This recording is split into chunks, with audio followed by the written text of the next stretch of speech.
only missed the morning. What can we do about it now?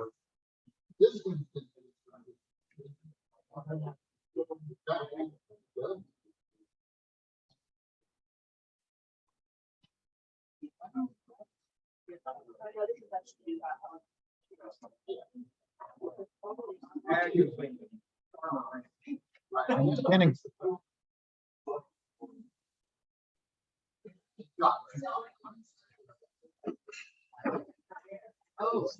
When you're putting in your audio is going through. Are those on Zoom are getting this audio, or are they getting from The people on Zoom hear the computer, this one has a mic? and this mic is This mic is just calling going. us different room. So that's why you're saying if you go away from here, they can't hear you because they're tied to this. Right.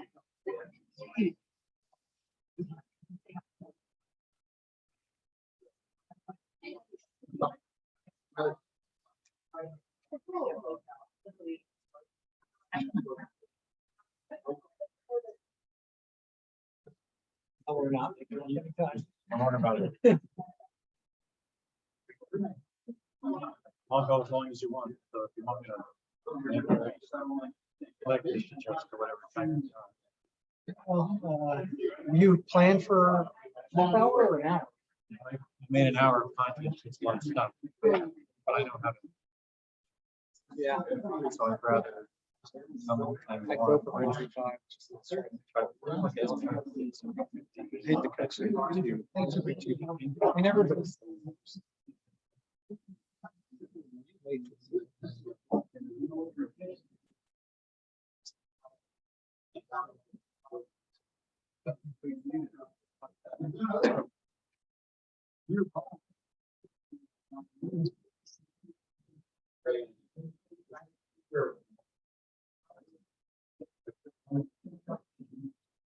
All right, I'm hearing that we should get going. I'm seeing that we should get going. It looks like a few people are siestaing, but that's their right. But we're gonna respect everybody else's time here, and John is gonna give us a great presentation on some of the research that we have sponsored through Brigham Young University. Can you hear me now? Okay, so John Judd's going to be speaking next, presenting on some research that we have sponsored at Brigham Young University. Before he does that, I just want to mention, if you do need AIA credits or proof of your PDHs through the AIA, we have a sign-in sheet, and you can do that, and then you'll get that emailed to you. So please see me at some point, and we'll get that taken care of. Do we just have to check off the list, or is there a sign? I actually have the AIA sign-in sheet. Right. Yeah. Okay. You just need regular engineering CEU? The engineering CEUs are going to be determined whether they're creditable by your local jurisdiction. So, Right. Yeah.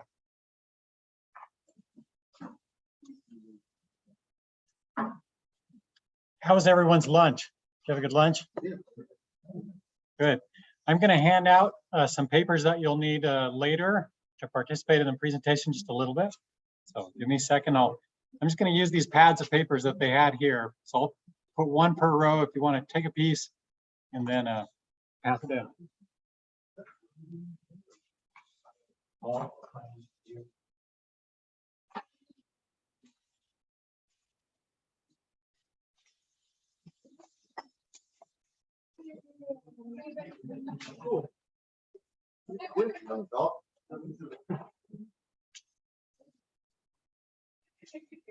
Rolling lips yet?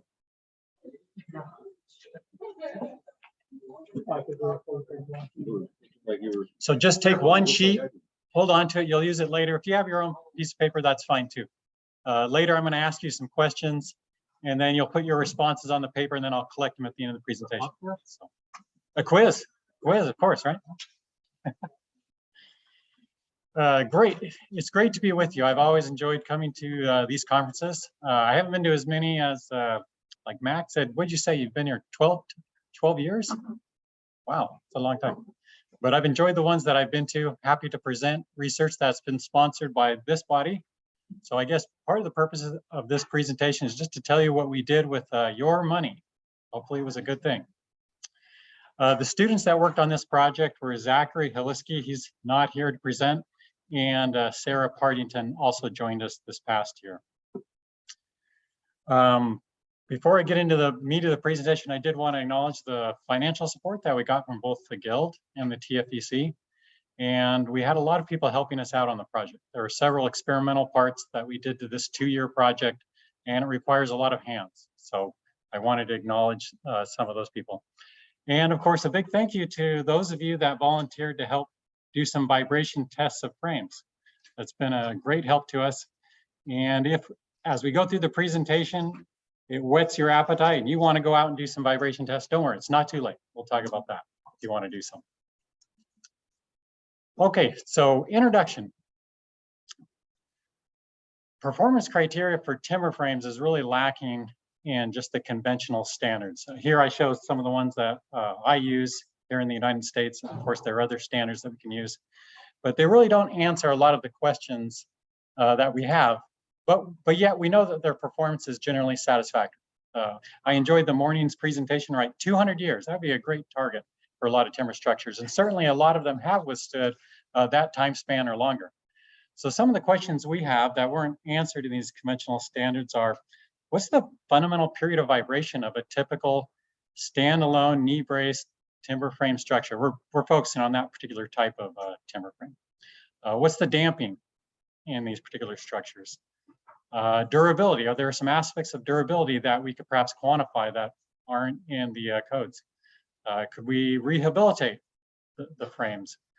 How about non-standard loads? You might wonder what I'm talking about there, but you'll see in a bit what I'm talking about. And embodied carbon. These are all important quantities that I think as consulting engineers are important to us, but yet they're not addressed in the current standards. We're hoping that this 2-year project that you funded will help at least answer some of these questions. I think we were more successful with some of these providing answers than others, but I think we got at least a few of these questions. To try to determine performance criteria, we split up our research project into 4 tasks. So my presentation is going to be split into those 4 tasks as well. So if you're getting bored and you want to know, when the end is coming, just note these 4 milestones and you know how far I am along the presentation. They told me to plan on about an hour and I'll try to squeeze it into about 45 minutes. As I go along, feel free to ask questions. I'm happy to talk with you. And that's normally how I work when I teach. So the first thing I did, we did some cyclic tests. Then we did some durability tests or tensile testing. You'll see what I mean by durability when we show it. And then we did some vibration tests. This has actually been probably the bulk of our work has been doing the vibration tests. And then lastly, over the past few months, we've been working on the life cycle analysis, which isn't completely complete. And that's why I handed the papers out. They're going to help me with that. Okay, so with those, let's start with the first task, cyclic test. We're in a view in Madison, Wisconsin, back in, I think it was 2017. You might have seen this demo that we set up. Fire Tower helped get this going for us. So here are some photos from just outside the venue there where we're having the conference. And the objective was to test this. We had 2 wood vents in there that we wanted to actually test. And we had a steel frame around the outside to give a reaction frame. And there's some hydraulic actuators that either end in yellow, if you see them on the left and the right. So we push the frame back and forth and fail it. Does anybody remember what happened though when we did this test? Yeah, we sheared a steel bolt. So the wood frame was definitely stronger than our apparatus there. So I learned a lot of things about testing, but it was a good test there. So when we came back from that, hold on a second here. Let's see if it's advancing. Oh, there we go. Yeah. So we wanted to determine not only behavior, but also the probable damage states that we had there, right? And we took those frames and we stored them in the lab for several years.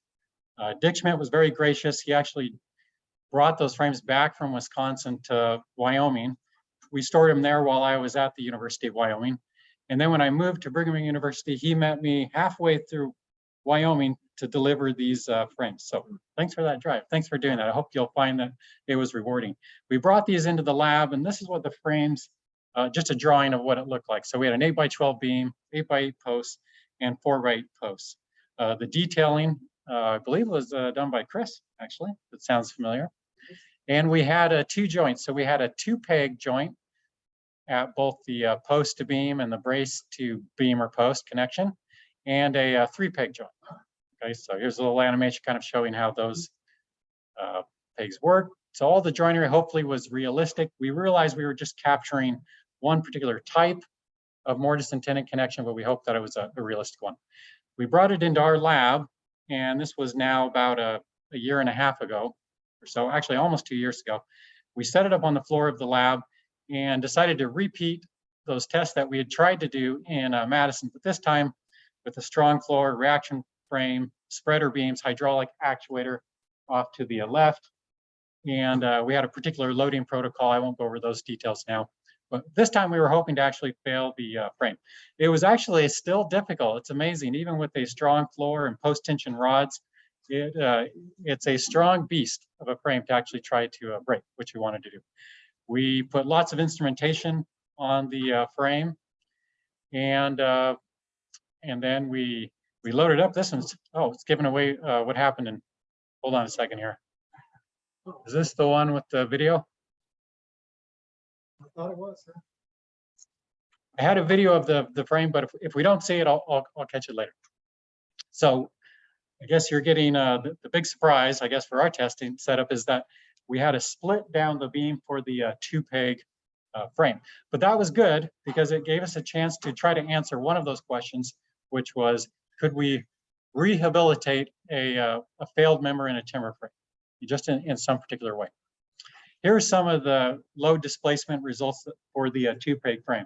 So the nominal strength is the strength we predicted using, actually, in this particular case, it was Joe, your equation for peg shear, mode 5 shear.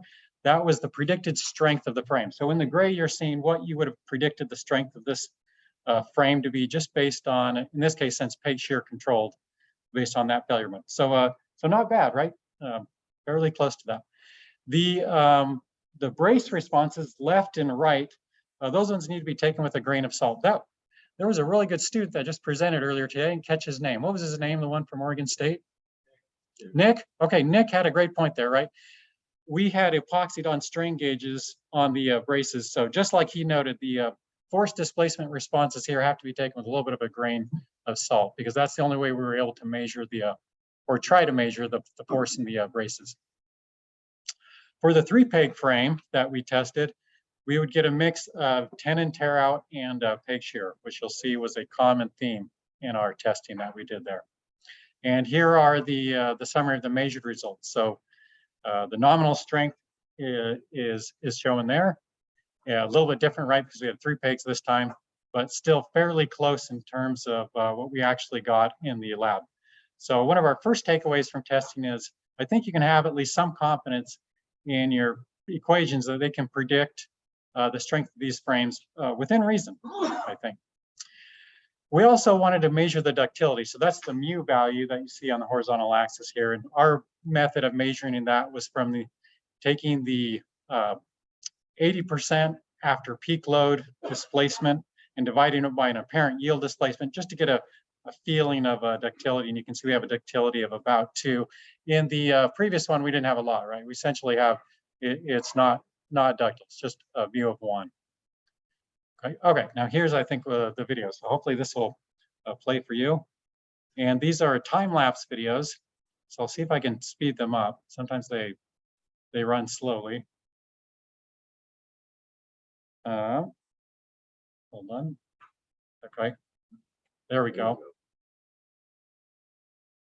All right, so sorry, no sound. You just have to imagine your own sound, what's going to happen there. You can see it's pushing the actuators on this side here. I'm just pushing left to right.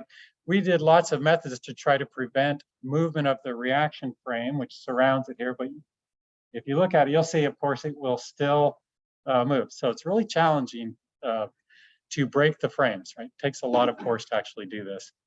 The shoes that we had on this side here were also challenging to make the shoes such that they would not fail, though eventually in the testing we did oftentimes end up failing the shoes on either in there. And the way we connected on the top was actually just kind of we used angles on each side. We just used bearing. We did that on purpose. We were trying not to influence the peg joint region here. So if you saw there, the split opened up on that far side. So this was the frame that gave us a chance to actually rehabilitate the frame. I'm not an expert in rehabilitating frames. Many of you are, and listening to the presentation this morning, we got some additional ideas, but this is what we tried to do. So we put in an array of 12 self-tapping screws. These are cylindrical head screws that were provided by MTC Solutions. Thank you, Max, on another project that we had. And so we used them on this project, and we didn't have more science than that, I guess. We just tried our best to orient the screws such that they would be in tension, and then we thought we would see how effective it was. Okay, so there's the 12, and let's see if I can get this one to play as well.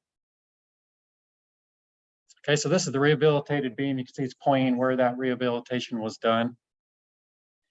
And you'll see the measured results in a second, but the first takeaway was we were able to rehabilitate the strength of the frame.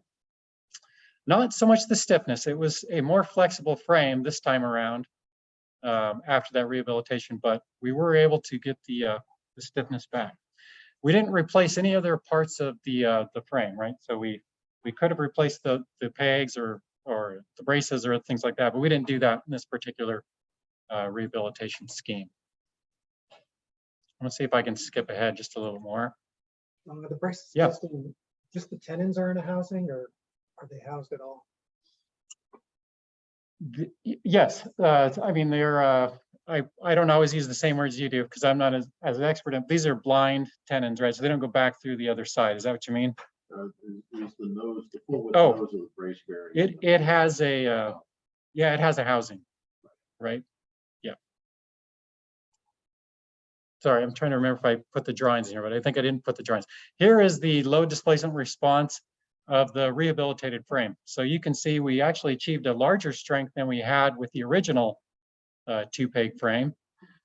So now it was, I guess, compared to the predicted strength, we were now, 1.7 times our predicted strength when it was not rehabilitated. We were hoping to gain a lot of ductility. We did gain some ductility, but still around a ductility of 2. So our main takeaway there was we couldn't get the original stiffness back, but we could get the strength and ductility back up through that particular scheme. Here's a picture of the failing. So I think you were referring to this part right here, I believe, right? No, actually, For that, yep. the On the tenon? no, the other face, the face 90 degrees to the shoulder. Okay. No, Horizontal. This? that face. That bears on the bottom of the tenon, but as Ye- well back. into the Yes, pulse but section. back in, yes, back Yeah. into the post or the beam. Yeah, you can see the edge of the mortar. That's a pretty deep housing, so there was a fair amount of bearing. Yep. Well, I'll have another picture of the same type of connection, not this. So when the braces are in compression, that housing is bearing. Oh, yes. Yeah. Yeah, of course, right. Yeah, when it goes in compression at high forces. Okay, so the next set of tests we did was a different point in time. We started these ones last year, and we used the same post and beams from those experiments. We wanted to repurpose them, but we needed to make new braces. And we took those braces and we cut off the other parts of the post and the beam so that they could fit into this room here.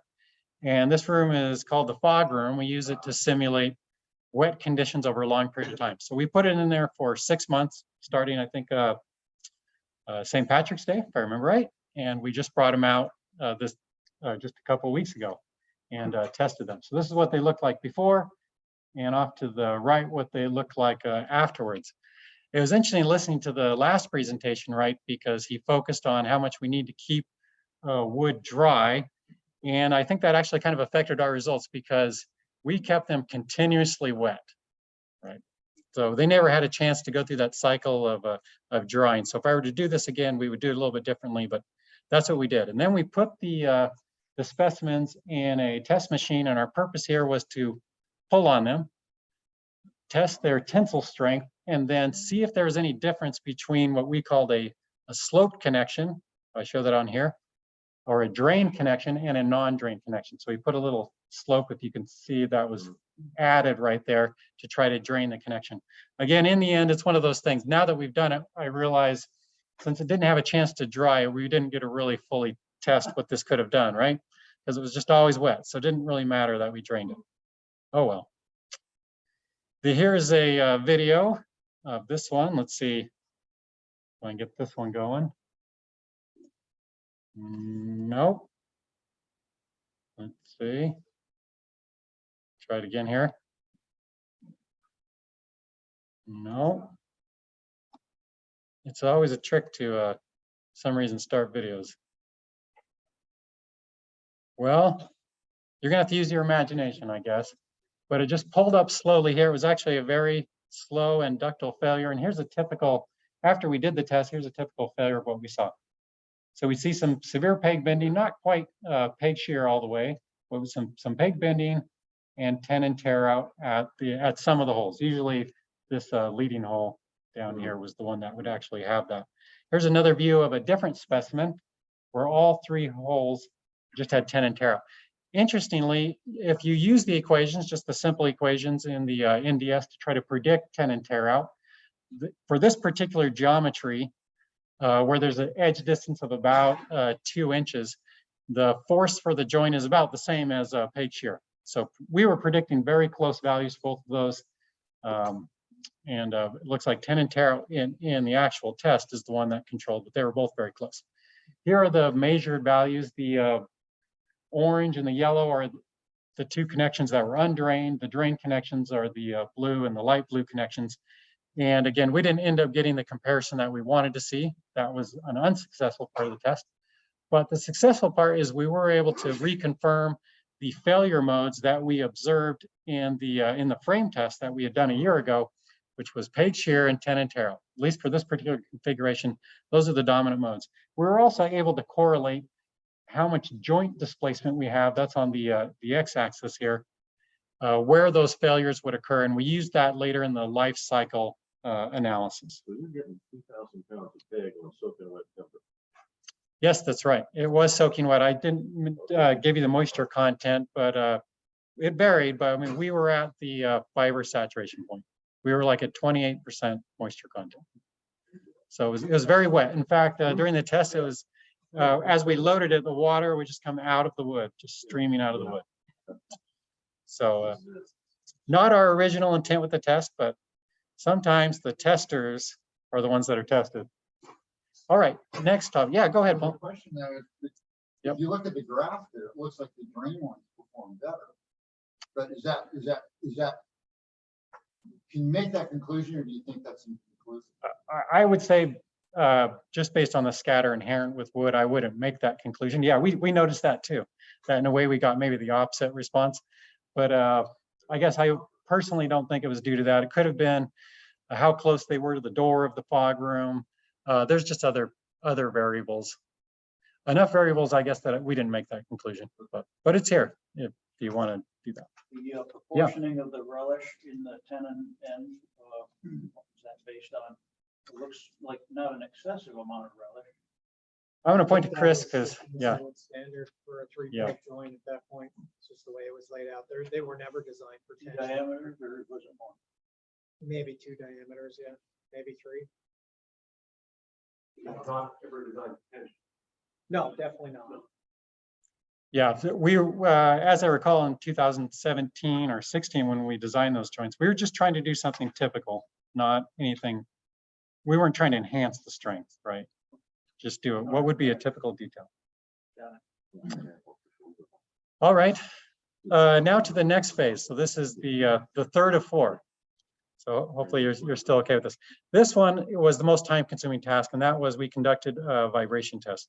So our point in doing vibration tests of timber frames in the field was to determine the actual period of vibration, fundamental period of vibration, of these timber frame structures that are standalone. Meaning they don't have any shear walls or other lateral system. And And we were also focusing on ones that use knee braces to provide the lateral strength. So we want another period of vibration and also get an estimate of their damping. We think this will be useful for you in practice, and I'll try to point out some of those applications where you would use them. Our approach to doing this was to have people, download an app to your smartphone that can measure accelerations. And the particular one we chose was Physics Toolbox Sensor Suite, but I'm sure there are other apps out there that you could use. This was just the one that the undergraduate student that was working on this at the time, Jethro, this was the one he selected, and so we went with it. What we would then do in the test is put the smartphone on a spandrel beam, and then have someone else strike the frame gently, so we're not doing any damage since these are real frames, with a rubber mallet, but such that we would get an impulse. If we could get 1 meter per second squared, that would be great, but just the more vibration, the better, just as long as we didn't damage the phone.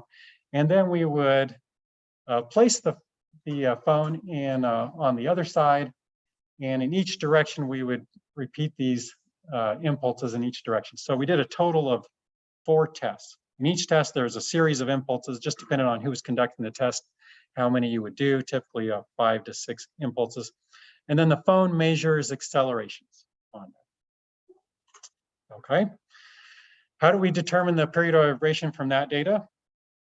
Well, first we take the acceleration series and we do a little bit of cleanup. So here I'm trying to show that the beginning of the record and the end of the record, a lot of times, maybe somebody was climbing on the ladder, and so we needed to clip that data off so that it would be a little bit cleaner. So we do a little bit of cleanup like that. It was generally fairly minor. I was impressed at many of you who volunteered. You did this very scientifically, almost better than the graduate students. With the acceleration data, you can do a fast Fourier transform. These days, it's very easy using several software. We used MATLAB to do this transformation. And then you can record the power as a function of either frequency or period. So in this plot, I'm showing period on the x-axis, and then the y-axis, the magnitude doesn't matter. But the point is, wherever there is a peak, that is a resonant frequency or resonant period. The largest of these values, the largest of these peaks in terms of period of vibration, that's what we're calling the fundamental period of vibration. Since there are 2 principal directions in a typical rectangular structure, then we were actually after 2 modes, and depended on the test whether we could actually capture both of those modes, we tried to get modes 1 and 2, which would correspond to the fundamental period in east-west and the fundamental period in the north-south direction, for example.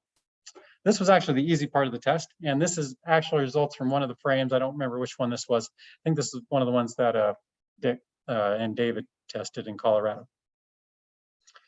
The next part, to get damping, we did something complicated, and we probably violated Oxman's razor, which, if you're familiar, is to do simple things, not complicated things. So at the risk of violating that, for damping, what we did is we did a wavelet transformation of the data. In the wavelet transformation, it's kind of like the FFT transform. You have a period of vibration on the y-axis here. Hold on a second.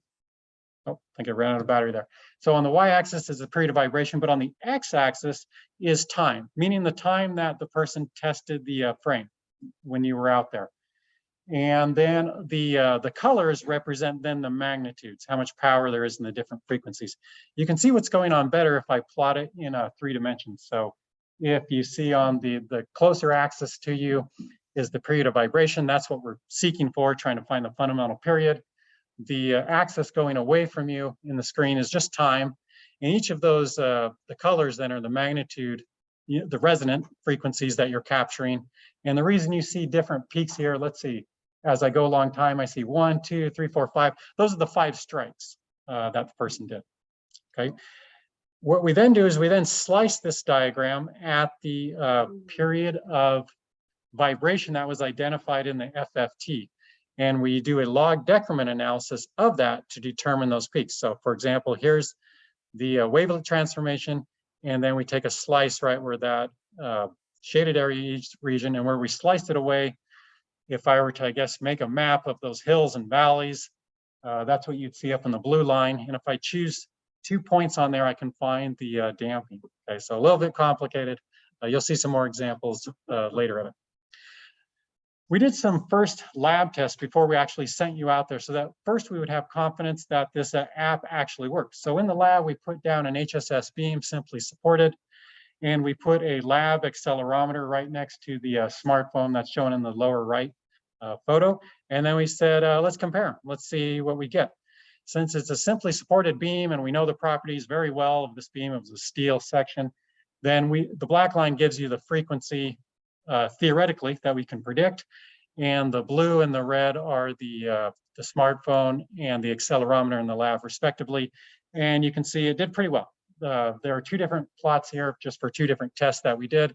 So with that, we felt fairly satisfied that this app would actually work and give us real data. The next thing we did with that is then to check to see if our procedure for getting damping would work. So we did a wavelet transformation of that same lab data, cut it away, did a log decrement, and we got 0.2% damping. We didn't have an exact way of getting the damping another way out of the system, but that seemed reasonable to us for the lab for a steel section that has almost essentially no damping, just freely vibrates almost. Okay, so with that, we checked I'm gonna skip over some of these details. Let me skip over that one for now. We then had confidence to go into the field. So here's one of the, we tested, I'm trying to remember how many frames we did, around 12 to 14 frames. We're actually planning to do a few more this semester. This is one of them. This is a covered bridge near Euclid Timber Frames. I don't see Kip here, but this is near his place. And let's see if this video will play for me. I'm gonna hope it'll work. Just to give you an idea of what the procedure looked like. Some of you that did these tests, you can contrast to compare if you did it like they did it or not, but Zach is the student that actually got up on the ladder, and then Tate was an undergraduate student helping us last year, and so he got the glamorous job of hitting the frame. But that's what they do, right? So they did on one spandrel beam, then they go to the other spandrel beam and do the accelerations, and the structure hopefully remains unharmed. This particular structure, the bridge, we're actually going to have to retest it. We had a problem with its particular data, so I actually can't give you the periods of vibration for this structure, even though that would have been fun to give you that. Okay, now in the next series of slides, I'm going to show you, not all of them, but I'm going to show you some of the frames we tested so you can get a feel for what these structures look like and maybe some of their basic structural information and what type of parameters we got from the test. So the first one is one of 2 structures that Dick Schmidt and David Kaplan tested at a golf course in Berthoud, Colorado. Ironically, my mother-in-law lived just down the street from this. So I thought that was kind of funny. And so here's some of the periods of vibration we got. One direction about 1/4 of a second, the other direction 0.16 seconds. And the damping was about 2% in both directions. Here's the other structure on that same side. I guess it must be a pool where you can relax and have some drinks or something.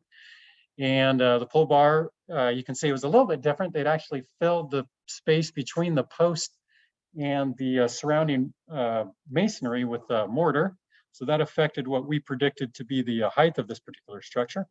And it affected the periods of vibration for sure, right? So this is definitely a stiffer structure, a period of vibration of 0.13 seconds, and in the other one, almost 1/10 of a second. Here's one, I think David Kaplan was the one that tested this one. This one's in Fort Collins. I don't know what Fargy is. That may be the last name, maybe perhaps of the person that was there. And this was a pergola. So we knew that there were lots of pergolas out there. I'm glad we tested at least one, but that wasn't the focus of our research. We wanted to get a collection of structures. Actually, I gave a test this week in my wood design class, and I actually used this pergola for the test. So I was kind of happy to use that. And I'll tell you later how the students did with that. This structure, pergolas are going to be obviously different than a covered structure. It's more of a bare frame structure. So all things considered is a little bit more flexible, right? 0.16 seconds and 0.10 seconds on the other side. We didn't do just small structures though. We also did larger ones. So for example, we have this one that was tested by Chris Newman and Tom. Were you the one that did this one? Thanks. Thank you for doing that. So this is a great one, right? A large farmer's market in Vicksburg, Michigan. And here's some photos. Thank you that Tom sent in these photos. And Chris, I didn't see Chris here. Let's see here.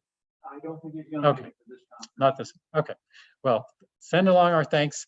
This is what the structure looked like, a much larger structure. This one has been a little bit of a challenge to analyze. And so I have to tell you, we've gone through the data several times on this one because the bigger structures, as you can imagine, harder to get them vibrating like those smaller ones. And so the data is a little bit muddier, but our best analysis of this one is 0.35 seconds in one direction and 1/3 of a second in the other direction. You just say that. Yeah, go ahead. Chris swing the hammer. Oh, Chris did that, okay. You gave it a hell of a hit. Good, that is good. We needed it. We really did need it. And here's another one. You also did this one too, if I remember right. Is that correct? No, not this one. Let's see, this was, oh, never mind. This is Eric. Is Eric here? Okay, not yet. Okay, so maybe you're doing it. So send along my thanks. I was hoping to talk to Eric. He did a few frames here. So they were erecting one here, and they went out and tested this frame for us. That was very nice. Again, a little bit larger because it was, this one was maybe a little bit longer period than I was expecting though, almost half a second in one direction and a 0.21 seconds in the other direction.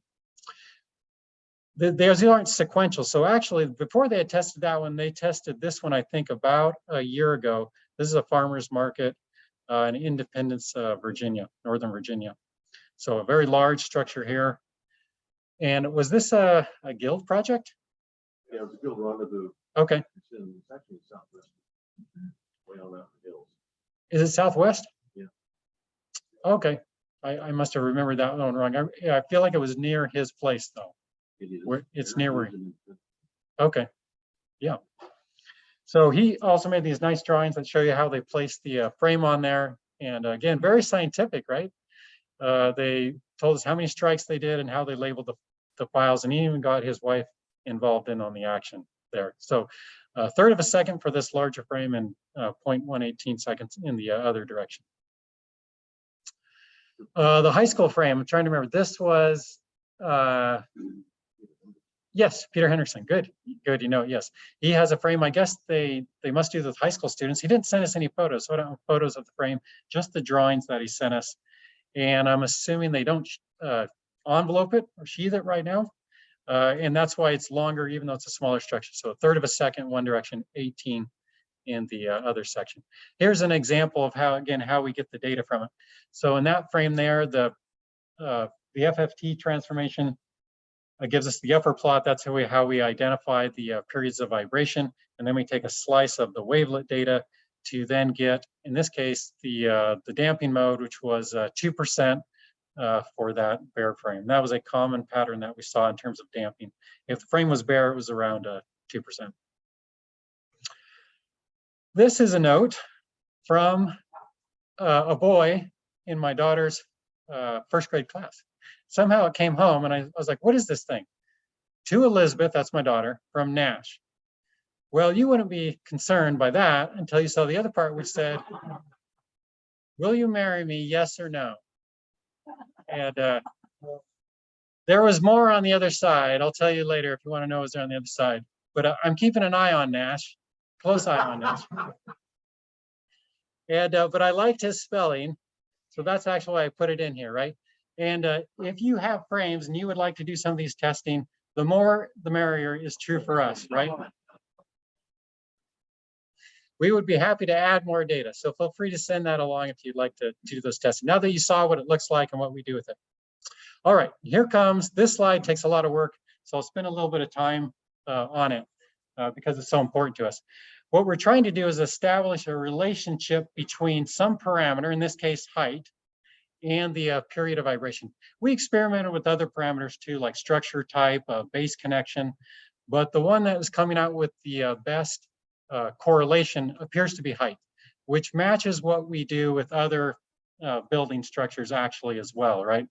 So for example, in the gray line there, I'm showing you if you were to use the equation in ASCE 7, which is intended for typical buildings, and which equation is based off of vibration tests of steel and concrete buildings, mostly in LA, actually. If you were to use that equation to predict period, that line is what you would get as a function of the height of the frame. And when we say height, you can see I'm using the definition used in ASC 7, which is from the base to the mid or the mean roof height. Okay. We were hoping to improve upon the gray line. Again, it's actually, the gray line is probably not applicable, of course, to a lot of structures. I'm just showing it there for reference. The blue dots are the summary of the test data that we have. In some locations, there's test data that are so close, it looks like one dot, but there's actually a cluster of dots there. But this still gives you a feeling for the scatter that we saw in the data. We then take that scatter and we fit it with the equation that's shown in black there. You can see it's a constant and then the height raised to an exponent. We chose this formula because that is what they used in the 1980s when they made the formula for regular buildings. So we thought it would be perhaps well to just follow that same pattern. So we did that. When we fit the data, we get the line that's in black. That's your average response. For seismic, though, you don't necessarily want to use the average response. You want to use a lower bound. You want to overestimate the stiffness of your structure. And that's where they got the basis for the gray line.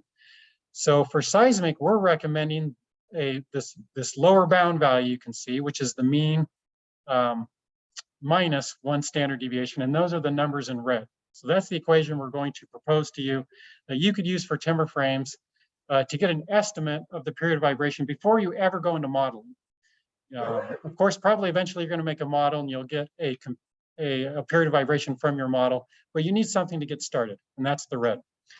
The green would be the value that you would use for wind engineering, because there you would want to overestimate the flexibility of your structure. And so that's the one you'd use there. I'll show you a different form of it later that will match the equations that you use in ASC 7. We're hoping that will be useful to you there. So how about the black line? What is its purpose? Well, I'm really excited to show you its purpose because Ben, believe it or not, this is an actual quote here. He sent this to me that he has these nightmares that teenagers are going to tip over these timber frame structures. And if that's the case, then what you actually want to use is the black line. You want to use the black line and perhaps use it in conjunction with an estimate of how much force somebody would exert on the frame if they were, just trying to get it excited, right? To get it, to tip it over. This is just a suggestion, but if you wanted to use ASC 7, one idea would be to use the values that they give in ASC 7 for guardrails, because if you look in the commentary, that's based off of crowd loading. And so it's 50 pounds per linear foot if it's a railing. If it's one concentrated spot, then you just put 50 pounds. However, we don't think that's going to be sufficient to prevent the frame from tipping over because these are static loads. So if you were to apply it statically, that would be great. But what if you have a bunch of reckless teenagers that really want to tip it over?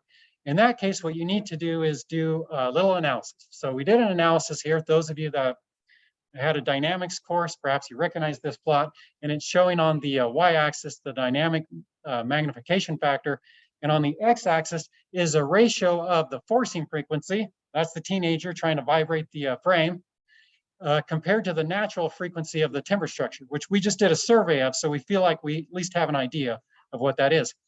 If the teenager is able to match that frequency, you get a frequency ratio of 1. So we're going to assume that they're able to do that. They're able to match the frequency of the structure. And if they do that, then the problem boils down into damping. So that's why we study damping so much. If there's very little damping in the structure, say it's a bare frame out there, so far we've been measuring the damping is around 2%. And if that's the case, you can see that the forces and displacements for that type of scenario will be magnified by 25 times.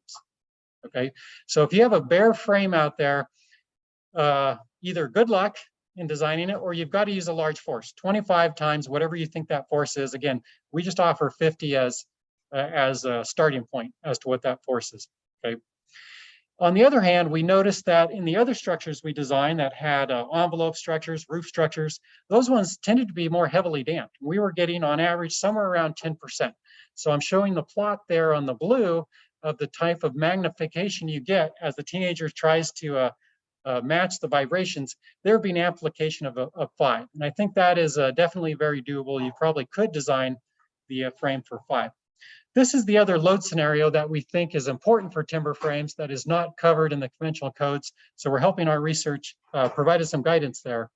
You know, whether you need it or not, that's up to you, right?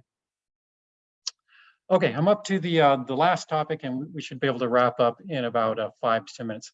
The last topic is we wanted to do a life cycle analysis and try to get an estimate of the cost and repair times and embodied carbon that you would have in a typical timber frame project. And we decided to employ the FEMA P58 method and accompanying software because it seems to be the most popular right now, and it's been out there about 12 years and it works pretty well. Admittedly, this method is aimed at seismic performance. However, at its core, what you do in the software is you model a structure, and then in that model, you subject it to some kind of event. They're thinking of an earthquake, but it can be whatever you want it to be, wind, it can be people trying to push it over. And in that model, you get your results. You get displacements. You put those displacements in the software, and it uses it to predict over the lifetime of the structure using Monte Carlo analysis, what type of damages you might expect over time. So it can give the client a feel for repair costs and repair time. In the report that we'll submit to the TFEC, we'll give an example of that. In here, I'm just going to show you how we adapted it. To use FEMA P58, you go online and you can download software. Here's the website if you want to go to. You can also just Google it or put it in Bing, ATC, or just FEMA P58 for short, and you'll come up with this website, and it has lots of examples, PDFs, and the software to download. The software is called PACT. And this is what a PACT looks like when you bring it up on your screen. It has a series of tabs where you first model the building. By building model, by the way, they don't mean like structural model. They mean model. You give it information like how many stories, is it made out of timber, concrete, wood, those kinds of things like that. And then the other buttons conduct the Monte Carlo analysis, and then there's a button that examines the results. What we did in this research, though, was to focus on the button there that says Fragility Specification Manager, because if you go into PACT right now, there is no info on timber frames. So we were hoping to create fragility info that you could put in here and use, so you could actually do this method, the FEMA P58, you could apply it to timber frames. So for example, here's the bag corral structure that you saw earlier, and we created a fragility to represent just one of those knee brace connections. The word fragility just refers to a statistical correlation between some type of movement and some type of damage of the structure. And as you create that correlation, you need to define impact different damage states. So we had observed 3 damage states in our experimental testing in the first year: peg shear, tenon tear out, and also splitting of the beam or the post member, depending on which one it was. And then based on those damage states, we tried to figure out what we thought were the appropriate fixes for those. So for example, for peg shear, you can see we have a little description in that paragraph where we shore the member, remove the pegs, et cetera, put in new pegs, et cetera. Okay, this was just our best guess at how you would repair those. Then based on those repairs, we were able to get an embodied carbon estimate of that, and also get an estimate of a cost, which we'll talk about in a second there.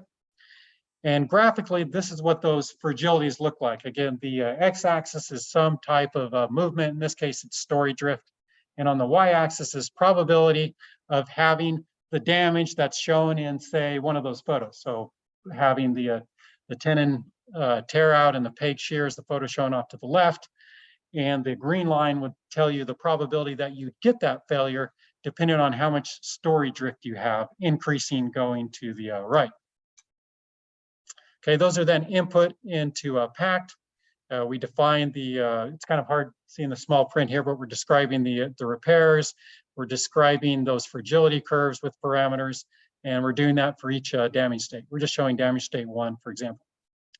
The next thing we needed to do was estimate the repair costs and the labor costs that would go along with these repairs. And this is a student working on that, and her best estimate was that it would take 1 week to gather the supplies and 1 week to complete the repair for damage state 1, for example, which involved replacing the pegs. Okay, if you replace, say, 1 peg versus 100 pegs, is there a cost and a labor savings? We think there is, but at this point we didn't have any data, so that horizontal line is trying to show you that no matter how many knee braces I replaced in a structure, for example, like a farmer's market, there was no, I didn't get any reduction in my price or time. We think that's not necessarily true, but that's just our starting point. So same thing with the repair times, we did that. Okay, embodied carbon, this is some of the rules we did to estimate embodied carbon. We assumed 10% of the structure would be repurposed. We think that could be much higher for a lot of timber frames due to the size of the members, but up till now, I don't necessarily have more info, so this was just our starting point. And that's why I handed you the paper, because I would like to do a quiz. So if you're all ready, grab that paper or get a paper if you don't have one, and take this quiz, and it will be greatly helpful to me. Don't worry, easy quiz. So first is put down your name. If you want to remain anonymous, that's totally okay, not a problem. And put your location. The reason I ask for name and location is it helps us later on see if there are regional preferences in the data we collect or not. That's the main reason. The name can also help me, contact you if I have a question. But again, if you want to remain anonymous, that's totally okay. All right, here's your first question. And you can leave any question blank. It's totally fine. So question 2 is, and it has 3 parts to it. First, how much would it cost to replace a wood peg, and do the cost per peg? That way we can adjust this cost for a 3-peg connection, a 2-peg connection, etc. Assume maybe, I don't know, a 1-inch diameter white oak peg, if that matters to you. If you want to get more detail there, if you think the cost is more variable, go ahead and do that. If you feel like you have no judgment as to what it is, feel free to leave that blank. Okay, B. Including labor costs? Yes, cost of material and cost of labor, please. Yes. Well, whatever you think would be included, right? I mean, so yeah, go ahead, give me some detail. I hadn't thought of that particular one, right? So add that in there so I can give it some meat. What we're trying to do is improve the parameters so that the final report has some values for repair costs and repair time that are perhaps a little bit better than the guesses we started with. First, Mark, and then Ben.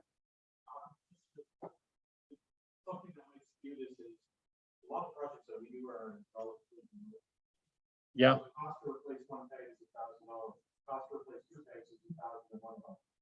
Oh, so that's the scaling. That's the scaling. I can do that in my program, right? I can tell it 1 peg costs 1,000, but once you get above 1 peg, it stays even regardless of the quantity. Yeah, so we can do that. Ben? Okay. Yep. Thanks for adding that. Okay, so for B, if you have a low amount of drift, we're seeing that, the most you'd have to do is just replace the pegs. But if the drift were larger, then you would get to you get the tear out, and so you might have to replace the entire brace, just the brace, not the post or the beam. So do the same thing, estimate cost and labor. Paul? The brace, to get at a brace, because it's assembled, you can't simply replace it without moving part of the frame. That's okay, so say that in there. And maybe we didn't describe that well enough. Yeah, I can tell you we used a lot of room in the lab to get them apart.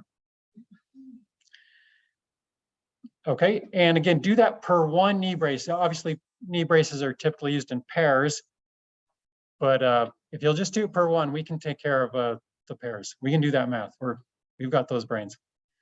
And then finally, if you just actually destroyed the frame, and of course, obviously, we were actually able to destroy the frames, then how much would it cost to replace the timber frame? And this way, I have it cost per bay. I thought that would be the easiest way to propagate it to structures of various types. Two post, one group bay, or? Well, so give me that feedback in there. If it's, I'll try my best, but I don't know, assume a typical bay size. So you know better than I do. I don't know, 20 feet, 10 feet, whatever it is. Yeah. Go ahead.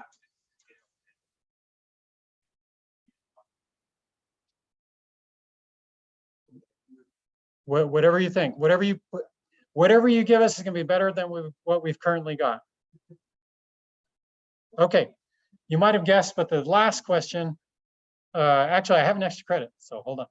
But the next question is the same thing, but just put on the time. So forget cost and just time. So for wood peg, how much time is that going to take the owner? They're just gonna have to plan on how much time they're not gonna be able to use that structure. Do the same thing for the knee brace, please, and then the timber frame. Put those quantities in days. Okay, Structures out. essentially that's what we're getting at, right? Because that's what people want to know. How much downtime am I going to have? Okay, and then extra credit, which some of you are kind of doing. Briefly, in maybe one paragraph at the most, if you feel like you know this, tell me the replacement procedure. And we had our guess, but again, we realized we're not experts in this, but you are. So if you can do that, that would be great. Okay, while you're working on that, I'm going to go ahead and finish up the presentation, and then afterwards I'll collect these, so I have enough time for Matthew. Here are our conclusions that we did, right? We tested a bunch of timber frames in the lab. Some were just joints, some were actually frames themselves.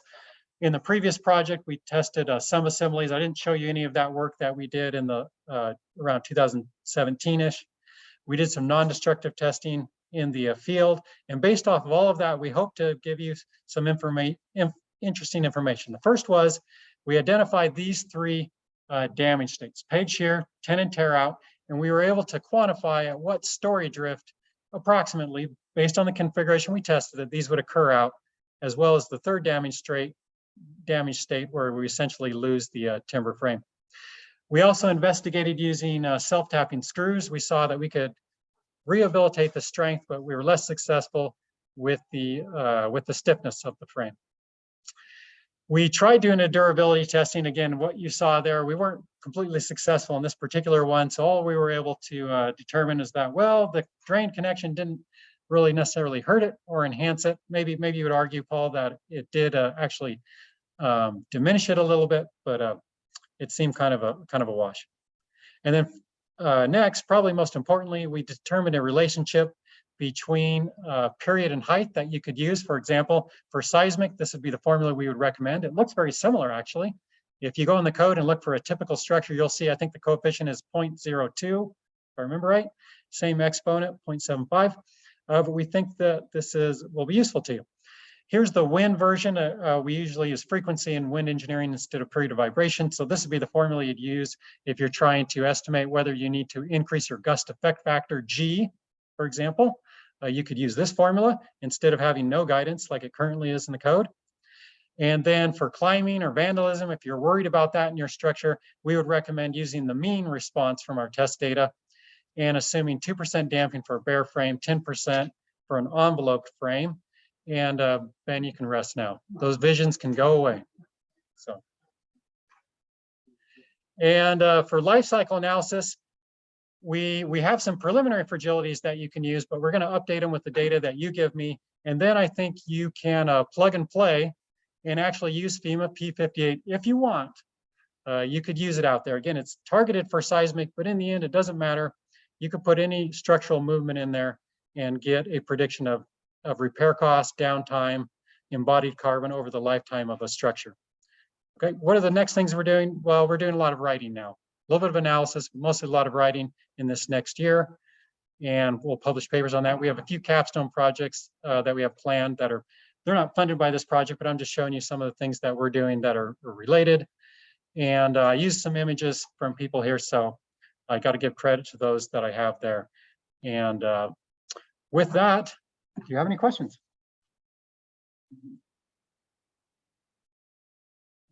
Yes, go ahead. Sorry. Did you do any analysis of structures that the vibration was on? I mean, pure analysis to care. For actually measuring. That would be great to do, but no, we didn't, right? It was just raw time. So we have those, several of you provided drawings for those. So certainly it's like a next task we could do. It would be nice to do that, right? Make some of the comparisons. Some of you that have engineered these structures that we saw right there might recognize those, and feel free to go back in your calcs and see what you used. And I would be interested in finding that out. That would be neat to add to the report, to say the engineer of record, had used a certain period. It would be nice to compare.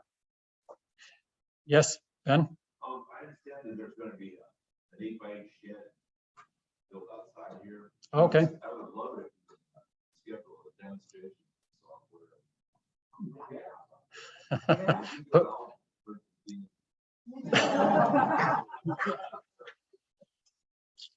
Wow. I hope it'll be more successful than the last demo.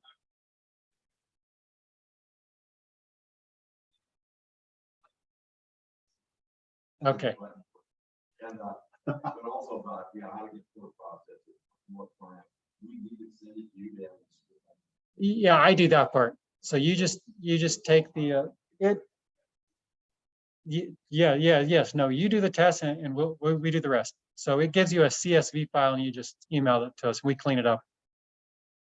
Paul? Just based on all this work that you've done, what do you think is the most limiting factor on using a open knee brace frame in a seismic condition? Is it deflection, or is it strength, or is it something else? Well, I guess that's a good. Certainly, it's not serviceability, I would say, because there's not things to be damaged around it, generally speaking. Especially the pergola. I guess that's the extreme, right? It could move around, and I'm not too worried about it damaging anything because there's nothing surrounding it. The ones that have roof structures, it would just be limited by whatever deformation that roof can accommodate. But is that what you're getting at? Yeah, because when I do analysis on this, it looks like deflection is what governs, but the code limitations are really aimed at structures with hard finishes. Right. And so I'll waive that if there's not any kind of P delta factor that looks like it's putting in a dangerous condition. Well, if you wanted to use a drift limit, that's what that's why these are expressed in terms of drift, these radians right here. Right. So, yep, if you want to use that as serviceability, you'd say, well, I'll design the frame such that under my predicted event, I don't predict to have any damage to the pegs because based on test data, it's sensitive at 2% story drift. Yep. Other questions? Yes, Matthew?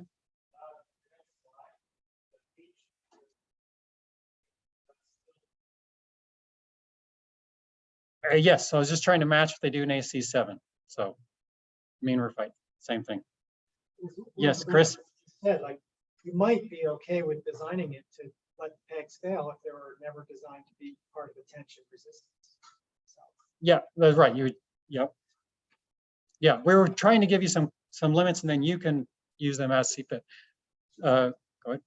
One thing, and this is for the future, but testing a brace frame without pegs, which means there's no tension, might be an interesting analysis that could be useful because the tension peg, the compression, say if you look at braces and pairs, the compression brace is going to take significantly more of the load. Well, yeah, we observed that in the test when we racked it back and forth. So that was occurring at about 5% drift for that frame that we had there. Yeah. So if you wanted to ignore if you're not even considering the tensile strength of the brace and you're just going to use the compressive knee brace, then the recommendation, I guess, would be the 5%. You want to limit drift there. Yes, go ahead.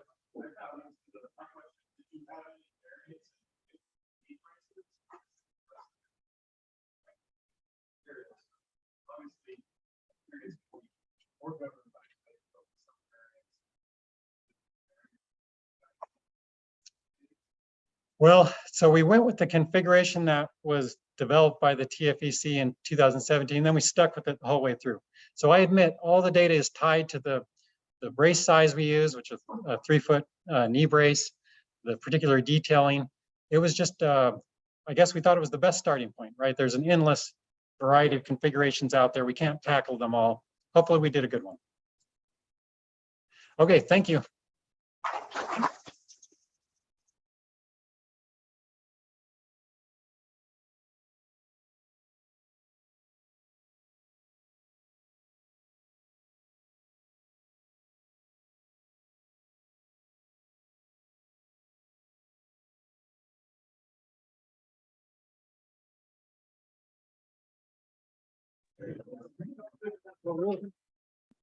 Big brother's watching.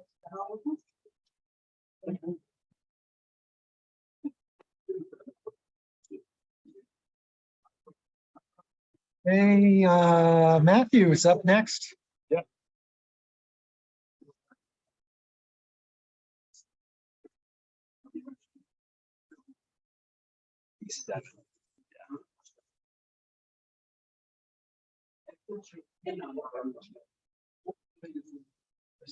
Quick, get out of that.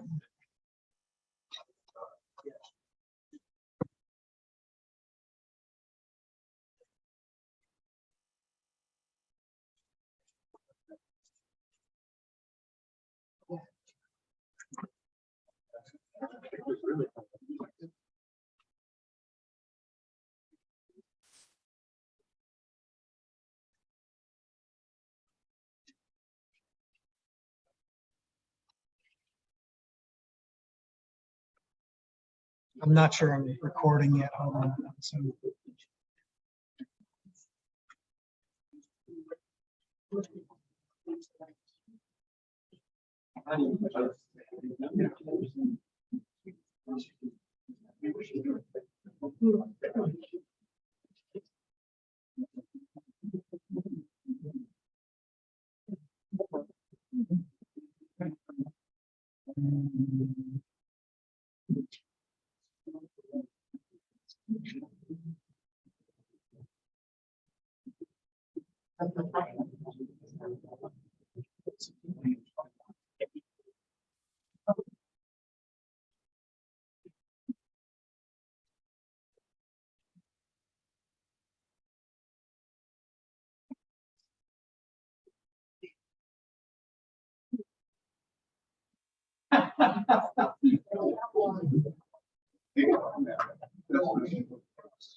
I hope the guys out there in Zoom land can see us, or at least see the screen.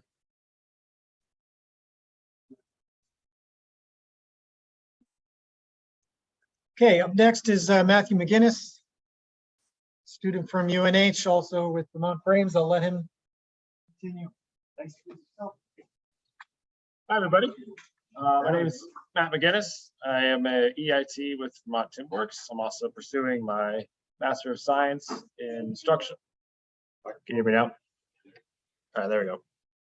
My name is Matt McGinnis. I'm an EIT with Vermont TimberWorks. I'm also pursuing my Master of Science in Structural Engineering at UNH. I graduated from UNH in 2017 with my bachelor's in civil engineering. I also had a double minor in art and architecture, spent most of my art credits in the wood shop. Didn't really know of timber framing until my advisor, Dr. Ray Cook, used a Vermont TimberWorks barn for one of our homework assignments. As I dug into it, I found it was a really nice combination of engineering and art, which is what I was after. And I just have followed all the way through.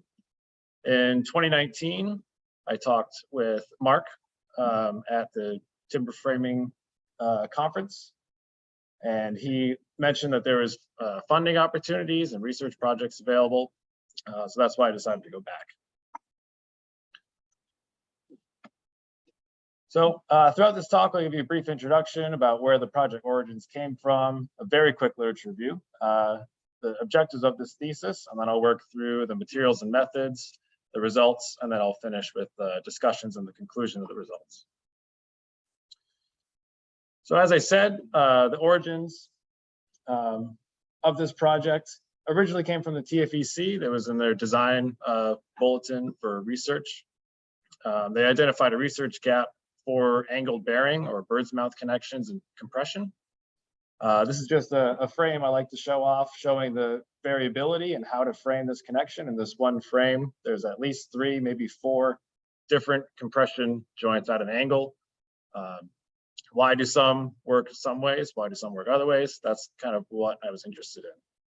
Additionally, at the same time, I was working with Vermont Timber Works, and these are our 2 staple details before we do any engineering. So obviously we engineer all the joints to design the loads of the structure and the specific geometry. But at the truss peak, we like to start with this continuously sloping shoulder, often 1.25 inches, 1.5 inches into the king post. And then we have our top cord tenon perpendicular to the king post. We use practically an opposite detail at the heel, where there's no shoulder, and then the top cord tenon is perpendicular to the top cord. So this got me wondering why we do this. It works. They've been in business for 30+ years, and all their joints have worked. So obviously we're doing something right. I just want to know why. We all know what a truss is here, but for the sake of this talk, this is the nomenclature I will use. So I'll be referencing the top cords, bottom cords, king posts, and then the truss heel and the truss peak. You'll hear those about 100 times. So a very quick literature review. Timber is one of the oldest building materials in the world. It's one of the original building materials to handle tension and compression. So it's often used as beam elements.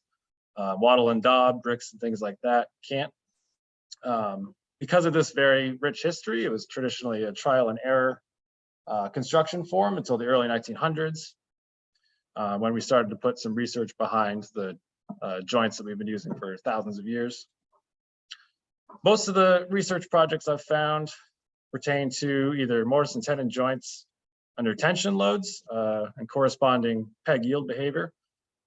Most of you, or all these names, I think are in the crowd right now, but the bold ones were founded partially or in full by the Timber Frame Business Council or Engineering Council, depending on the year.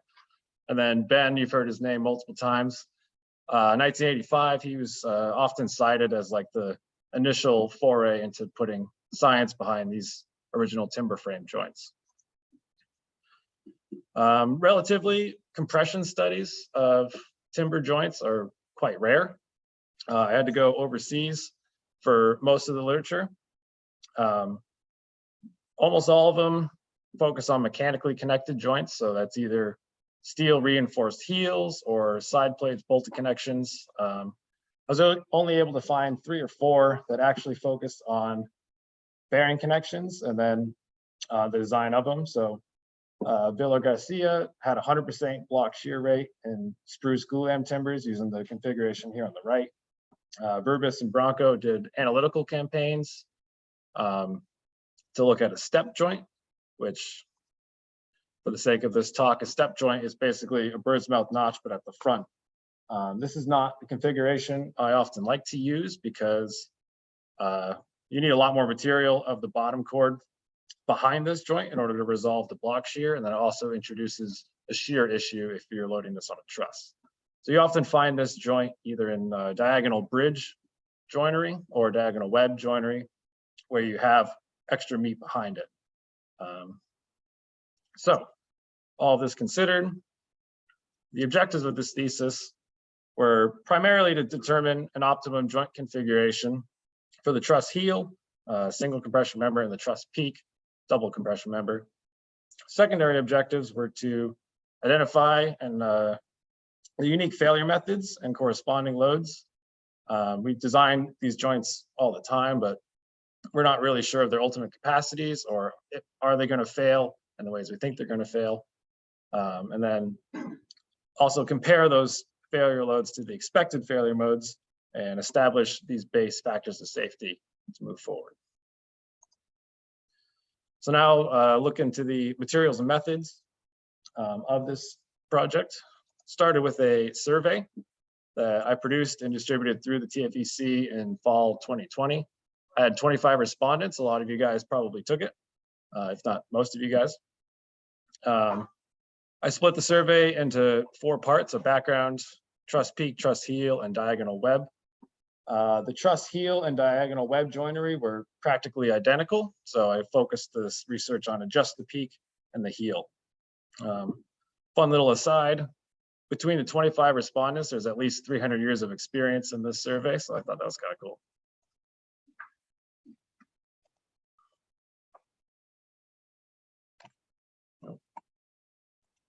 There you go.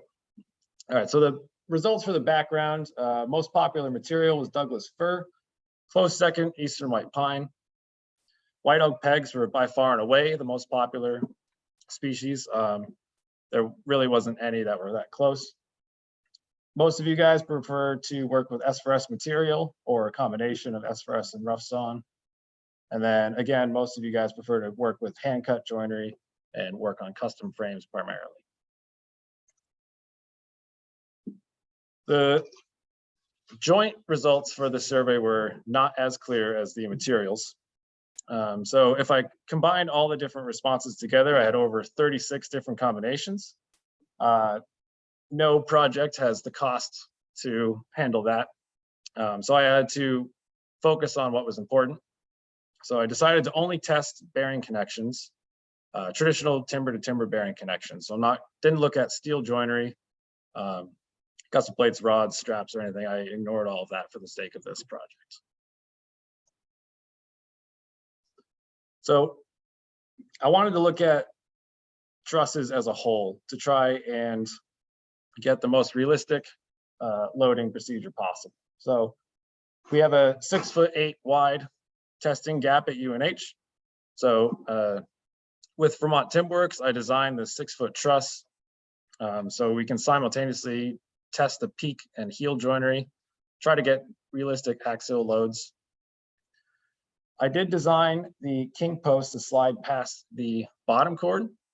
That allowed for a theoretically ideal truss.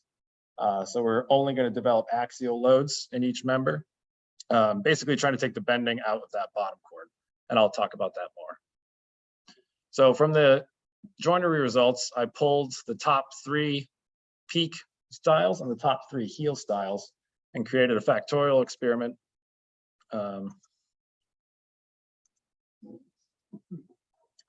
So starting with most popular peak style A, second most popular B and C, same for heel. So most popular 1, 2, and 3, and I'll go into these in depth. So this was the most popular joint, very similar to Vermont Timberworks. I'm not surprised. Continuously sloping shoulder, 1 1/4 inch depth, tenon bearing surface perpendicular to the king post with a 2-inch wide tenon. There is a 1/4 inch back cut on each tenon. So the middle piece of the tenons is removed so that they don't bear on each other as the king post dries. And then it's joined with 1 1-inch peg per side. So before I go on a peak style B, the TFEC design guide, the latest one that just came out, recommends not relying on friction for any angles greater than 7 degrees or less than 7 degrees. So it's not realistic for the majority of truss joints. So this is a bit of a busy diagram, but line A, the first one, is if that top cord was cut square. Line B is the recommended friction plane to rely on friction. That relates to 3 3/8 getting cut out of that king post. On each side, it's really unrealistic. You don't have any section remaining in that king post to handle tension, let alone the block shear. It would just probably snap right off at that point. So most people wrote in, they use an 1 1/4" bevel or bevel depth, which is shown at C. That relates to for an 8-pitch truss, which I used, an angle of 65 degrees. So 18 degrees off of the recommended plane. However, for peak style B, we use an 1 1/4" deep sloping shoulder design, a full height tenon. So this was an open top mortise. This is the second most popular choice. And then it's joined with 2 1-inch pegs on each side.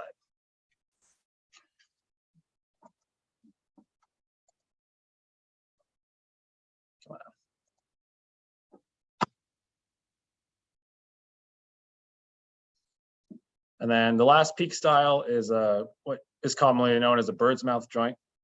It's 1.5 inch depth bird's mouth, no tenon, and then a single 1/4 inch log hog timber screw on each side. That's not there for any structural requirement. That's just there so I can move them and not have them fall apart. Heel style 1, which was the most popular heel style, is basically the inverse of peak style C, but it's a bird's mouth notch. In order to get similar values, design values for the truss, they use a 2-inch depth and then the same all through.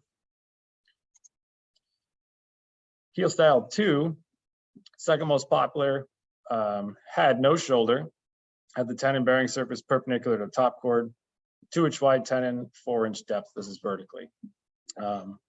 And then lastly, heel style 3, no shoulder, tenon bearing surface perpendicular to the bottom chord. This one was voted easiest to fabricate. Tenon perpendicular to the top chord was voted most structurally sound. So how am I doing this and how am I loading these trusses? So the facility at UNH had a single hydraulic actuator that exerted a negative force at the top. So the goal was to load the joinery and compression, and I only had this 1 point load. So I designed a steel crib that allowed for observation of the truss peak, and then also applied the point load to the king post below this truss peak. This does not replicate a continuously loaded top chord, does replicate a structural ridge load or a king post bridge load where the load is applied directly to that king post. Also, theoretically, it should have equal compression on the top, on the king post and at the heel at the same time. Here's the apparatus used for testing. So in white, you have the hydraulic ram, which is mounted to the reaction frame at UNH, which is all the green steel, green monster, if you will. That is attached to a load cell, which is in blue. Above that is a spherical self-seating device, which allows for only net vertical force to be read by the load cell. That's then loading the steel compression frame, which you can more easily see in 3D, tied to the king post with those 6 1-inch bolts. I use digital image correlation to measure the strains at the peak and the heels, which I'll discuss more. And then I measured the vertical deflection between the king post steel or king post and the bottom chord steel with a LVDT. So what is digital image correlation? It's a strain measurement tool where you paint a surface white and then you roll on a random black pattern. You then take pictures of this throughout the testing procedure. You run this through a software, and the software takes every individual pixel, gives it a number from 0 to 9, 0 being brightest white, 9 being blackest black. And as the truss is loaded, or whatever structure you're looking at, the computer maps out the individual pixels over time and gives you strain data. If you then put in a scale, you can then pull out displacements. And then if you apply it to the truss as a whole, you can back that into stress. So due to the testing requirements and limitations, I needed to try to get each test in a 10-minute loading procedure, which correlates to a duration factor of 1.6. I chose to load the trusses until failure in a stepwise manner. This was partially to meet the testing duration with the equipment provided and to better correlate the load cell and LVDT data. So the load cell and the LVDT were measured independently of each other. So as I applied the load for the first 2 seconds, that gave me a peak in the data, and then the truss settled back out. So I was able to correlate those peaks to map out the load and deflection curves. The trusses were stopped for one of 2 reasons. Either an ultimate failure occurred where the truss was unable to resolve additional load, or the king post reached the vertical deflection limit of about 1.5 inches.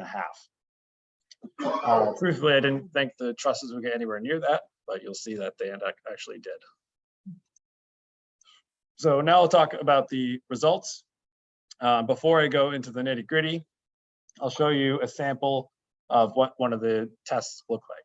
So I wasn't able to get the videos to work because it was a 20-minute video, but I took stills. So in the upper left corner, you'll see the elapsed time of the truss. You'll see the approximate point load, and I'll go through these twice.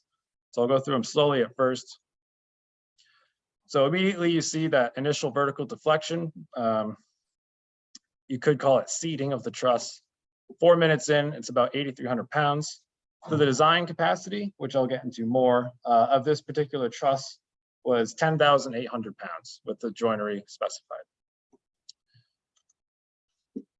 8 minutes in, we're at 21,900 pounds, roughly twice the design capacity. Still no real sign of any failures other than the significant deflection. There's also a little bit of separation between the king posts and the top cord shoulder at the very bottom. Moving on to 12 minutes elapsed, approximate load 32,500 pounds. You're starting to see bulging on both sides of the bottom cord shoulder, crushing of the fibers. You're starting to see the checks at the top of each top cord expand. So this is 16 minutes at 38,000 pounds. You'll see a split that is formed at this location here, more plastic deformation or crushing of the bottom cords on both sides. 16 minutes, 30 seconds, about 43,000 pounds. If you look on the left side, you'll see a almost perfectly horizontal block shear crack form. Yep, block shear. And then at the end, the ultimate failure of block shear. Very sudden, very loud, maybe jump. So what was the load with the function? Let me go back through. I'll verify that before I say it. So this is 4 minutes in, 8 minutes in, 12 minutes in, 16 minutes in. So the block shear failure, well, the only data I had was the load cell data, and the load cell data capped at about 43,300 pounds. So I'm assuming this failure either occurred at that maximum load or was able to resolve slightly more load and then fail. So before I dig into the failure results, just the material properties that I measured. So I picked the trusses up from Vermont Timber Works on February 24th, 2021. I wasn't able to test them until May, June, and July of that year. Until then, they were stored in the humidity, temperature controlled high bay at UNH. So on May 18th, I weighed all of them and took moisture measure readings of each individual timber in each truss. That's where the top values come from. So May 18th, average moisture content of the timber is 15%, average specific gravity of 0.518. I reweighed all the trusses directly prior to testing. I was able to back calculate the moisture content using the data from May 18th. So the average moisture content on the day of testing was 8.2% with a specific gravity of 0.499. I was happy to see that, as the NDS recommends 0.05 or 0.5. So I observed 7 distinct failures throughout the truss trials. So block shear, as I've already shown, mortise and tenon bearing failure, shoulder bearing failure, peg yielding, and those are the 4 expected failure methods from the allowable design calculations. I also observed crack formation, check expansion, and excessive vertical deflection. I called the failure because it was very surprising. Those 3 were unexpected. So the allowable design loads, I touched on this earlier. The limiting failure methods are shown here. The king post needed to be a 6x8 in order to get the bolts and the steel testing crib to work. So with that came a little bit extra capacity at that truss peak compared to what I was hoping for, but truss peak A and C were very similar, and then the 3 heel styles were very similar. So that was my ultimate goal. was to get apples to apples. If you notice peak style B, really, if you don't rely on friction, the only allowable capacity comes from those pegs. So assuming mode 5 failure, 945 pounds with the duration factor 1.6 times 2 gives you your 3024. So what was your, did you calculate design load? Yes. Explain briefly what was governing for that. Was that the block? Was that the block shear or was it bearing? It depends on the joint. So I looked at each one. So mortise and tenon bearing, you have the values in that first column. And then you have the block shear capacity in the third column. So depending on the specific joint, sometimes the bearing controlled, sometimes the block shear controlled. They're all relatively similar. And I wasn't really sure what those ultimate loads were. I couldn't find that anywhere. So that was one of the main reasons behind putting this project together, was to figure out what happens first and then what happens ultimately. So the most impressive and the first failure, or not first failure, ultimate failure was block shear. We're well versed in this because we have to design with it for every single joint. I considered it a structural failure, of course, and it was also the only failure mode observed that prevented the trusses from carrying additional load. So what that means is once block shear occurred, the truss was ended. The truss could handle no more load. So the image on the right, you have two examples of punching shear or block shear, one at the heel. So that was heel style 2, so tenon perpendicular to the top chord, and then peak style A, image on the right. And this is where DIC comes in, trying to identify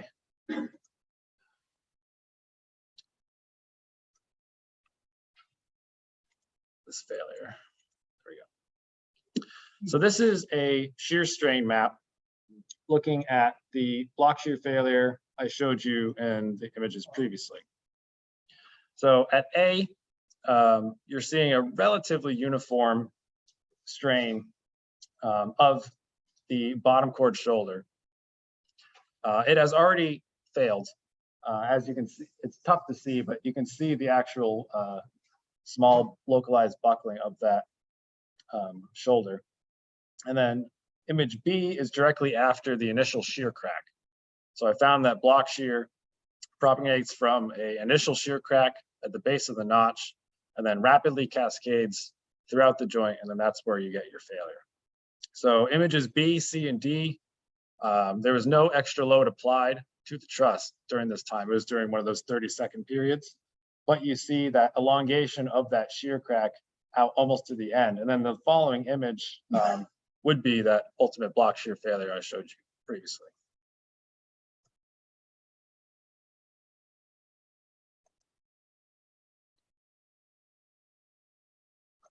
It's a very pesky arrow.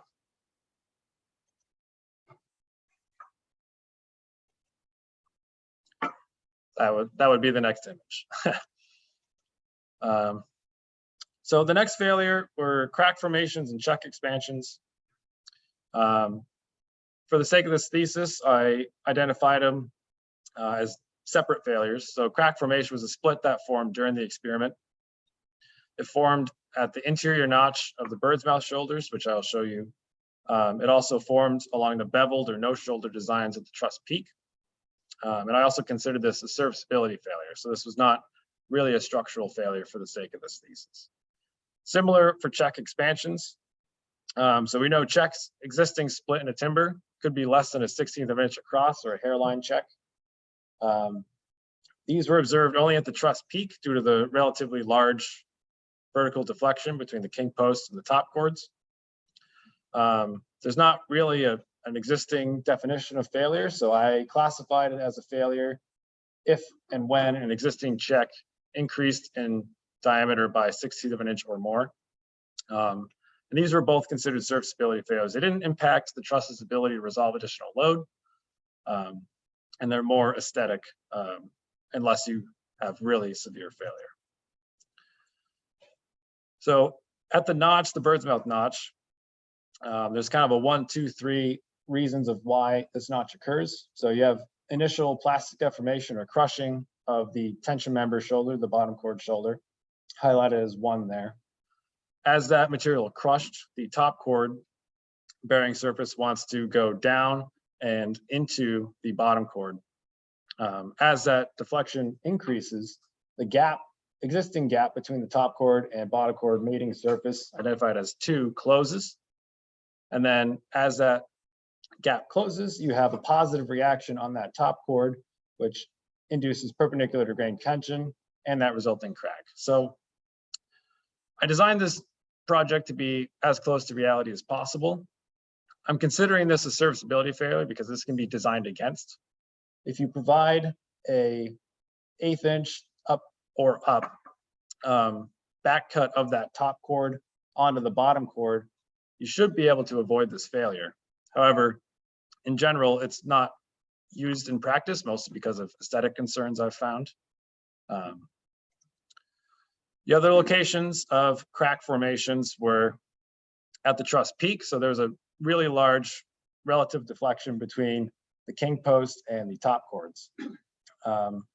If you see the image on the left there, this actually shows 2 things. A, you can see that the friction between the top chord and the king post did not work.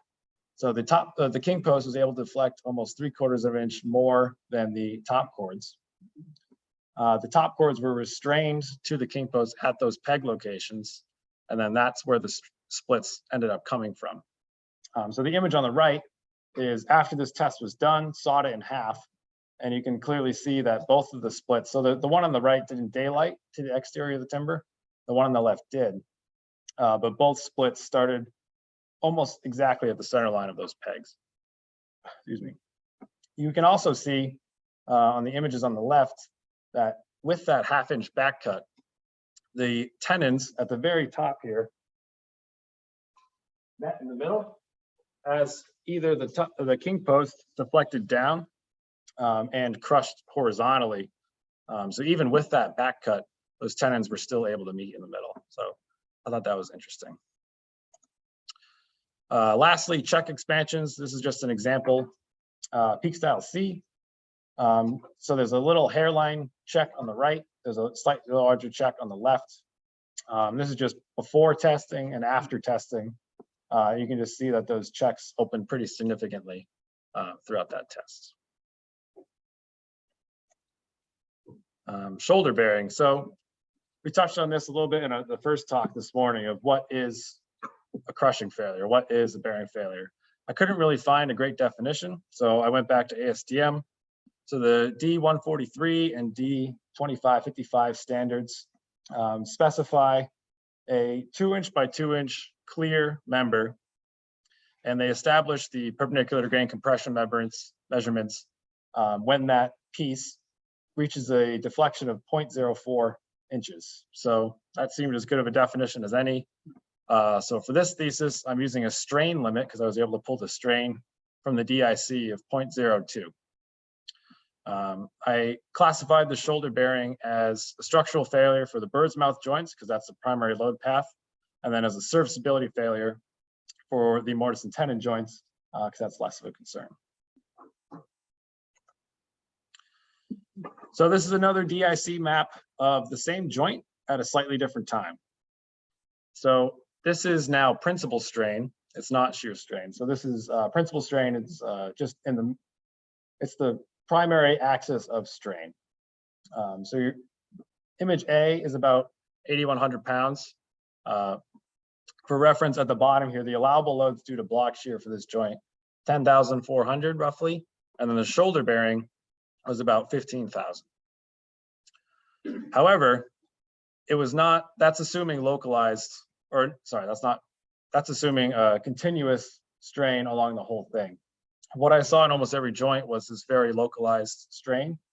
So image A to image B, in between those two images is when the bottom of that notch hit 0.02 strain. So that's what I had to call failure. And that was actually under the allowable load. That was about 11,000 pounds. Allowable load was about 15,000. However, you don't get full engagement of that joint until image C, maybe image D. And image D is when you have that uniform stress or strain profile. But if you see here, you already have crushing of that bottom chord at that time. And it makes sense because the applied load at that point was 28,000 pounds. So you don't get really uniform failure until the whole thing starts to crush. And then E, you see the emergence of the split at the notch. And then D or F, you see the emergence of the block shear plane starting to form. And then that split is really shown. So peg yielding, the 5% diameter offset method is often used to determine the yield of a peg. I couldn't use that for this thesis due to the complexity of the system. So Joe Miller, 2004, in his dissertation, he stated a mean peg yield deflection of 0.138 at 5,500 pounds. This was for two peg connection in poplar, I believe. So I was unable to determine a peg yield until they were cut open after the fact. So during the test, I used an empirical relationship of 1/8 of an inch relative deflection, either vertical at the truss peak, where you have a top chord and king post, or at the truss heel, you have top chord on bottom chord. So that 1/8 of an inch relative deflection is what I use to identify a failure. So this is a different peak style B. The relative vertical deflections shown even more here. And it's difficult to see, but you see the 4 pegs on the left are very hard to see because I had to sand them flush in order to apply the DIC paint. And then the image on the right shows those 4 pegs all failed as they're starting to suck in. So it's probably a failure 5 mode where they've yielded, but it's impossible to tell until you actually cut it open. So mortise and tenon bearing, this was another interesting one. I wasn't able to use DIC to discern the strain limit like I was with the bird's mouth shoulders because nothing daylighted to the outside. So I used another empirical relationship between deflection to define failure. So 3/16 is the limit I used. So that's a 16-inch grater, and also roughly the 0.04 inches I mentioned previously, greater than the empirical peg failure limit. So my assumption was the pegs are going to fail before the mortise and tenon bearing surface fails, which through mechanics is a logical assumption. This only happened on 4 out of the 13 trusses. I did find on 2 out of those 13 that I had a specific tenon failure, which I was unexpecting. Shown better here after I cut it open. This is a truss B5, and I'll talk about this a little bit later, but this one had a pretty significant vertical deflection in addition to the approximately 20 to 30,000 pound load. So the top chords ended up starting to rotate up and out of the heel joints, starting the cascading buckling failure of those top chords. You can see originally they were relatively small, and then they got bigger as it went down until the entire tenon split at that peg location. So excessive vertical deflection, I was not expecting the trusses to get anywhere near 1.5 inches vertical deflection. For the sake of this thesis, I used an L/180, which is a common roof deflection limit. Granted, the king post is allowed to slide past that bottom chord, so it's a much less stiff truss than if that was enabled. However, I modeled it in visual analysis as a pinned model, everything the same, and that is the straight line on your left. So that was assuming an average stiffness for the system of about 530,000 pounds per inch. And then all of the lines on the right are the load versus deflection curves for this truss. So you can see that the deflection was much more significant than expected in visual analysis. That's not an ideal system because of the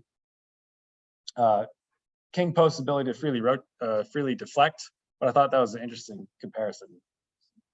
So your visual analysis, that's member deflection only, correct? You didn't put any springs in there. Right. Right. Yeah, it was a very simple model, but I just thought there was the stark difference between the two. I thought was very interesting. So now I'll just compile, or I did compile the failures all into one slide for each joint. So there was 5 trials that had peak style A. Structural failures were block shear and mortise and tenon bearing. One of the main things I was hoping to get out of this was a rough factor of safety for each of the failure methods. So the vertical or the tenon failure, with using the definition of the relative deflection, had a factor of safety of 2.09, and then the block shear failure had a factor of safety of 3.4, which is nice to see. I should say I designed these in accordance with the NDS and TFEC 119. I took the most conservative. So this block shear calculation is using the TFEC half reduction. Peak style B, there was 4 truss trials that had this. 100% of them experienced peg yielding, probably not surprising. The average load at failure was 16,000 pounds. Granted, it gave you a really high factor of safety, but that's because the allowable load for this joint was so low to begin with.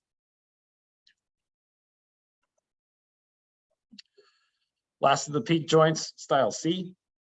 This one did not have any block shear. I only saw block shear on peak style A that one time. You do see the average load of failure is 14,000 pounds. That's due to that localized crushing issue. That was the best way I could define it for this research project. If you, I can share more, or I will share more in my thesis of those DIC plots. But often you see a particular part reach that strain limit and the rest of the shoulder isn't even engaged yet. So it's hard to define this failure. But for the sake of this thesis, that was the failure I had to go with. Heel style 1. I had 2 occurrences of block shear for heel style 1 with an average factor of safety of 4.36. I also had the shoulder bearing failure, which again has a very low average load, but was above a factor of safety of 1.0. So that was good to see. Heel style 2, 2 block shear failures out of the 4 joints. And then I had those 4 tenon failures, as I mentioned previously. Both failed around similar loads, more than 2 factor of safety. That's what I was hoping for, was to have everything meet at least 2.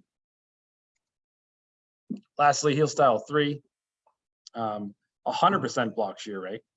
So every single joint, every single truss that had heel style 3 failed in block shear. And this was the lowest average load of block shear for any joint, with a factor of safety of only 2.68. So if you think back to peak style A, factor of safety was over 4. So this joint was a little worrying in that respect. So I'll wrap up the results looking at the measured and calculated responses. This is using the vertical deflection data and the vertical load data.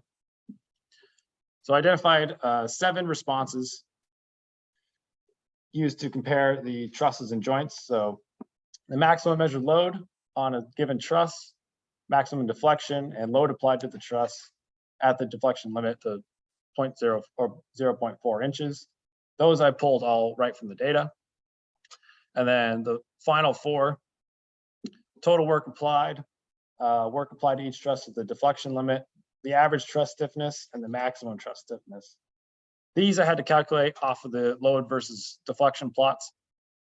So you see the fitted equation, which is the red line. For the total work applied, I just took an integral of that fitted equation from the origin up to the vertical deflection limit.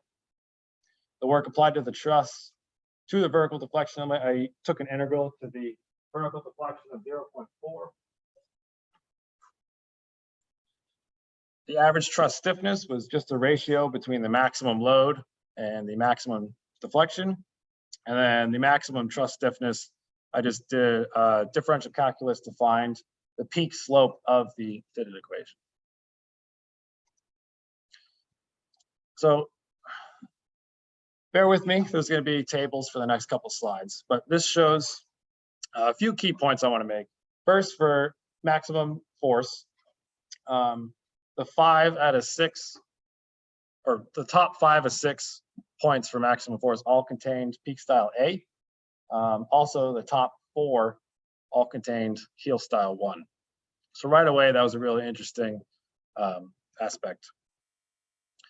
Additionally, there was only 2 trusses above average that had peak style C and B, but those were the 2 of the 3 worst performers for maximum deflection, shown over here on the right.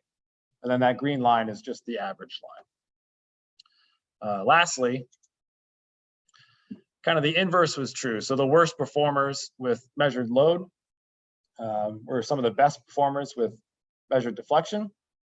I'm attributing to this that these joints failed at prior loads, so they weren't able to reach the maximum deflections as the remainder of the trials. So this is the load on the truss at the deflection limit. This was very surprising. The one highlighted truss here, C3, had the allowable load of 10,800 pounds. The measured load at the deflection limit was 11,000, or a factor of safety of 1.03. I thought that was very interesting. The visual analysis model, the FEA model, assumed a vertical deflection of 0.02 inches at that load relative to the 0.4 experienced. So the work applied to the trusses, the results were less clear relative to the maximum load, but you still see for the total work that peak style or heel style 1 was in 5 of the top 6, and then peak style A was in 4 of the top 6. Very similar results for the work applied to the truss at the deflection limit. And then the truss stiffness, again, a little bit less clear because there's some muddling here with the peak style A and 1, heel style 1. But generally, using these numerical parameters, you can see that A and 1 are at the top for every parameter. And then trusses containing B and 2, there were 2 of them. They were the worst for both. So now I'll look at some of the discussions and then final conclusions of this research project. So comparing these joints at the peak, peak style A had the best measured responses except for deflection, as I just showed you. 5 of the 6 best maximum load. 2 of the 3 joints had no structural failures. I meant to mention that on that slide. But it also had the highest average failure load. So looking at tendon bearing and block shear. Peak style B had no ultimate failures, but it did have every single one fail in peg bending, peg yielding. And then the pros for peak style C, they didn't have any block shear, and it was also easiest to fabricate. The cons, peak style A is the hardest to fabricate. Peak style B, only 1 of 4 were above maximum average load. And then it had the second lowest average failure load. So that was looking at the joint failures. Very similar to peak style B, peak style C only had 1 of 4 above average for maximum load, and it had the lowest average failure load. That was due to the definition of shoulder bearing failure use.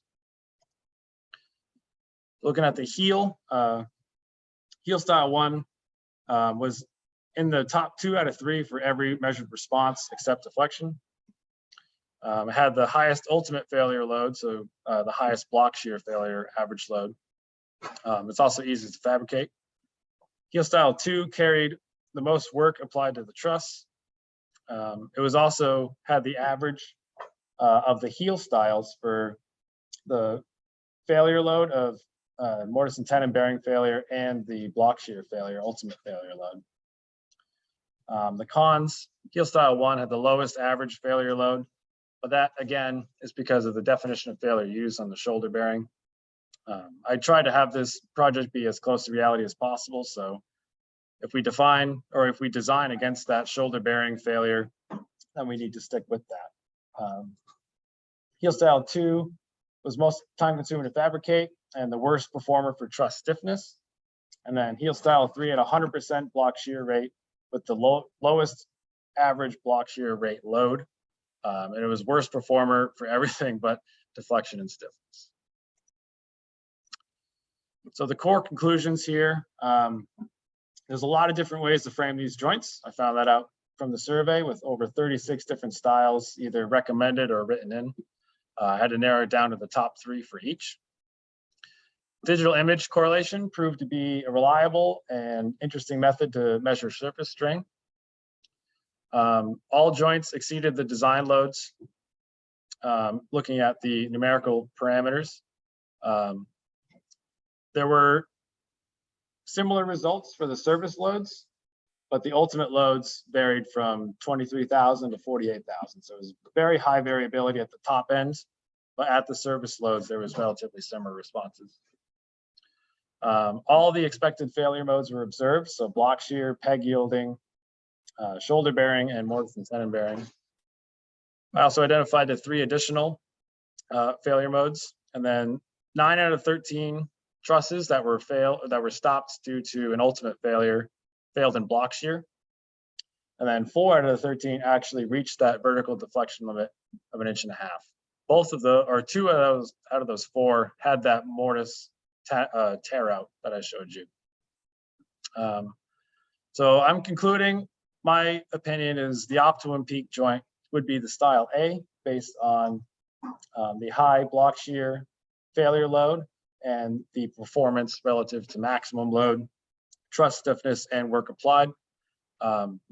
And similarly for the optimum heel joint, I was recommending style 1, so the birth mouth joint here, due to the high block shear capacity, and it's the easiest to fabricate, and it's visible, which is a bonus. But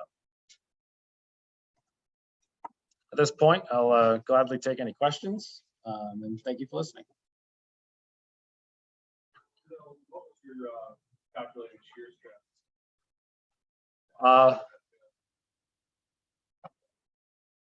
That's a good question. I have a lot of data and tables. I can get back to you. I did use the allowable load was 170 PSI for Doug Fir multiplied by the 1.6272. I can back calculate what that shear stress would be, but I need to look at my laptop for that. I don't, sorry. Right. Yes. Remind us what the pitch of your. It was 812. 812. Yeah. Yeah, I'm surprised by the slight difference between using that bird's mouth at the heel being, say, your preferred joint, but not having that same joint be preferred at the peak. Yes, I was very interested in that as well. But the performance with the bird's mouth at the peak was quite less. I don't know if I can go back to it.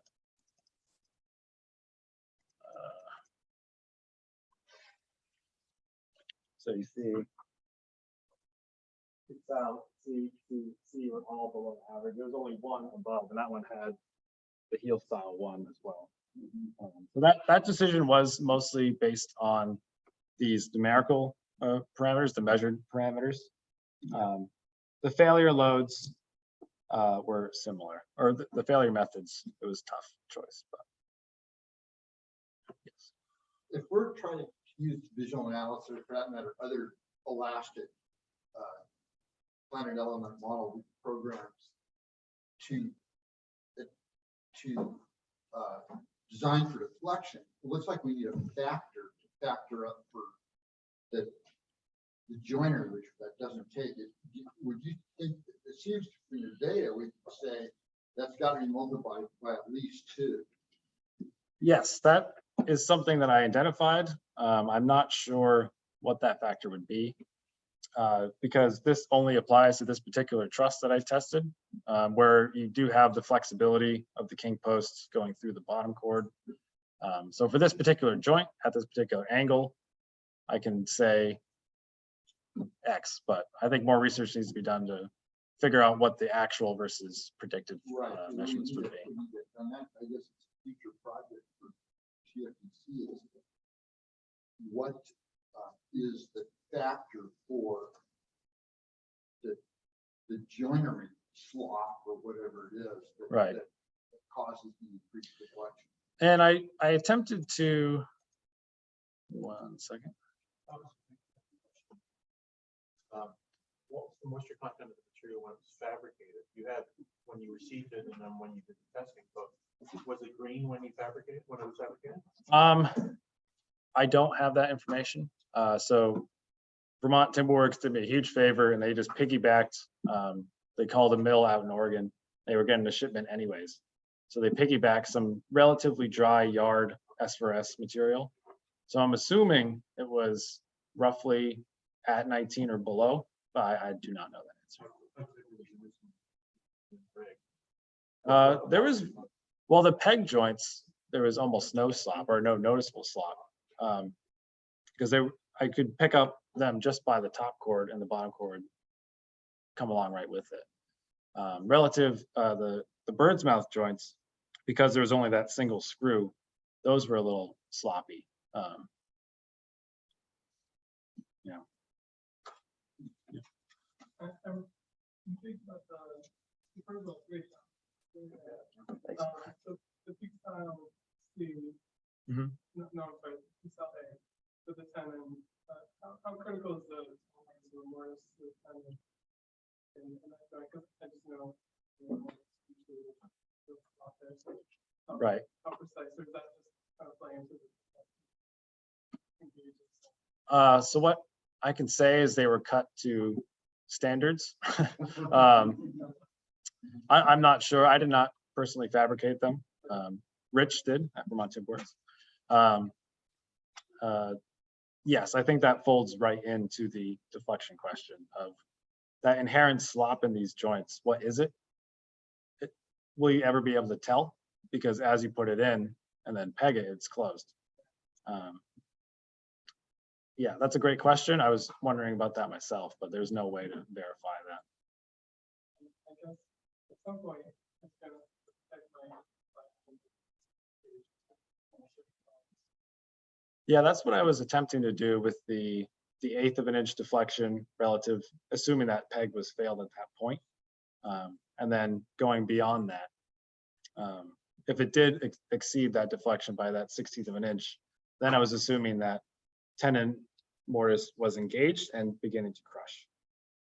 Because from Joe's dissertation, I was assuming that 1/8 of an inch deflection of that peg, it had yielded if it went over that. So any extra slop theoretically would be between that mortise and tenon shoulder. Yeah. Ben? I don't feel indulged. 2 comments and 2 great questions. Sure. One, I think this is wonderful. I think you have no unit. Right. That's taken 3 years. So. I owe you a couple of comments. First, because I didn't recognize you for doing something.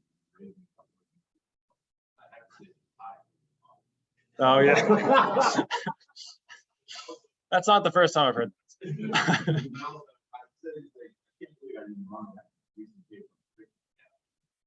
Yeah. Yeah. Yeah. So the two questions. One, these black dots. I mean, this is wonderful stuff. Yeah. I looked at Renegade, the really heavy data, I looked at the game stuff. Actually see what's going on. So I mean, you can take that silver little triangle off the top that's going to split off anyway, and paint top there and see how evenly the stresses are distributed across the width and length. There's all sorts of stuff. Yeah, it's a phenomenal application. Yep. So this is a good question, actually. I meant to discuss this. So I had 3 cameras 16 feet away from each truss with a hyper-focused lens. So that allowed for the least out of plane motion. So the farther you get away focal point, the less noise you get when the truss shifts side to side. And I took the pictures every 10 seconds. So 30-second loading procedure, I took 3 pictures. Just after load, in the middle, and then just before the new load. This is something that UNH introduced to me. So they have been applying DIC to steel projects for almost a decade. There's a memorial bridge project in Portsmouth, New Hampshire, that they were testing. It's a gussetless bridge. And they did a bunch of DIC work on that to determine, they have stationary cameras, and then they measured the vibration of the bridge using this method. During my lit review, I haven't really found anything with DIC, except in the past year or so, there's a paper out of China that was looking at circular timber poles, and you can actually use DIC in a 3D sense if you have 3 or more cameras to triangulate it. And they were looking at if they could determine if or when it was going to buckle before it reached that load. So there's a lot of applications, and measuring surface strain, as we've heard previously today, the epoxy rosettes I had a lot of trouble with when I was doing my initial tests. So then I went to this DIC method, had really great results. So what kind of, give us an absolute magnitude, like when it's blue, what does that mean? How much strain? Oh, yeah, okay. So this particularly follows the color spectrum, but in reverse. So Roy G bib, red, orange, yellow, green, blue, indigo, violet. It's backwards. So violet is the location of maximum strain. Red is practically 0 strain.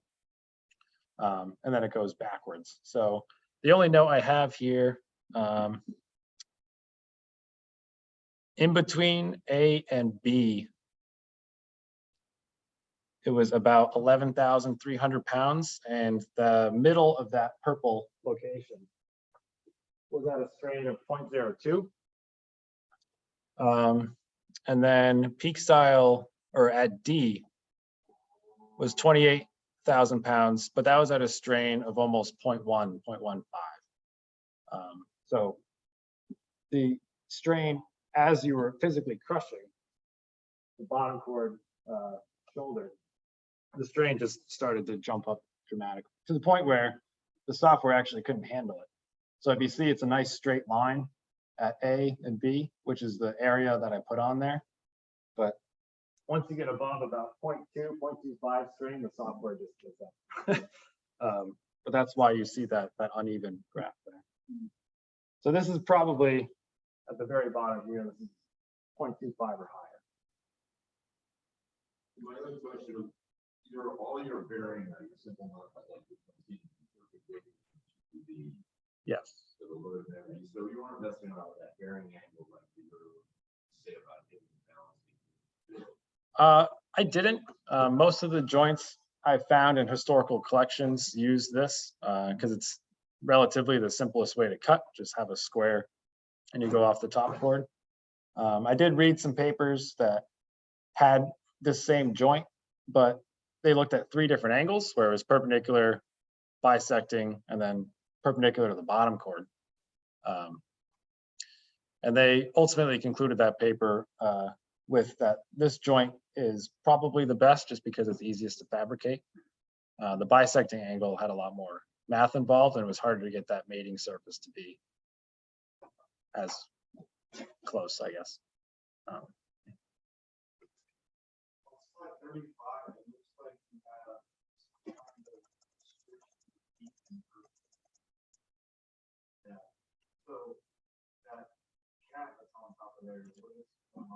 Oh, so I had to illuminate the other side in order to take the DIC photos.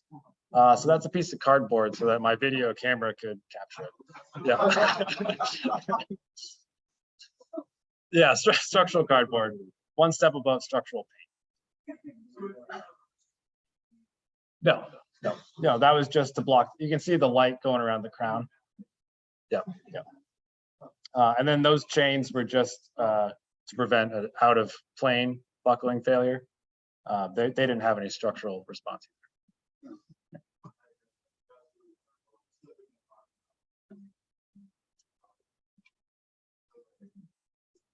Thanks. Any other questions? Nope.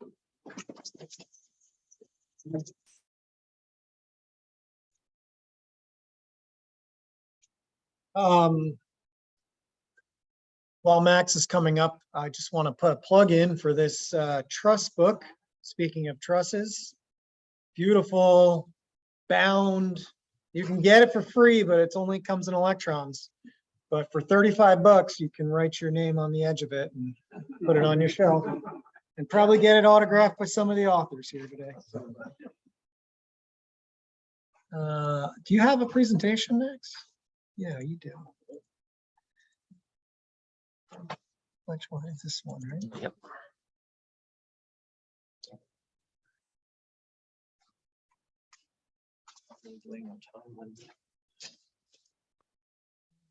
Well, it's 3:30. What time is it? I don't know. Do we need to take a break or are we?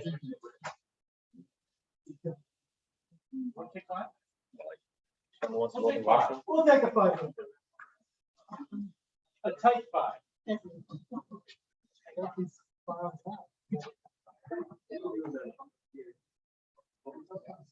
How's business anyway? Business? You're not complaining, right? What about the? Anything interesting coming?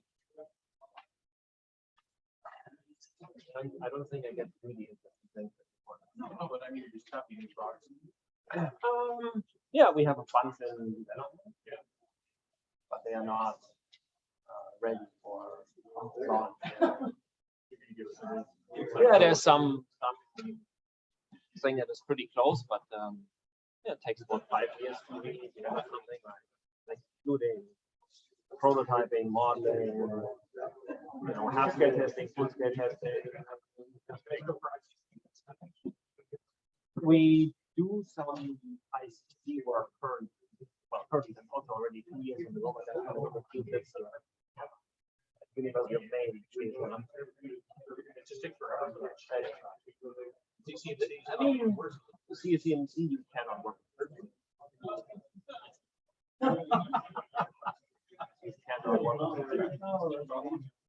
ICT is, once you get it going, it's good, but there's a lot of problems because many of the tests, there's no test standards for it. Right. So they're like, okay, you want to get this done? Which test scenario test do you like? Well, there's none. So then write one. Right. You need to make one. And that takes, sometimes 2-3 years. Yeah.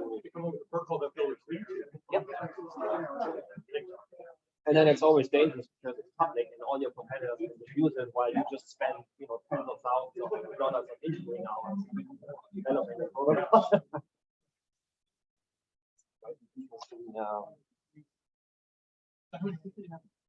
Over 30.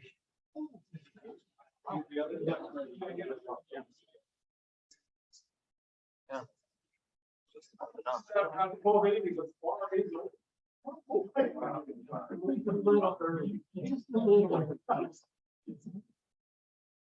Afternoon.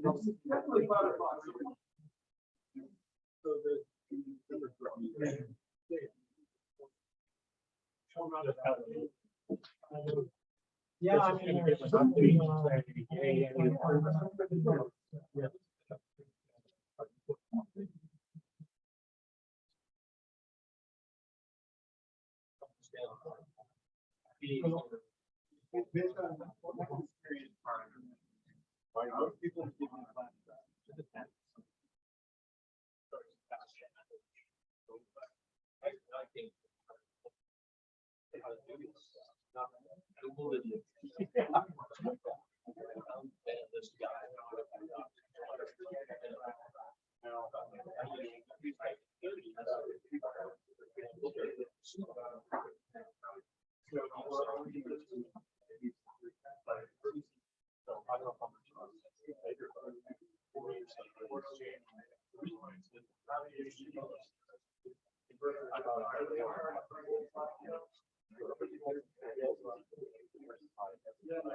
You've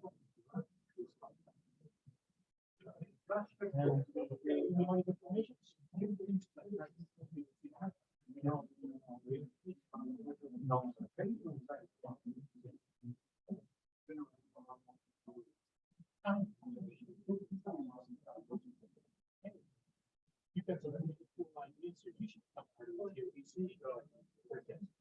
Yeah. So we love it.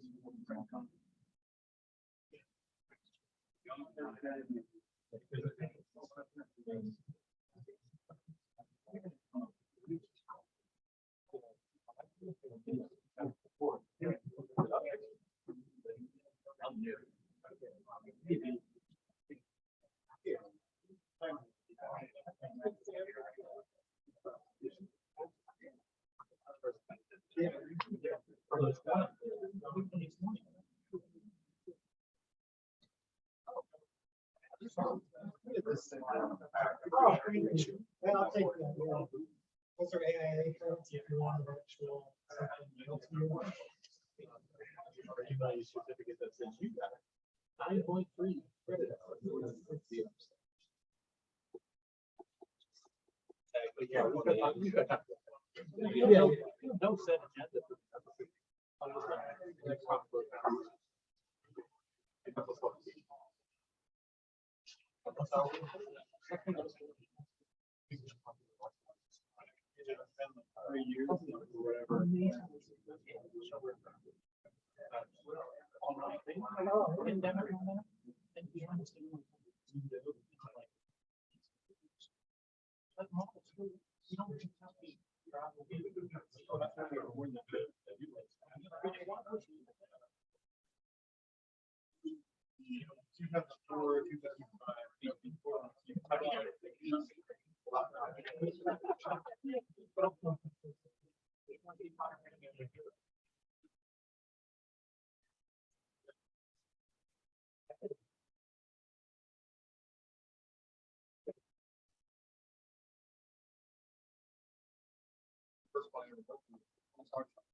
I got some water hands.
Started? Yep.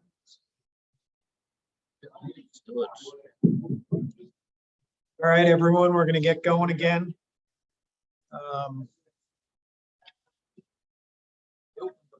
I know. Close the door, it's good. When people come back. Close the door, please. Is this yours, Max? Somebody left me their thumb drive. It'll be up here later. But really happy to have Max Clausen here. I'll let him introduce himself, but it's great to see Max coming for a number of years. All right, guys. I think I have 50 minutes, right? Something like that. 15. All right, then I have to speed up a little bit, but I'll do my best. 15 minutes is not possible, but I'll not keep you too long from going to the bar like the rest of the people. Introducing myself, I want to hang on. Where are we here with the? Ooh, it's not working. To show this picture of my kids. To the left's my daughter, she's 7, Rosalie. She wants to become an engineer, like her daddy. She helps me a lot around the house. We bought a very old house 2 years ago in Vancouver. Lots of repairs to be done. My son, 4, wants to be a monster truck driver for now. So I have some more work to do there. My daughter always comes home from school and she always asks, Dad, you are an engineer, right? Because she never really understands what I do in my day. And I always say yes. And engineers solve problems. And the other week they had the week of sustainability in school, and she came home and asked, so this is slow here.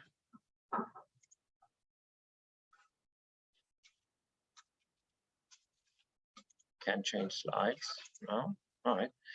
And she asked, how will engineers solve the climate change problem?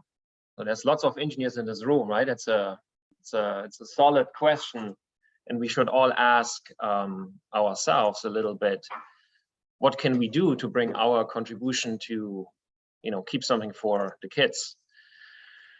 Obviously, I came here all the way from Vancouver, British Columbia, massive, monstrous footprint to get here. And all those yellow dots are some of the locations I guess I was fortunate to travel for work purposes over the last years.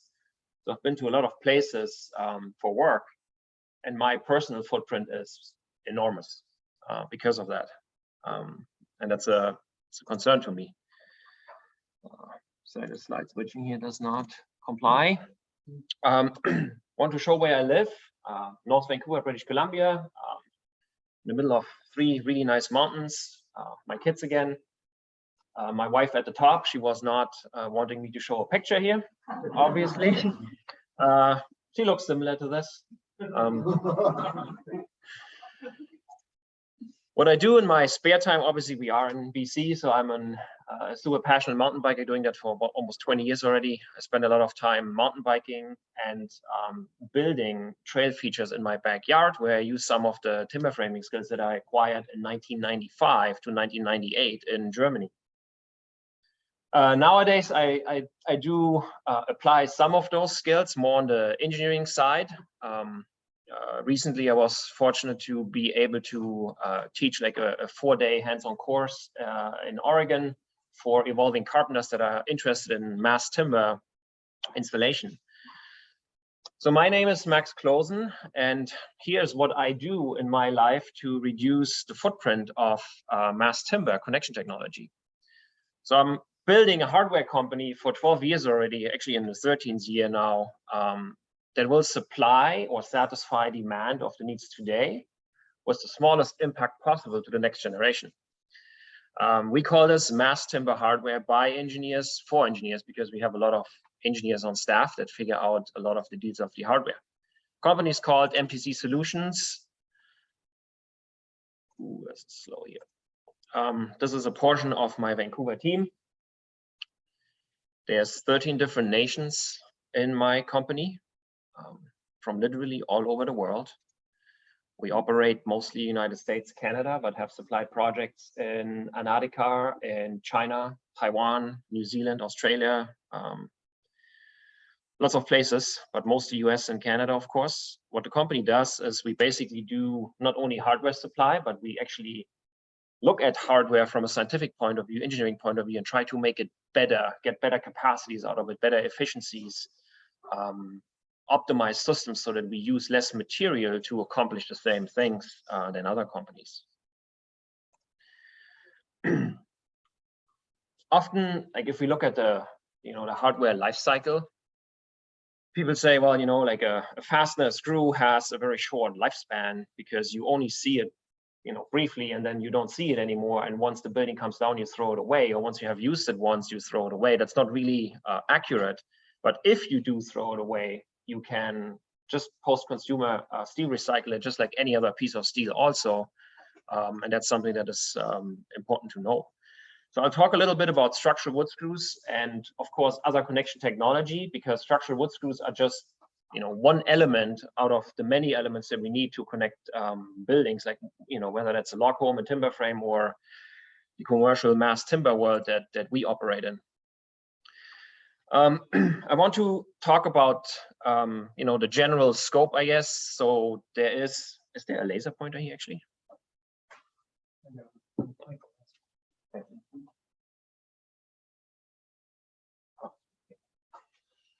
So typical setup, I guess, of a post and beam structure. We have posts, beams, and then a bunch of panels on top.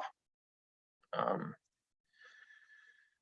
want to specifically address one of these things, allowable stress design, LRFD. It's sometimes a funny outcome. And just recently, actually, after you asked me about the presentation, there was a case where this was a problem in a building. And I want to run you through the process that we applied for that particular analysis there as a hardware supplier, following a bunch of the standards. AC233, obviously, we need to follow.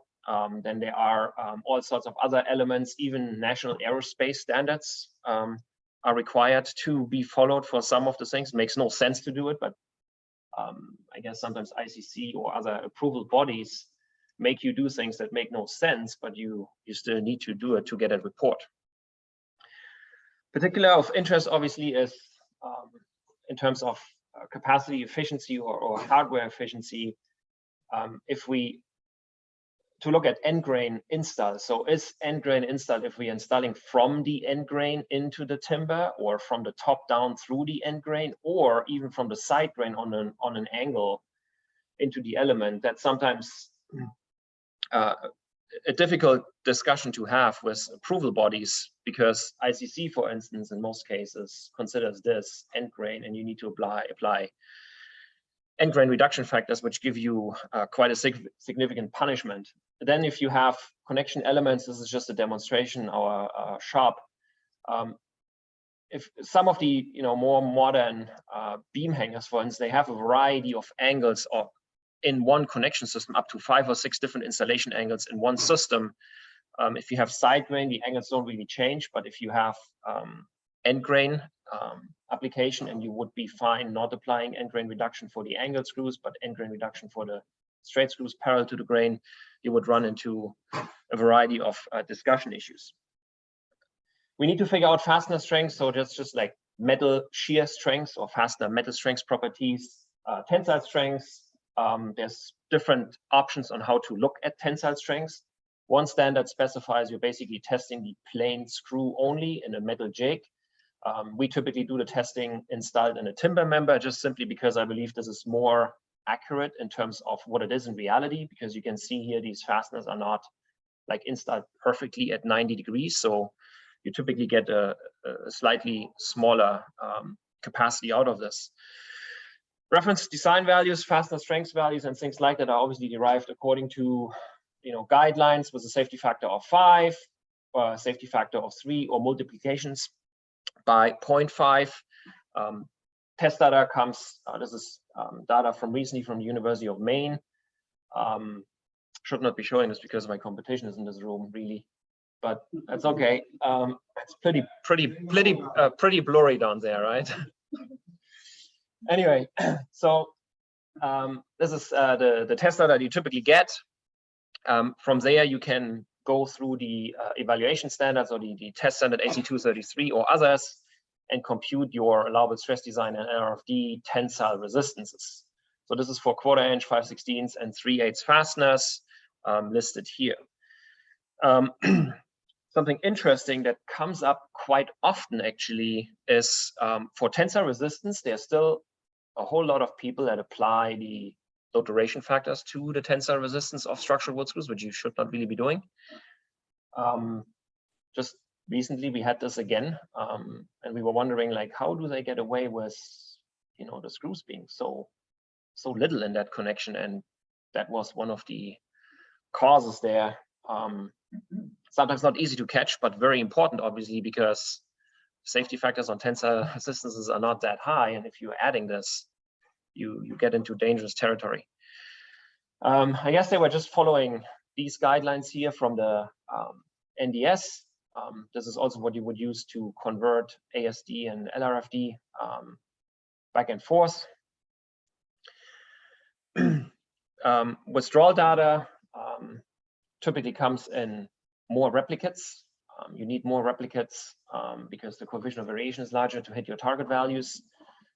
This particular I want to show because it does something that we don't really expect. So each of these tables is 4 inches of penetration for, I believe it was 1/4 inch fasteners at 90 degree, 45 degree, and 30 degree to the grain of the member. So what we would expect is that at 90 degrees, we would get the highest withdrawal resistance and we would yield the largest amount of tensile fractures in our testing.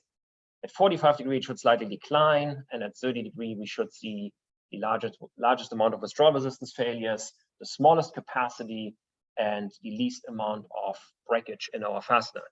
However, when we do these tests, it turns out that we get the most breakage here and here with almost equal capacity everywhere. So the angle to grain relationships that we use are not that accurate if you compute through the regular equations you find in Eurocodes or, you know, any North American code really. So there's some work to be done to make this really accurate, because we are over or under predicting, depends on what happens. And in particular, we can get a really false impression of what kind of failure mode occurs. So from this data, we derive the withdrawal resistance here. Don't be surprised by those numbers. This is the withdrawal resistance per 3 1/8 inch of penetration for 1/4 inch, 5/16 and 3/8 fasteners. I have this 3 1/4 inch, 3 1/8 inch penetration because this is from that recent project. We compare this against the tensile resistance, and from there we can compute our results on how deep our penetration needs to be to fail the screw in tension. In LRFD, we need 7 inches. In limit states design, Canadian design, we would need 7.5. So these two guys are pretty close. And doing the same thing in allowable stress design for that particular configuration would yield 9 7/8 inches of penetration to produce the same failure mode. So if you had this, you would get tensile failure, but you would estimate, following allowable stress design calculations, withdrawal resistance failure, which can be in some cases more ductile or more brittle than what you want. So I believe this is something that is interesting to see and interesting to know. In particular, if you have, you know, large scale commercial projects in the San Francisco Bay Area, where big companies put a lot of money into these buildings, and we are still fiddling around with totally wrong estimates, essentially, for some of the basic fastener capacities, like a screw pulling out of a timber. End grain, that's an entirely different nightmare. If we go into straight into the end grain, parallel to the grain direction, and we have like stable conditions, we get very strong results out of this.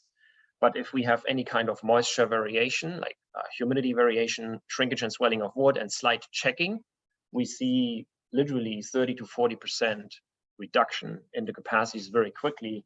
So for this particular case, the estimates that we do with design codes are pretty accurate. Like we get a pretty heavy punishment if we put fasteners into the end grain, and we are only allowed to do it on short-term loading, and that's exactly what the testing really shows from our point of view. Some efficiencies outlining here.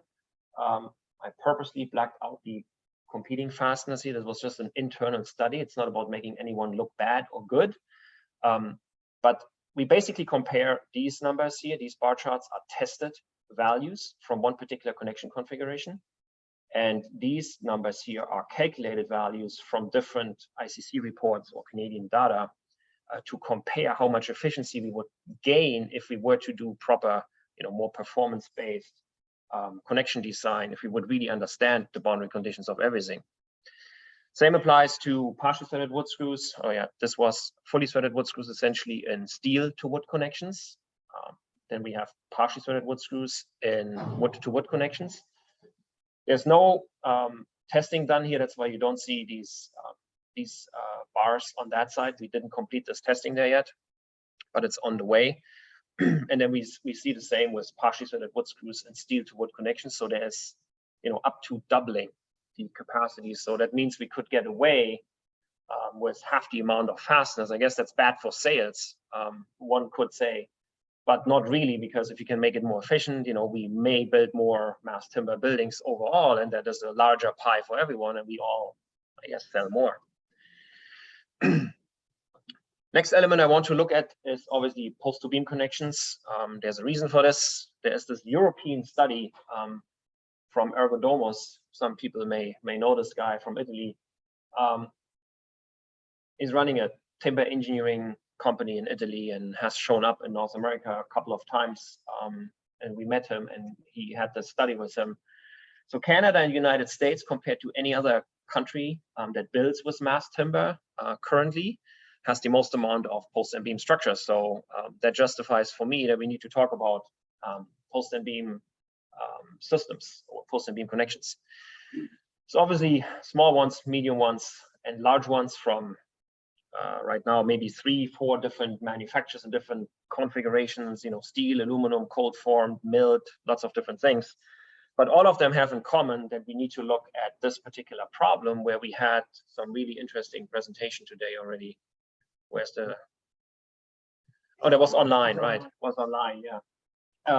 Anyway, it was really interesting to see that because it's essentially referring to what I'm talking about, or what he was talking about.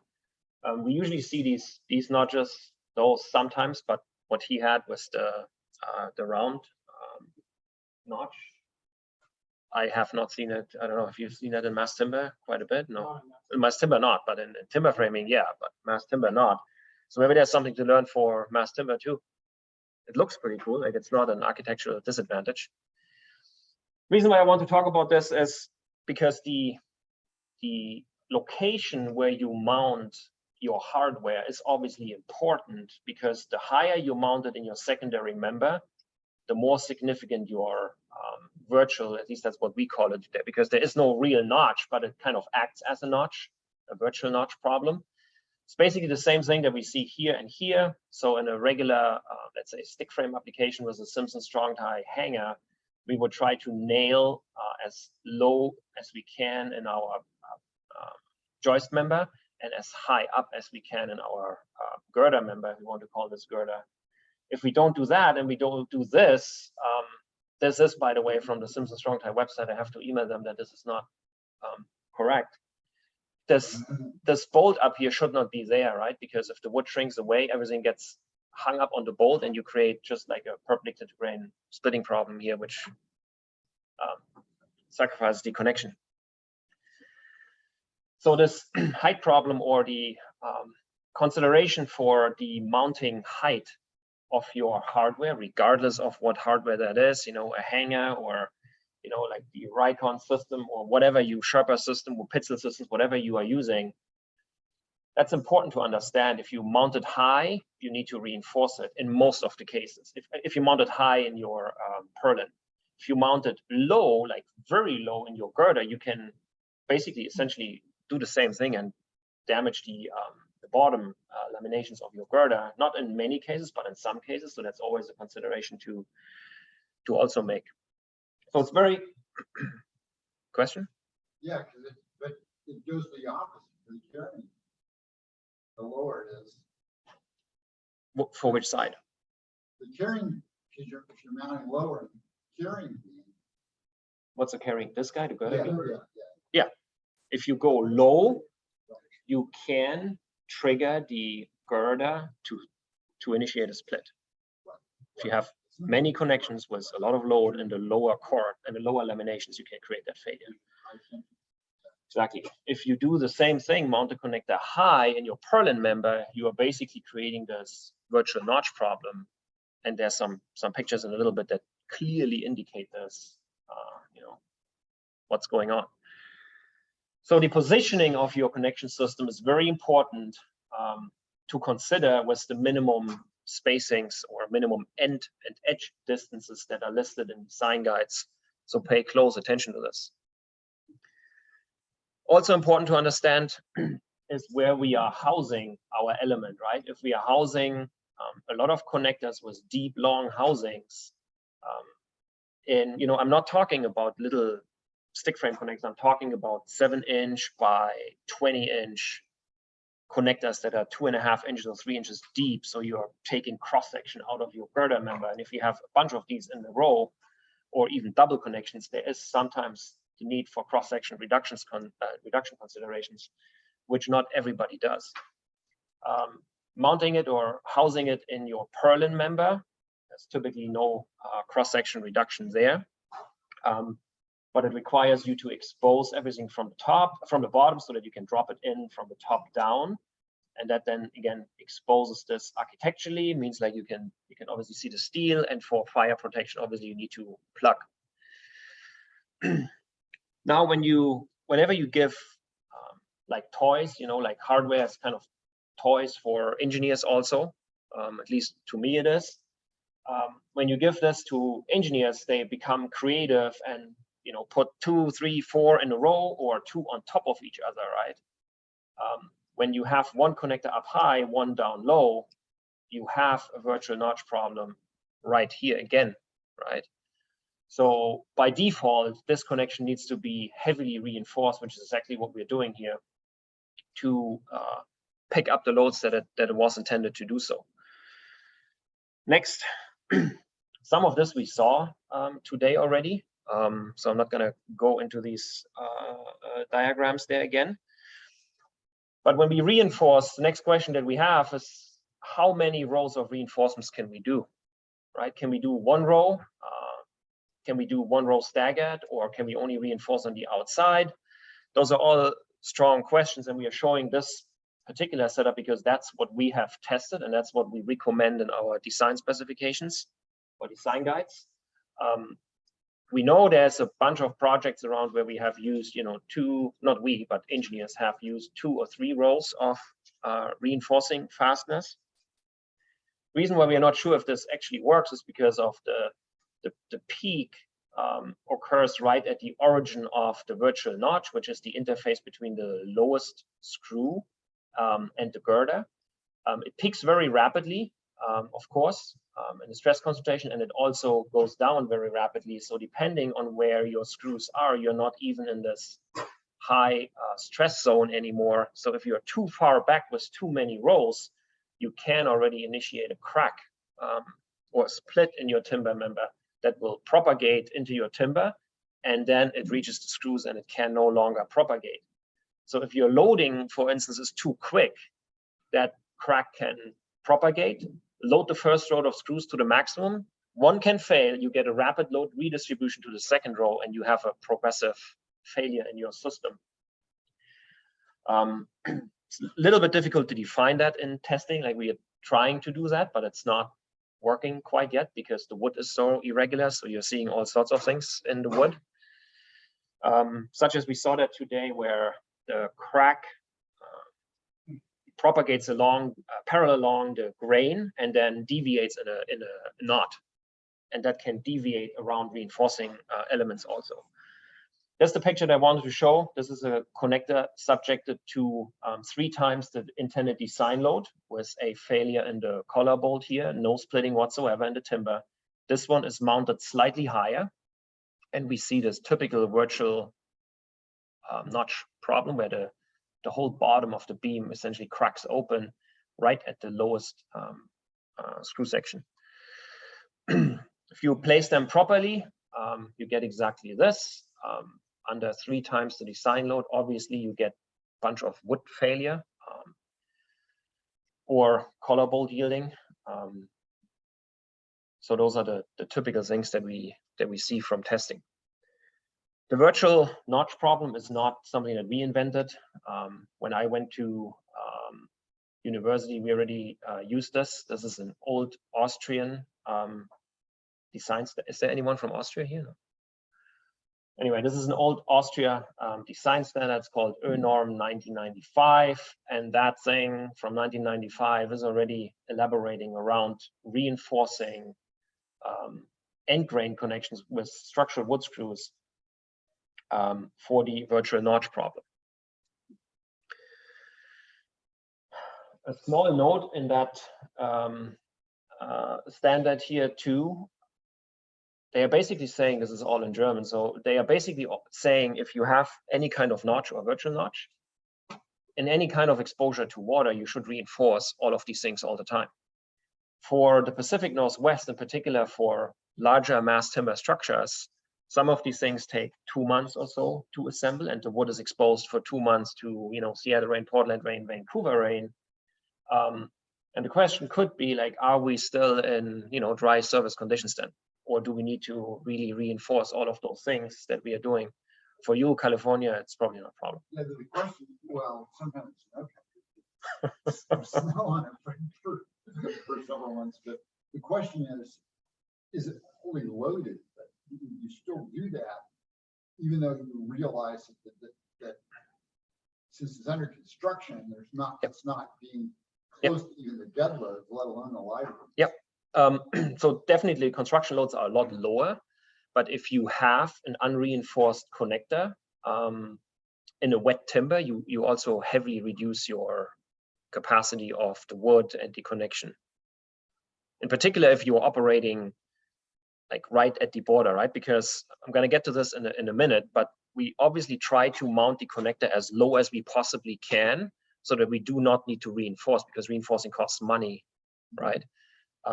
But we cannot mount it too low because we also need to have a fire rating, right? So there's always this, catch-22 we are playing with that just needs like, a solution somewhere in the middle, I guess. So depending on what you are doing and where you're doing, again, I'm just bringing this up. I don't know if this is a problem if wood gets wet, because we measured 24%, 20% on glulam beams that were exposed to a month of rain in Vancouver when it rains like 1 month and it doesn't stop raining, right? And I guess So the other question is installed when it's wet, which is possible. Yep. Is it degraded when it actually dries? When it dries, the concern is probably more around the restraining of shrinkage, Right. because that triggers a bunch of checking, pretty significant checking Right. So sometimes. if it's installed wet. Yep. You're going to get a reduced capacity when it actually dries. That's Yep. my. Could be. Yeah. Yep. Good question. Then seismic, obviously, concern. I don't know, is there any seismic here in Vermont? Yes, a little bit. There's definitely a seismic in Vancouver, San Francisco, Los Angeles, where you are. Paul, I believe there's a bunch of seismic in your area. So that's something that we need to look at when we build mass timber buildings in seismic areas. This guy here, Deval, defined 2003, defined a certain amount of drifts in your structure. 1.5% is, I guess, okay, moderate. As soon as you get to 2.5%, you would, I guess, assume some sort of complete collapse and failure in your system. And here's just an overview of some of the tests that we did in 2016 and 2017 when all of these things were realized. What was not realized, and obviously in some of this early testing, is how is your CLT panel or any kind of mass timber panel, you know, NALAM or MPP mass plywood panels? How are these panels fastened to your beam? Because if you have a panel fastened with a lot of fasteners into your beam, you make this connection here very rigid, and you're prying a lot more on the bottom of your connection.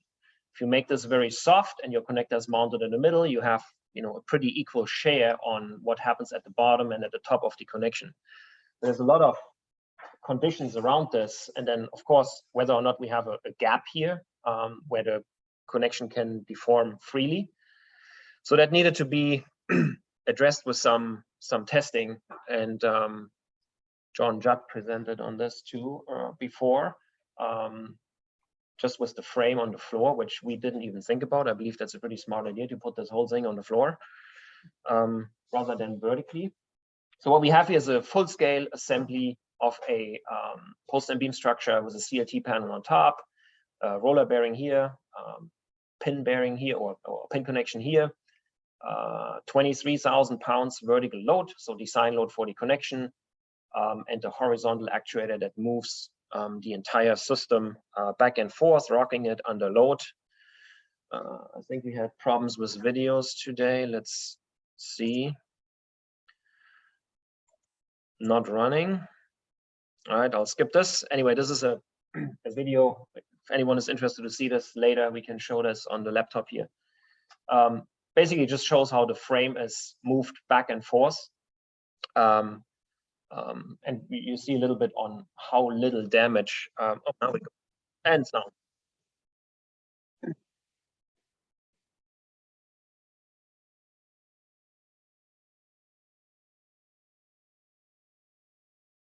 So basically from it is. Basically for this entire test, I want to show some of the recordings that we have. This testing is all fresh from May, I believe May and June this year. So there's still a ton of number crunching and data crunching going on to look at all of these things. But interesting is the vertical load application here is pretty consistent. Obviously, there is, you know, plus minus 3,000 pounds, I guess, somewhere in that range, because the system is obviously not friction free, right? I mean, it is a roller bearing, yes, it is a pin bearing. It still there's friction on it, right? In particular, because we are, you know, pulling with 23,000 pounds on this thing. 23,000 pounds at the connection, not 23,000 pounds on the actuator. The actuator had some more force actually. So the load displacement curve, sorry, the force recording here is not like totally flat. You can see there's some fluctuation in this. Plotting this against the actuator force against the force of the horizontal actuator, so you can see this actuator is also working quite hard. These tests are horrendously long, you know, 11,000 seconds, like 3 hours. It's quite boring to watch. So I don't know, around 11,250 seconds, you need to pay attention to the test, because that's when you extend the actuator, you know, to its fullest extent, and accomplish for this particular testing about 4% drift, 3.8 to 4%, so way past the requirements. This is how the curves kind of look like we are somewhere between 3.8 and 4%, depending on which test we look at. You can see these things are shifted a little bit. That's simply because the recording was not triggered properly. So even in, I guess, industry testing, there's these mistakes that are happening, and unless you correct it, you can't fix it once it is started and recorded. Plotting two tests of the same connector on top of each other, you see there's, for whatever reason, a load drop in the actuator by like 1,000 pounds, I believe, or 800 pounds it was, and the recordings plotted on top of each other just to see if we can even compare tests like this, because there is a lot of friction and a lot of things moving in this test setup. For testing of, you know, this supposed to be somewhere in the 50,000 pound allowable stress design beam hanger that will come at one point. This was tested for drift already and gravity shear. At full design load and 4% drift, the connection did not fail. The only thing that happened was this bottom bracket sheared off, but the connection is still hanging on the top flange entirely, and there's no visible damage to anything other than this bracket failing at about 4% drift. Other connection elements are just modified, so making the plates out of different material, making them slightly thicker, modifying angles and brackets. 2015, I believe, 2022. You can see there's a much bigger piece of hardware now. The drift rating for this in 2016 was 1.3%. This was 4%, because in 2016 or 17, whenever this testing was, typically failed right down here was a crack. So we just made this out of a stronger aluminum with more meat to resist. Then a quick overview. This project was all done at Oregon State University, private funding from different companies, and two very strong master students. They got hired from other companies, unfortunately. But they produced really good work with the professor, and this is just an overview on the behavior, actuator force over actuator displacement, on how much of a different behavior you can get by using a variety of different connection systems, from a pure wood to wood kind of housing connection to some heavily milled aluminum systems, or custom steel brackets. But there's a large variety of data to look at to get an idea on how these mass timber connection systems, custom engineered or pre-engineered, can perform in this scenario. Next is fire. I think no one spoke about fire today, right? Fire is obviously, we work with a combustible material. It's a problem. This is the Canadian guideline. You can see it's very extensive. It basically says protect your wood. Then it refers to the technical report 10 from the United States. Thank you, America. That's great that we can use this. Or it refers to the Eurocode. Looking at TR10, there's also a whole ton of testing going on right now. I don't know if anyone followed this, but there was a big project in Ottawa just recently. I think that was more for public attention than scientific results, really, because it doesn't matter why, but it's in analysis now. We will see some data out of this. But the TR10, if you summarize it, the crux of this whole thing is the gap between your post and your beam end, and whether or not it's bonded or non-bonded. So if you do the calculations here in a bonded, in a non-bonded case, so no fire caulking and no physical, connection between the post and the beam, you would get around 5.2 inches of char layer on your beam for a 2-hour fire rating, which is gonna make your beam large. If you do that with a bonded member, means you apply caulking, you get 3 inches. So that's much less.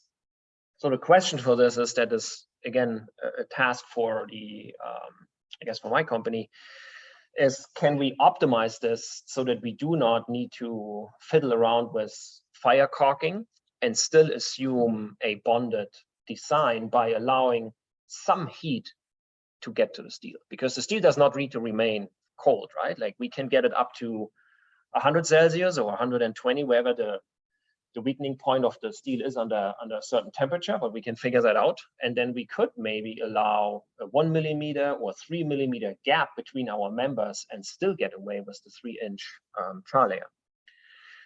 We modeled this already, like the modeling suggests this works, but we need to do a full-scale test sometime soon to do this, figure it out.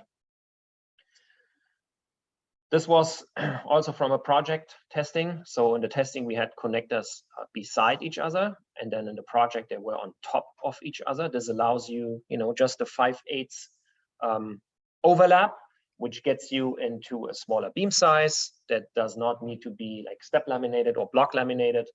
So you can use regular 2x material to laminate your beam, and that saves significant amount of money in the manufacturing process of glulam, and also uses less fiber, meaning it becomes more efficient, more sustainable. Here's the interesting LRFD, allowable stress design comparison again. How are we doing on time? We're good. So if you do fire design, for instance, in LRFD, it would work. If you do it in allowable stress design, your fastener would poke out the timber member and you could no longer get a fire rating, right? And that seems to be something kind of awkward to deal with. Happened a few times already where Canadian firms, because obviously we are more familiar with limit states design, so LRFD is a close sister of that. And then review happens or some modification is made in allowable stress design, and some of the designs no longer work just because of different design methodologies. And that is something that is difficult to handle. Mistakes happen. Connectors get installed too high, too low. In some projects, it's a few hundred or even 1,000 connectors that are installed wrong. It's a big problem if your timbers are already on site and you can't change it anymore and you have 1,000 of these things installed. So they need to fix things, right? You need to take every single connector out, put dowels in it, or this healthy stuff. We prefer the dowels, obviously, because number one, the dowels can shrink and swell with the wood. It's way more sustainable than epoxy. Also a lot less expensive from the material cost point of view.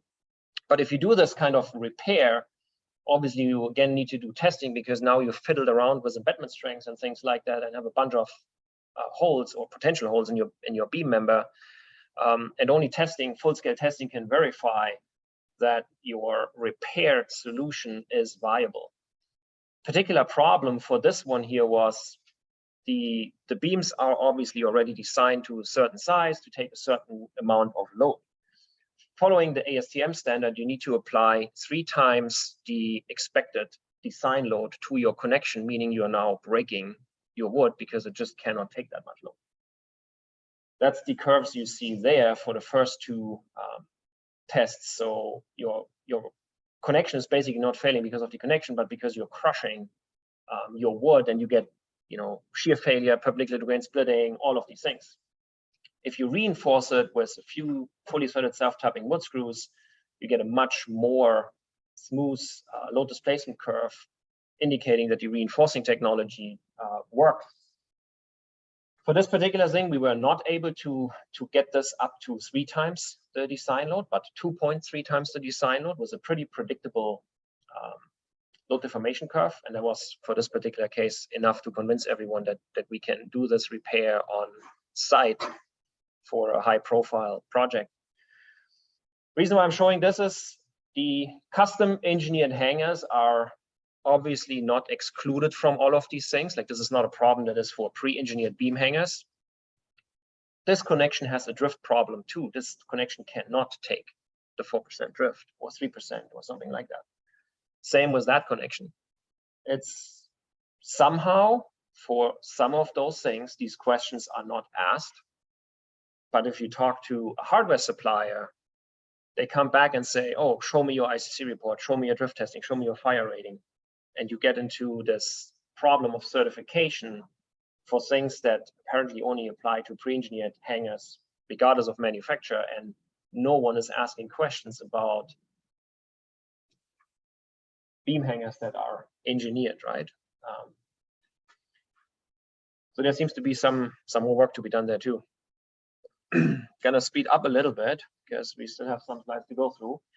Want to show some more interesting things, at least super interesting to me, on how fasteners perform in testing So for this particular connection here, we designed these things according to what we know about design. Intended failure mode was fastener yielding. However, you can see there's not a lot of fastener yielding here. We are getting this, plug shear failure of the cross lamination and the surface splitting on our cross laminated timber panel. Noting though that this is a pretty small specimen, so there's, like the cracks can actually open up. Another important factor, screw in torque, right? If we are having big steel plates with a couple hundred fasteners in it, and we tighten every fastener with 40 foot-pounds that we did in the testing here, we are creating a whole bunch of friction in our system that we are not using in design, but it's there in the structure. So if you really want to understand or specify like a performance-based connection, you really need to understand what your hardware is doing, and that again can only be declared or clarified with testing. So from this particular testing, that is also just from June this year, we basically tested a bunch of half-inch fasteners with 3 different lengths. One is 4 inches, half-inch by 4 inch, with about 2.5 inches of threads. One is half-inch by 6 1/4 with 5 inches of threads, and one is 7 1/8 with 5 inches of threads, also half-inch. And even within that tight fastener group, like it's the same screw with the same diameter and the same wood, just varying thread lengths, you get 3 different, quite significantly different performances with different failures. So first failure is what we call, I guess, shear failure. It's shearing off the fastener, even though that doesn't really happen in wood-to-wood connections, because you can see the crushing of the wood fiber here, which subjects the screw to a tension load and a shear load. So it's always a combination of those two. Then the traditional tensile failure, in most cases, you can identify this by these sort of 45-degree kind of breaking points here, that we see that a lot, pretty much in all tensile failures. Tensile failure from those particular specimen where the head breaks off in typically 1 screw out of 4. And then bearing failure for the fasteners with 6 inches of spacing, 4 inches of spacing. I'll show you load displacement curves for this in a second. You can see how much yielding we do get, and that we are getting withdrawal action. The fastener is pulling out of your timber. That is more pronounced in shorter screws. You can clearly see the fastener rotates. And it does pull out because you are applying a tension load when you are deforming it this much. Here's some of the findings, interesting load displacement curves. So the control specimen, 6 1/4 inch, 5 inches of thread. Then we have 6 1/4 inch with 4 inch spacing on center and 6 inch spacing on center, and a parallel to grain application. So top ply and the shear plane parallel to grain. You can see the 6 inch spacing is better than the 4 inch spacing, or has a higher peak load. If we switch grain orientation, the performance changes and our bigger spacing performs less strong. The 4 inch screws, in my opinion, perform the best because we have this, I guess, nice ductility, if you want to define this, maintaining load while deformation occurs. So we have some really nice, number one, pretty predictable increase all through the range, and then some really nice, maintaining a certain load while allowing deformation for the connection. Here, a quick overview of all of this. So again, this is the same screw and the same setup. Everything is the same. The only thing that changes is the thread lengths and the overall fastener lengths. So you can see there is quite a significant difference in terms of peak load, and the longest screw with 5 inches of thread performs actually brittle and shear. There's no more like ductility there, right? So that needs to be looked at and triggered, because if we're using fully threaded wood screws, we might get some of this more often than we think. And that can be something that we do not really desire. We also play around a bunch with some stuff. So we try to push failure modes into, with a rigid plate into the fastener, or make the fasteners more rigid than perforated plates. and play around with these things. We also played around with that camera that you use in your study. That's actually a lot of fun. Big technology, big data, but it really gives you some really nice images.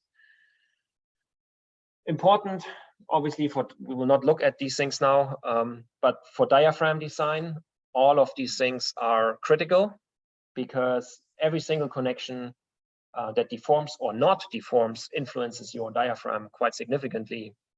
And based on the testing that we did, also in collaboration with the American Wood Council and Weyerhaeuser, this thing is not 100% accurate. There's a lot of overstrength and all of these things.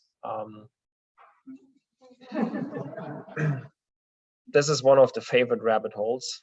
I would like to dig deep into this. Maybe I will one day, but this is just a little overview of some of the testing that we do for a particular project in Victoria, British Columbia. 4-story building, and they really want to use CLT shear walls, and the initial design was just ridiculous, way too expensive. No one can build this and pay for it. So we did some full-scale testing of this earlier this year to get it down to somewhere where we can like really see what the connections actually do. And some of these pictures here nicely showcase this. So the original hold down design is exactly what you can see here. So you have a bunch of holes.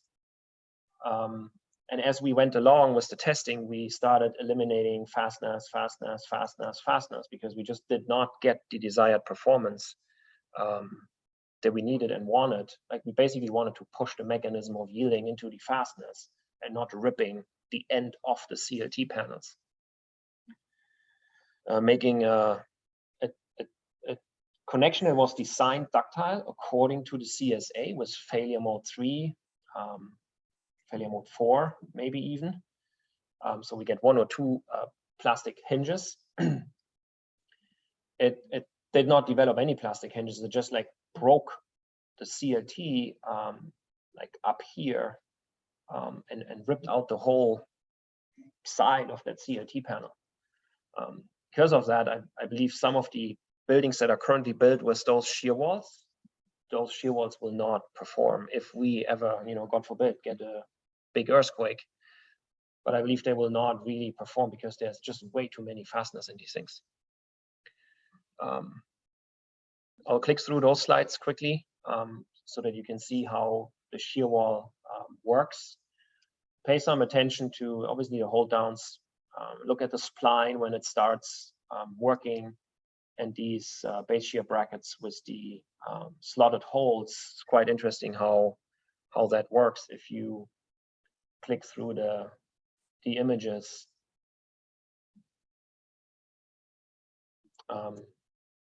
Maybe I want to go back, just show this one more time.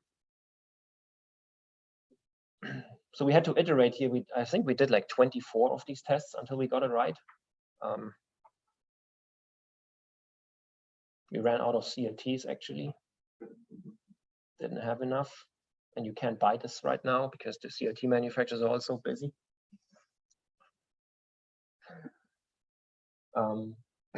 Yeah. Shear wall performance, again, I find it interesting to see how the fasteners slide there. You get the torque right here so that there's no friction, and you downsize your hold down from a pretty monstrous plate to something that is, half the size, half the cost, or 3/4 of the cost, I guess, and actually accomplishes what you want, which is fastener yielding. The whole thing spun up to a much bigger testing that is not quite completed yet. We have done, I believe, 2 or 3 tests, and there's like 5 more or so coming. These hold downs will be scaled up to 600 kilonewton. I'm not sure what that is in pounds, times 225, if someone wants to do math, up to 1,000 kilonewton for a possible project in Toronto. In summary, I think there's still a lot of, let's say we are in the very early stages of understanding fastener behavior for mass timber, even though in the last 12 years, we have done lots of research, a ton of research. But still there's a lot of things to understand about fasteners, which is great for me because I will never run out of work. We have a great potential to get our connections a lot more efficient through appropriate testing. Many of the things that we use currently in mass timber are from the 80s or even from the 1960s. So I believe there's, in particular for the connections, lots of great potential. Hardware by engineers for engineers, in my opinion, that's what I tell myself at least, to live with my footprint, delivers my part or our part to a more sustainable design from a fastener supplier. This is coming up more and more, dissimilar metal. Obviously something we need to pay attention to if you work with aluminum and steel or stainless steel elements. Make sure you have physical separation layers between your elements, because dissimilar metal corrosion can be a real problem if you don't pay attention to it. You need dissimilar metals, obviously, like steel, aluminum, oxygen, and water. This we have pretty much everywhere. This not so much. So whenever you have two different metals, remember this dissimilar metal corrosion problem. For my marketing team, I must do this. You can download all of the stuff on our website. All the design guides are there. It's not only 4, I don't know how many we have, it's a lot. It's also about 70 YouTube videos explaining a bunch of things on YouTube about hardware, and we're adding more every month. And then some of the reference that I used, a bunch of universities, a bunch of other engineering firms, a bunch of student work that we fund. Students are doing very good work, so I'm glad to see that John Judd is here. We've worked with him quite a bit with his students. There's some excellent work coming out of these things. That's it from my end. I'm at 55 minutes, under the hour. Is there any questions?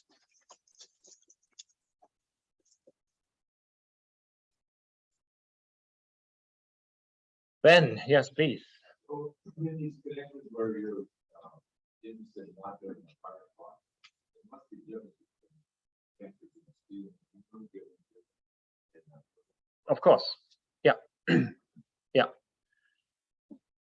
But that's what we need to figure out, right? Like, how much temperature are we okay to get to the hardware and transfer that back to how big the gap can be for a 2-hour fire rating, so that we can avoid caulking or like a physical connection between the elements, because that's hard to accomplish, right? Like, number one, if you put the caulkings there, you know, take the caulking gun, put it around the connection, and then you slide your beam down and it's everywhere.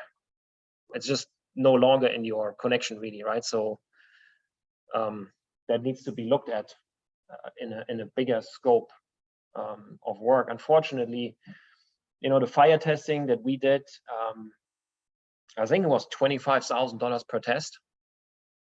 So if you need to do 10 tests, you're digging at $250,000. That's quite an investment, right?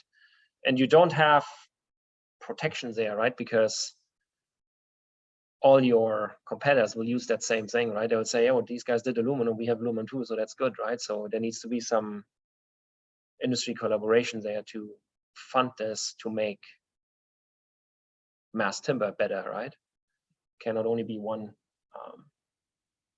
private company that does this, right? So there's some industry association work to be done. How much is testing you're doing specifically in North American market? Everything. So what's going on with the European market? I don't know. Anything else for Max? Okay. Let's give him another. Thanks, Max.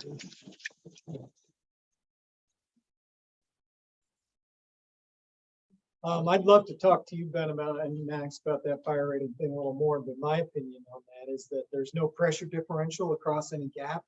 So there's no hot gases that go in there, and there's been testing that has put sensors on those metal connectors and shown they don't heat up. So I think it was an overreaction when they wrote the code to being scared of fire.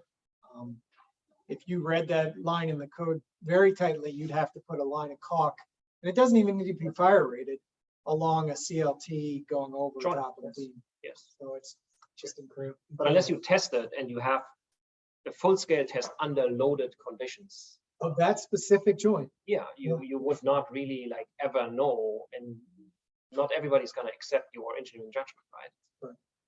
That's their problem. And so what do you use for engineering judgment spreadsheets? I think David, this is a good segue into the, is this the final presentation? So Brian, are you still there? We may have lost soon. I'm here. Oh my God. Can I make you the host? You don't have to do that. You can just go ahead and share screen. Oh, really? Yeah, yeah. So go back to the Zoom. I can see you. And there's a little bar at the bottom. Yeah, and see where it says the shield that says security. Yep. And then allow participants to. Oh, share I screen. could have done that. Brian, Yes. take it away. All right. I'm. Hold on, but we can't see your screen. Let me. Well, I haven't shared yet.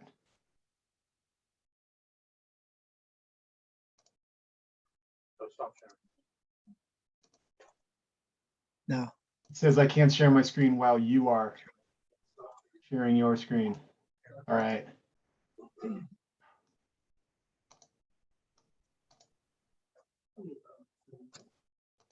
Can you see it? No. Oh, well, you should be able to.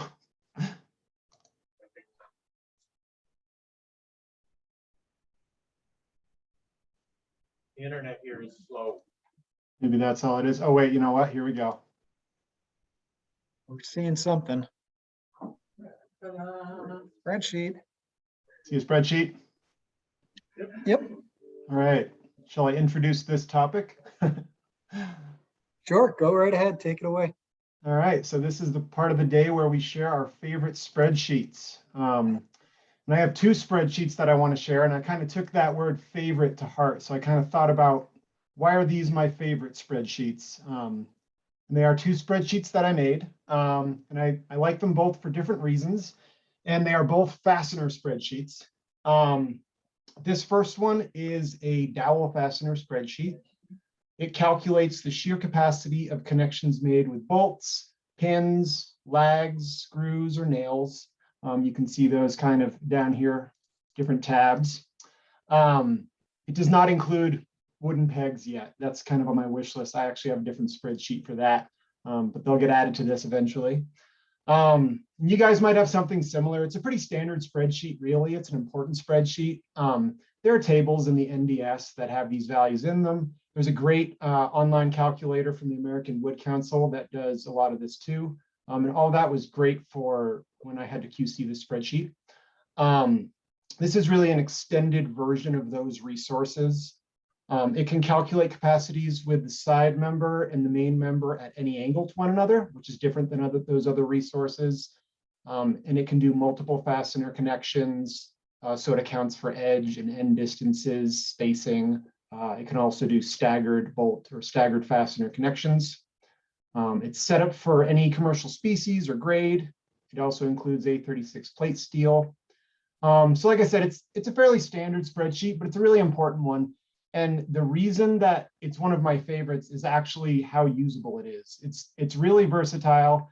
It's used by all 60 engineers at KLNA. And I think what I love about it is that they can all understand it. I actually don't get that many questions on this for it being a pretty complicated topic.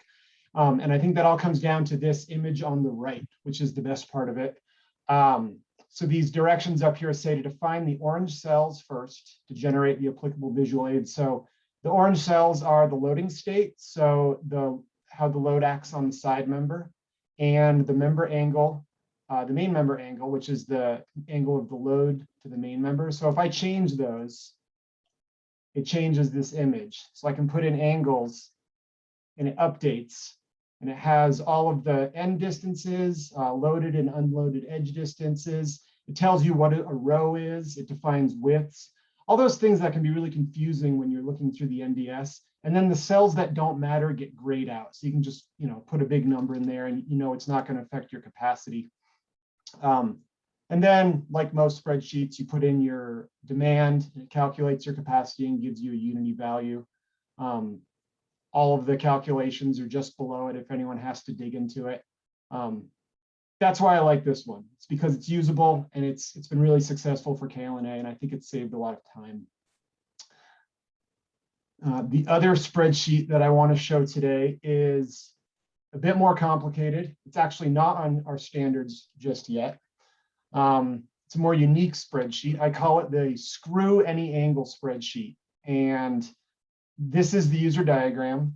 And so if you look at it for a minute, you can tell, I think this really accounts for any and all angles that you can come across that affect a screwed connection. So this calculates the capacity of a screwed wood-to-wood connection where one, the load can be at any angle to the fastener. So that's this, that would be angle B minus angle A. So any classic kind of Hankinson calculation combination of shear and withdrawal.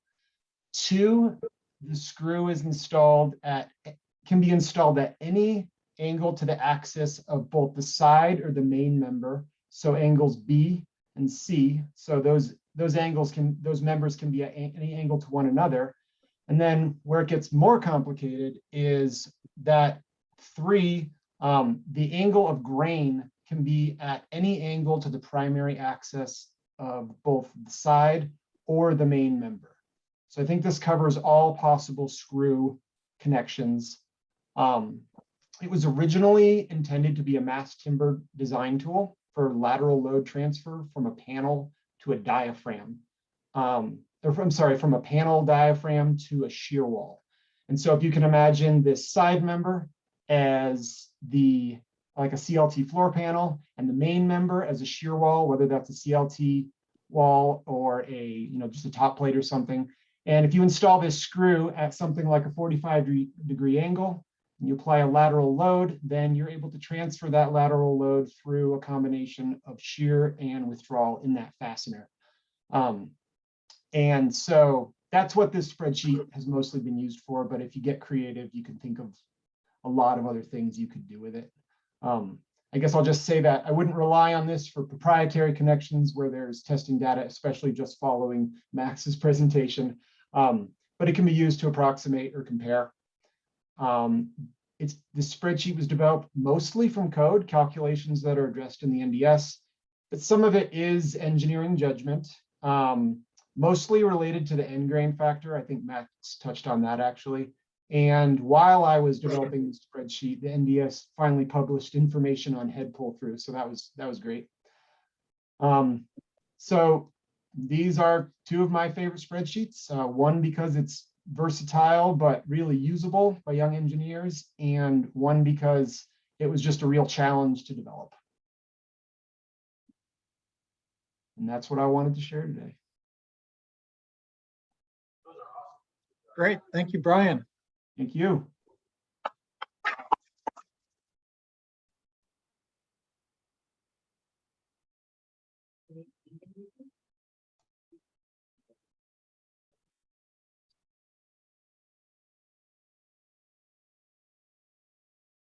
Anybody else has one that they want to present, feel free to let me know. We can accommodate.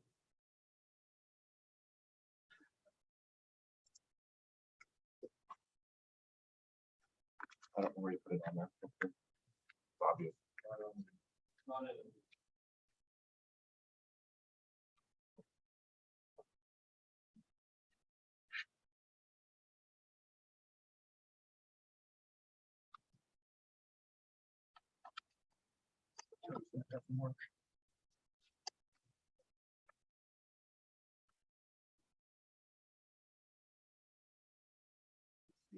Copy of Keith.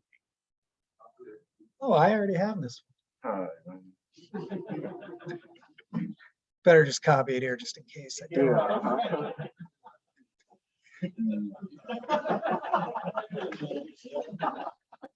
I actually do already have.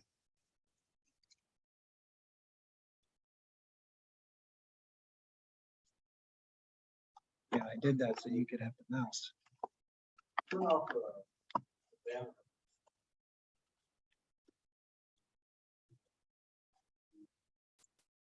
Yeah, let me make it bigger. I don't know how to do that.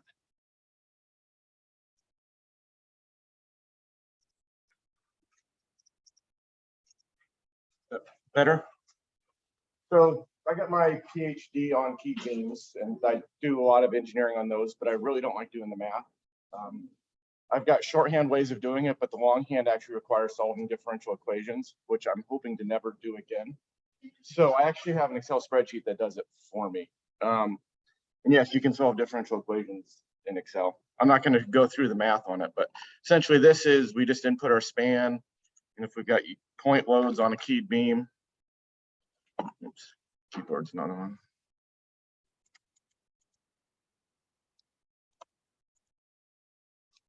Put it in negative load at whatever the distance, that works too.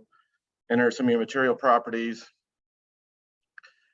and you can scroll down and it develops your shear moment diagrams, develops your axial force in each layers, develops your deflection curves and things like that. But what's nicest is it actually develops your optimal key spacing starting from each end. So that way you perfectly mimic your shear flow based on the differential equations, based on the relative stiffness of, you know, here's your effective efficiency based on this number of keys. Tells me my screws are within with pulling out based on the thread penetration I have. So again, this goes through and checks all of this. And, you know, if I put in more screws or bigger keys, different things like that, it'll actually update the deflection diagrams, the shear flow diagrams, update the spacing requirements and things like that for them. So again, it's all, none of this is proprietary information or anything else. If anybody wants to read through my dissertation and some of the things that I've written for the journal in the past, this is all just that information other than the solving of the equations, which I have grayed out in here for some reason, so I'm not.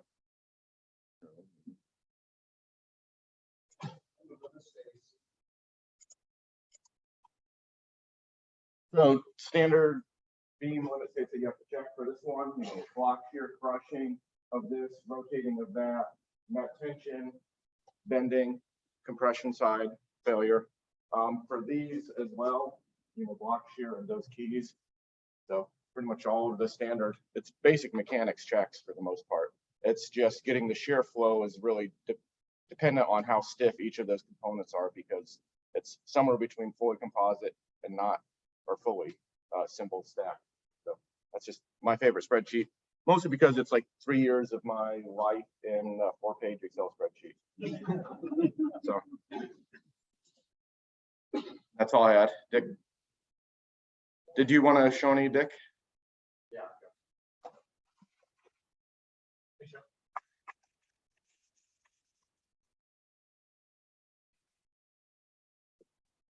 I only grabbed one there.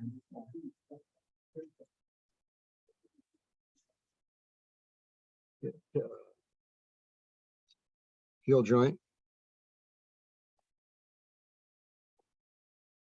We just copy it over. It will run better.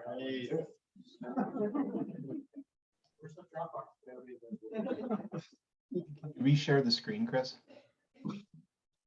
We will, yeah. And D245.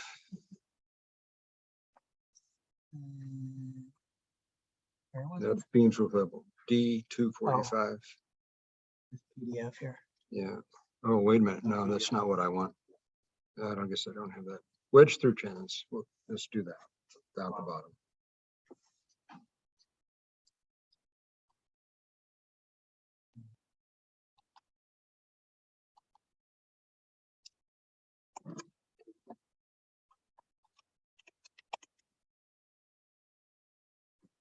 And Brian wants us to share.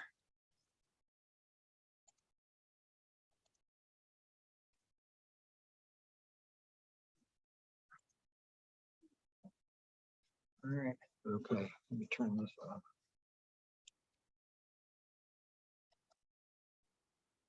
Make it, if you want to make it bigger again. Where's the, yeah, I can, right here. Yeah. Okay. This is not a functioning spreadsheet yet. I wouldn't say it's my favorite either, but the reason I'm showing it is I'm pretty proud of it, what I've done so far. look at the bottom here. I've got 1, 2, 3, 4, 5 additional pages or worksheets addition to the application. If you get a PDF version of the NDS and then export various tables and pages to Excel and clean them up, you have data that you can work with. So here's table 1B, all the section properties. Table 4A for lumber, table 4B for southern pine lumber, table 4D for timbers, posts and timbers, beams and stringer. There's a lot of them. And table 4F for non-North American visually graded European stuff. So the point here is, if you decide what table you want to look at, you got a pull down menu there. Let's say I want to look at lumber. Now I'll pick some. Although Douglas fir is in that table, I got to reselect. Let's say I want cottonwood. Not sure why. And then I got to pick an appropriate size. Since it's lumber, it's not going to be a post and timber. Grade and size. I'll pick select structural 2 and wider. The table 4A shows up here.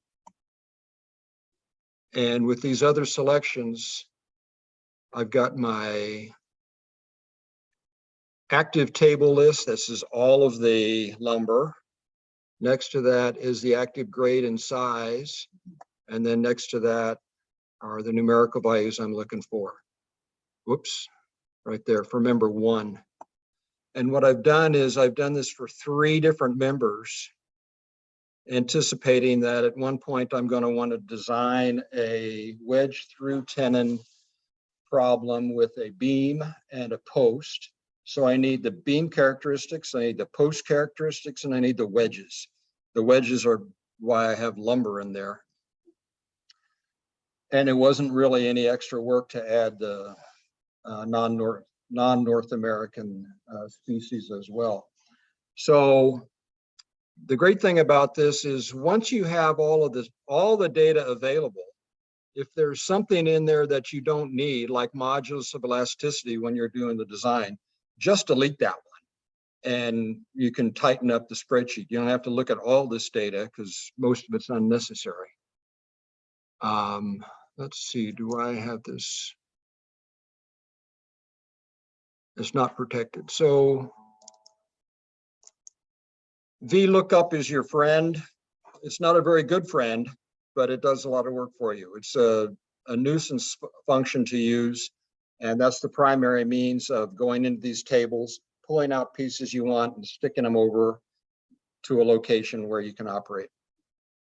If you're going to do something like this, I'd encourage you not to mess with 1B, 4A, 1B, 4A, 4B, 4D, and 4F. Don't put any data on that, because if you try to get multiple accesses into that table, it'll screw it up.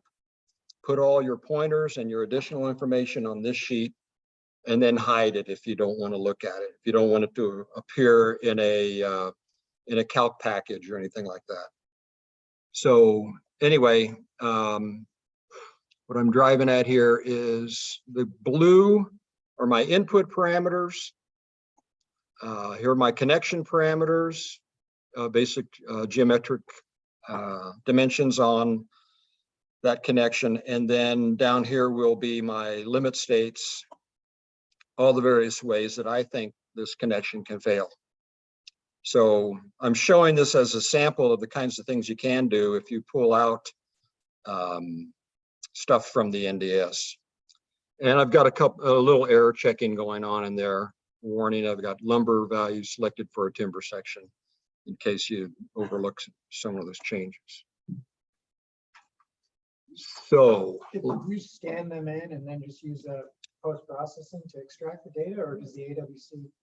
you can buy an NDS, a PDF version of the NDS of DVWC. You get a PDF version of DVWC, and in Bluebeam, it'll allow you to export to Excel. But then be careful because there's some column misalignments. You know, not everything ends up perfectly. You got to push things around and do some error checking in that. That has to be cleaned up. Okay, let's see what else is out there. Did you open that other one? E-beams? No, that's Joe's. I'll close that. Let me close that.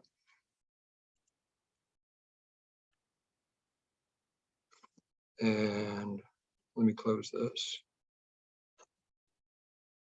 And then this is one I use a lot. The reason I like this one is, well, it's for wedge through tendons. I'm sorry, for heel joints.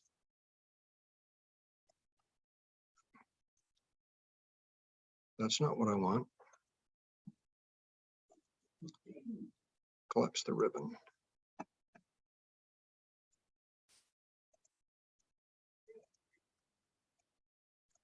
It uses the same kind of a lookup system, so I can choose the characteristics of my rafter and the characteristics of the tie. In this case, I've only got table 4D in there, so it's just the timbers.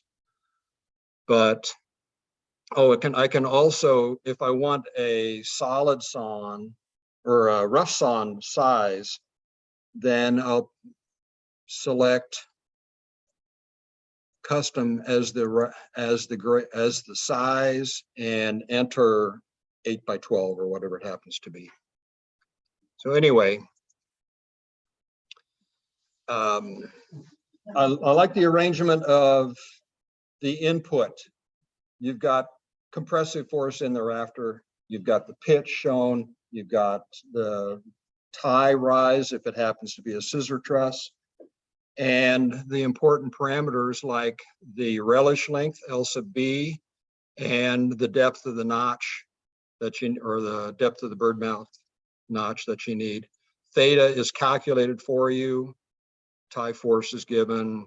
Low duration factor, which you use when you're calculating F sub theta primed, your angle of the grain bearing. And if I've got a tenon in there, I assume that tenon is full length because it's taking out sort of my shear area for block shear capacity. I can decide if I'm going to use a steel plate for bearing. The purple down here are the output values. I have a check for shear capacity at the bottom of the notch in the tie to see if that's going to be an issue. And net section temp, tension. And I compare those. Well, I get a pass fail indicator in there. What bearing surface you put in the steel plate? The steel plate would go right here. Yeah. Not under the bottom system. No, it would just right there. Yeah. So what else I want to say about that? I like spreadsheets that come out on a single page when you print them. They go nicely into a calc package and they don't say too much. They don't try to do everything. And then anyway.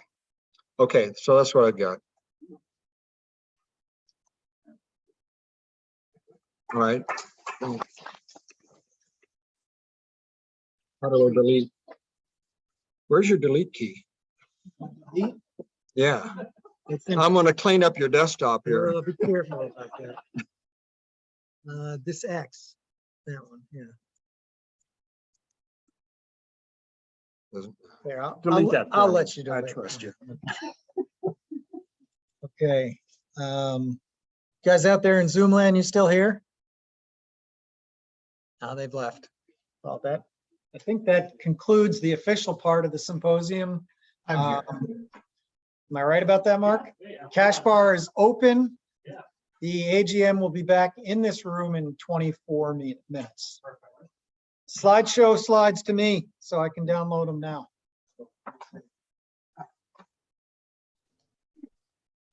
I'm still here, Chris. I'll come to the meeting too. Okay, go have a cash bar. I'm gonna go have a refrigerator bar. Easy, we were like 40 minutes over. And we ended right on time. Oh, that's awesome.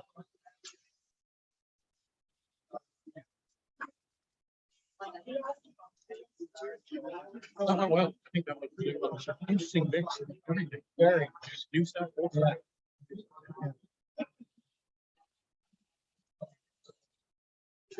Brian, I'll start sharing again once the meeting starts. All right, thank you.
Hey. I want to introduce myself. I'm David.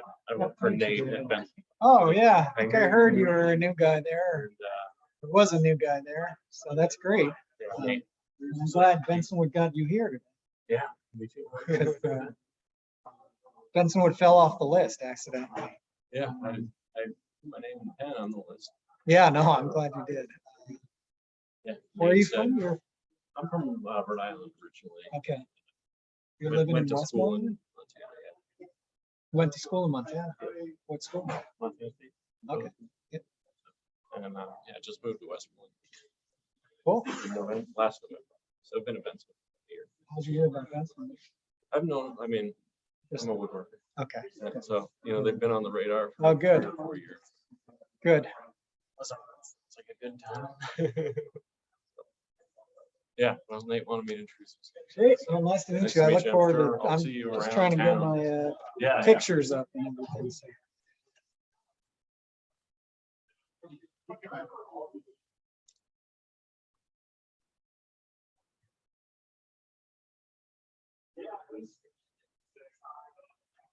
Why is there no internet here?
Hey buddy, it's me. It's 5:10. We just finished the symposium. I've got the 5:30 meeting.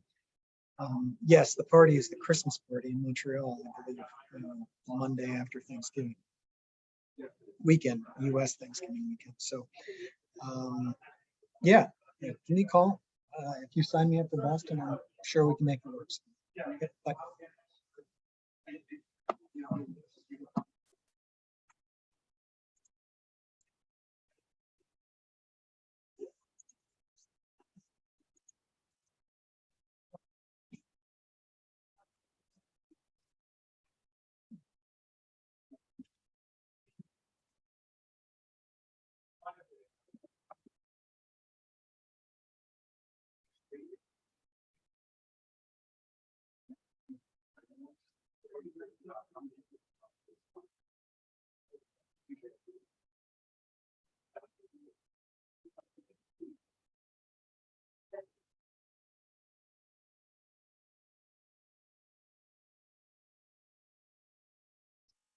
I think that went pretty well.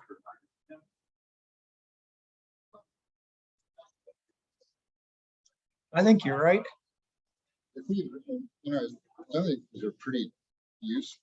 I mean, in the sense that, like the truss, the compression joint things, just gives us very good confidence in stuff that we use. You know, Yeah.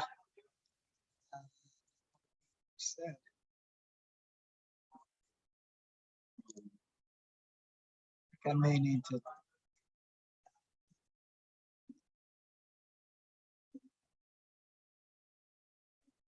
Brian, I'm going to restart my computer. I'm having trouble connecting.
Hi, Brian. We're back. You're still muted.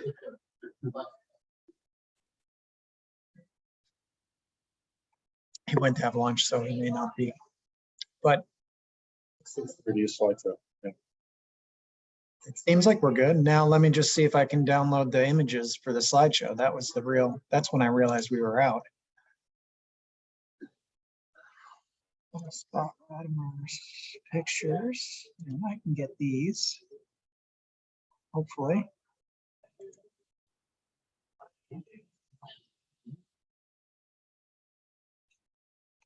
Okay.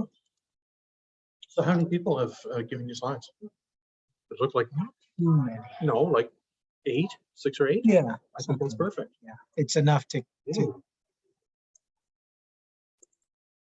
just copying those spreadsheets over into your hidden drive, right? I deleted them just to make them feel okay.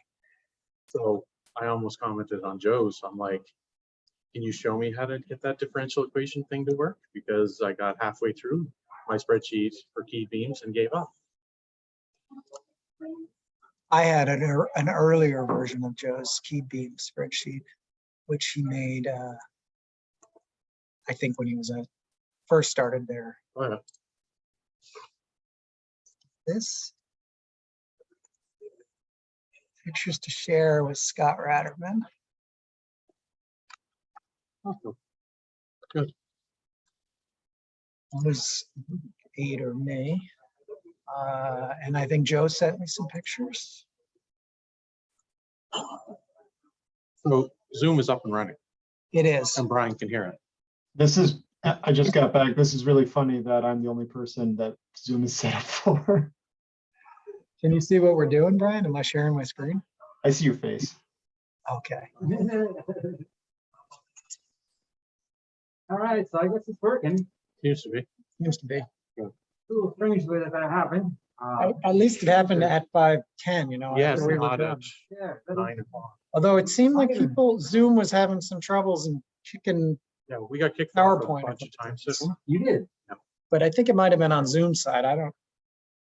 It was, and then things weren't advancing quickly sometimes, like people were pressing forward a bunch. That might be on the other end. Yeah. No, it was here as well. Everything was with Zoom was acting kind of weird. You know, slides wouldn't advance. Yeah. Yeah, we lost connection, what, 5 times? 4? Yeah. With Zoom, It seemed to be stable for a while and then we felt like Met myself in the office today as well, but it was only for like a second. Maybe like 30 seconds. this morning. Or Afternoon. no, this afternoon seemed to be okay. Yeah, that's good. I never really seen any issues with the internet. You hear that you guys weren't having a stable connection. What it is, French Canadian. could be the laptop. I really have just got the. And then see like this, having to put in a passcode. Which is just My Canadian French. That's awesome. Oh my The God. worst part about that is that CAD work, the slash key is like a very important key, and it changes if you're The in whole Canadian, keyboard. the whole keyboard, like and it changes halfway when I'm in the middle of a function in CAD. They move it over. Oh, oui. Oui. J'apprends français. En grand. Un peu. Un peu. all right, well, We are do. you feeling comfortable? Somewhat confident. You got my card there. If anything happens, give me a call. Yeah. Thanks for picking up. I'm gonna take another look at the network and just see. I mean, I don't even know what to look at. As long as I see lights, I guess. That's a good sign. I'm gonna take a look and see what's going on. Thanks. Thank you.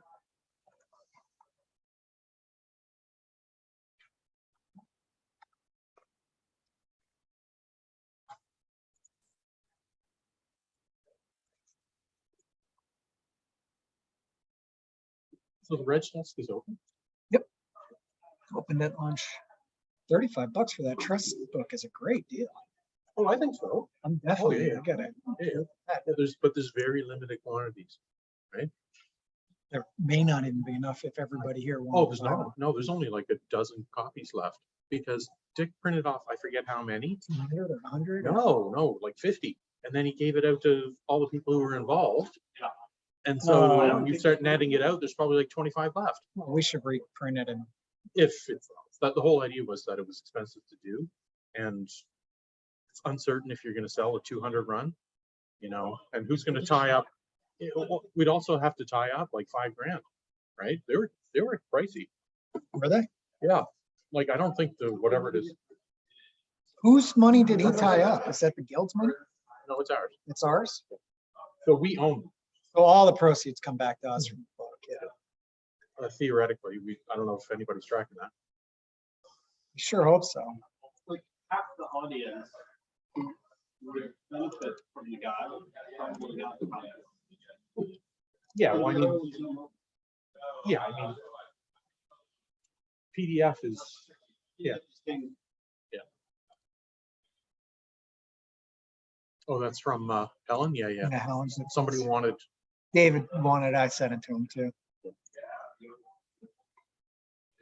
He's the guy who wanted to have a few minutes to talk to me. Who is that guy's name? oh, David Conley. Conley. David, I knew his, and he's from Denver? He is now. Yeah, I've known him from Pennsylvania, Colorado, Pennsylvania, Colorado.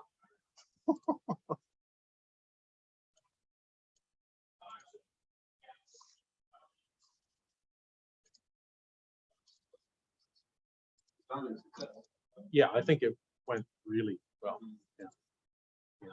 And like you're never quite sure what's going to material. Yeah, but yeah, like the great unknown for me is that you ask people to do presentations and you have no idea what they're going to come up with. I kept, so when I do presentations for other. Mark, where are your slides? Sorry, No, John. I was just gonna say the organizers like pester you, 1 month out, 2 weeks out. Yeah. And everything. I was like, you're just my phone out there. Be honest, You gotta get together and buckle. to be honest, I kind of felt like I dropped the ball because there's a whole bunch of shit happening with the other thing. And I realized, oh my God, I thought like I had 2 weeks or 3 weeks. And I was like, oh my God, it's like a week away. I got to start sending out emails. Yeah, no. Yeah, I agree. Yeah. Yeah, when you sent that email yesterday, like, oh no, I forgot to order lunch. I was like, we can handle it. Airport. I was at the airport in Halifax. I spent a lot of time driving up 89. Where should we order lunch tomorrow?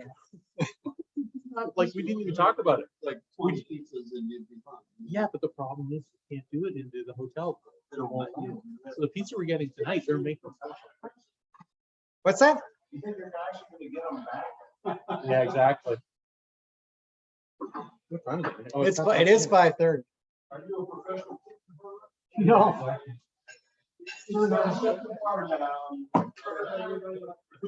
I work for myself.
Starting soon, right?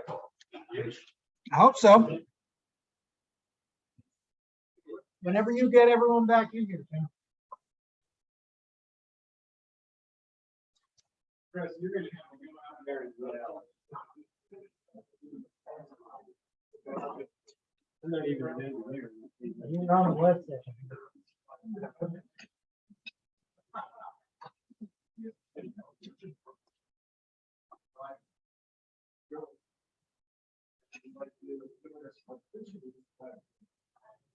You're gonna be all right. Survive the intense. You can just turn it off.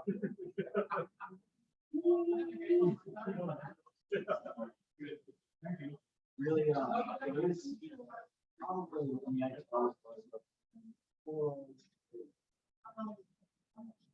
weird thing. I would use the lane that was, they don't have to keep you a strong.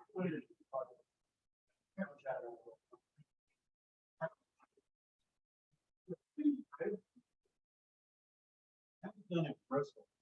On a listed building. You can't do that. I mean, you saw the photo. Great thing. Right, actually. Yeah, looking at it, photo constantly, you know.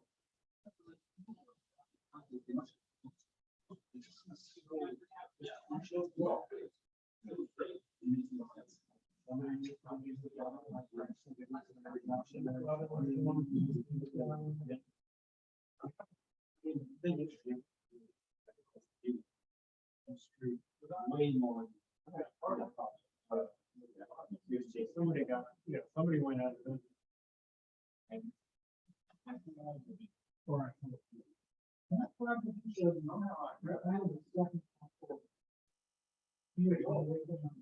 No, that was in, South Woodstock.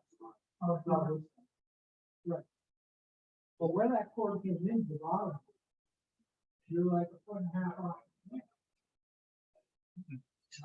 No, we weren't. You don't have Here we go. So you've got, so what I showed was just an example of double up. Asian. Oh, In that, you can, we got this wide plate service with flying plate. And so it's double wrapping. You got upper cord and then the wrapper above that, and then that second upper cord with inboard.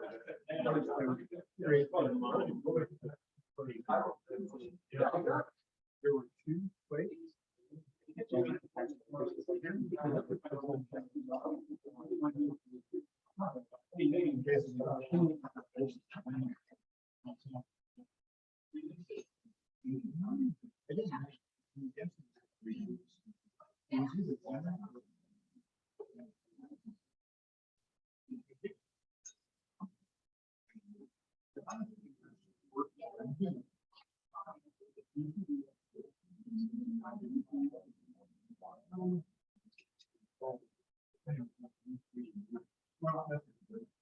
I've done 2 recent.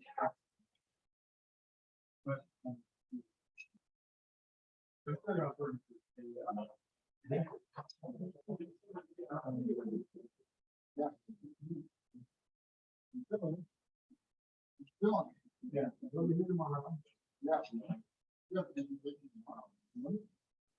Yeah, I think he's doing some cover spread.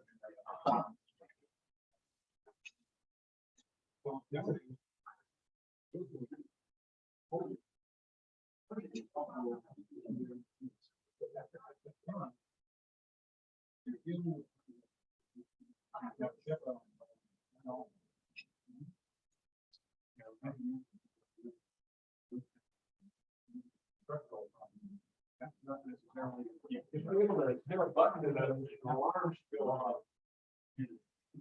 Gotta let everybody get their pizza.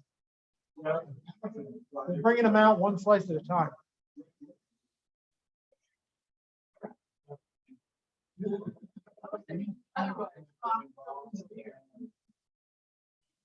That was last call.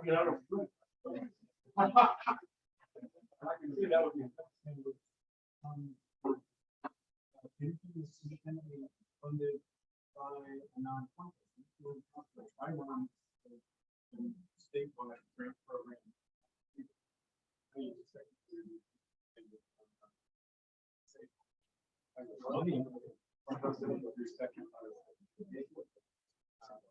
But almost everybody uses so we've got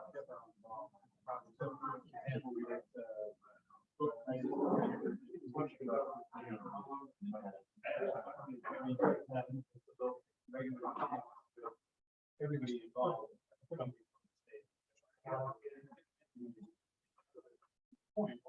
So I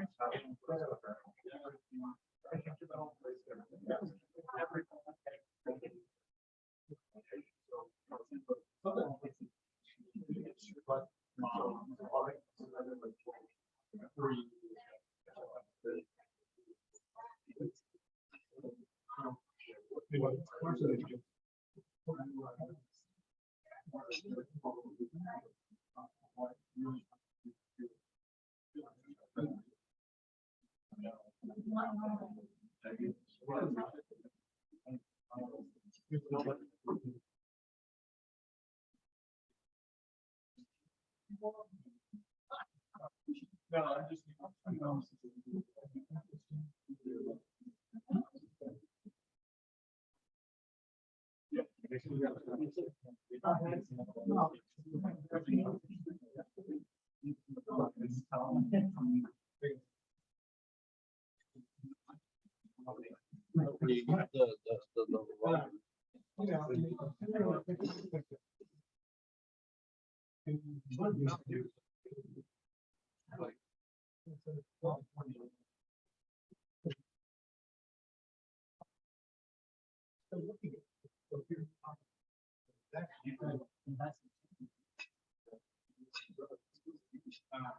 But, you know, that's where the whole.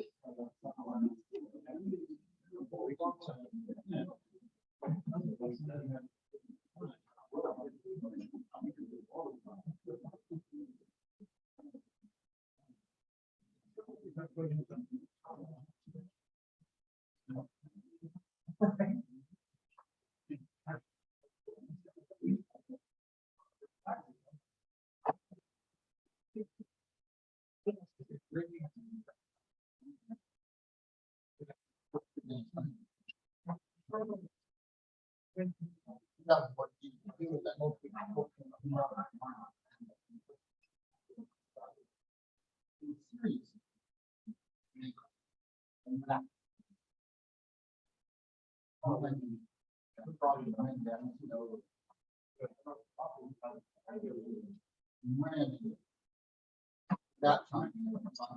People are getting pizza. I told everyone. Pizza's coming in slow.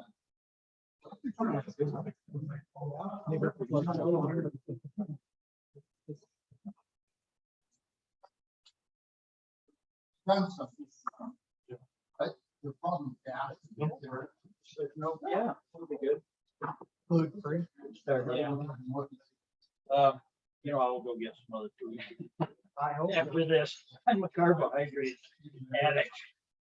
And, That's a hard combination. yeah, well, that's why they make rice. Yeah.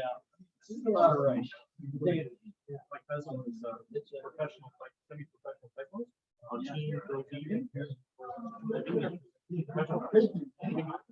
2 to 4 pounds a day. There's a guy on her team who was vegan.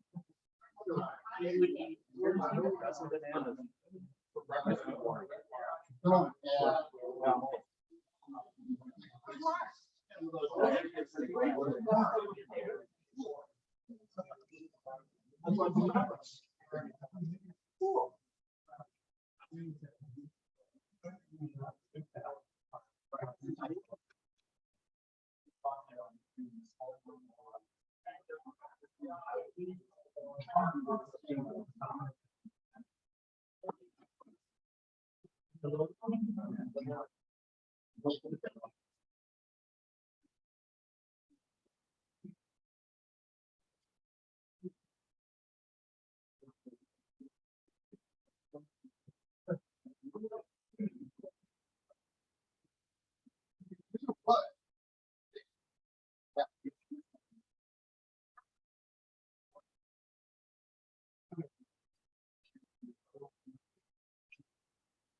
Right, yeah.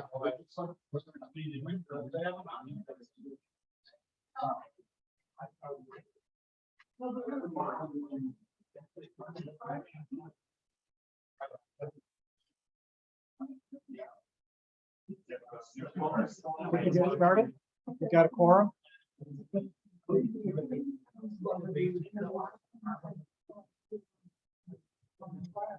Okay, good evening, good evening. Check, check. Hello, everybody. Welcome.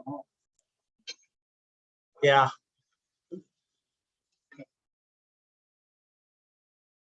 Hope everybody's doing good this evening. Pizza's good for the non-gluten-free people.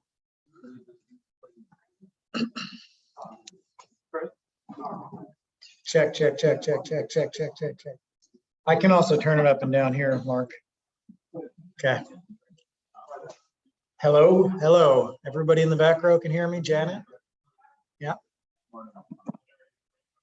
Was there a honeymoon, Janet, or did that just not happen with the pandemic?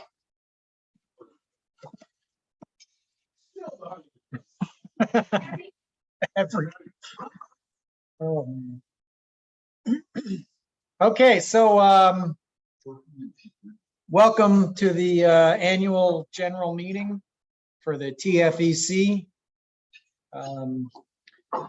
There's only really one thing that I have to do. And I was glad John mentioned MATLAB this morning because it reminded me, does MATLAB still, if you type in a question mark at the prompt, it gives you a cute little response as to what might be the answer?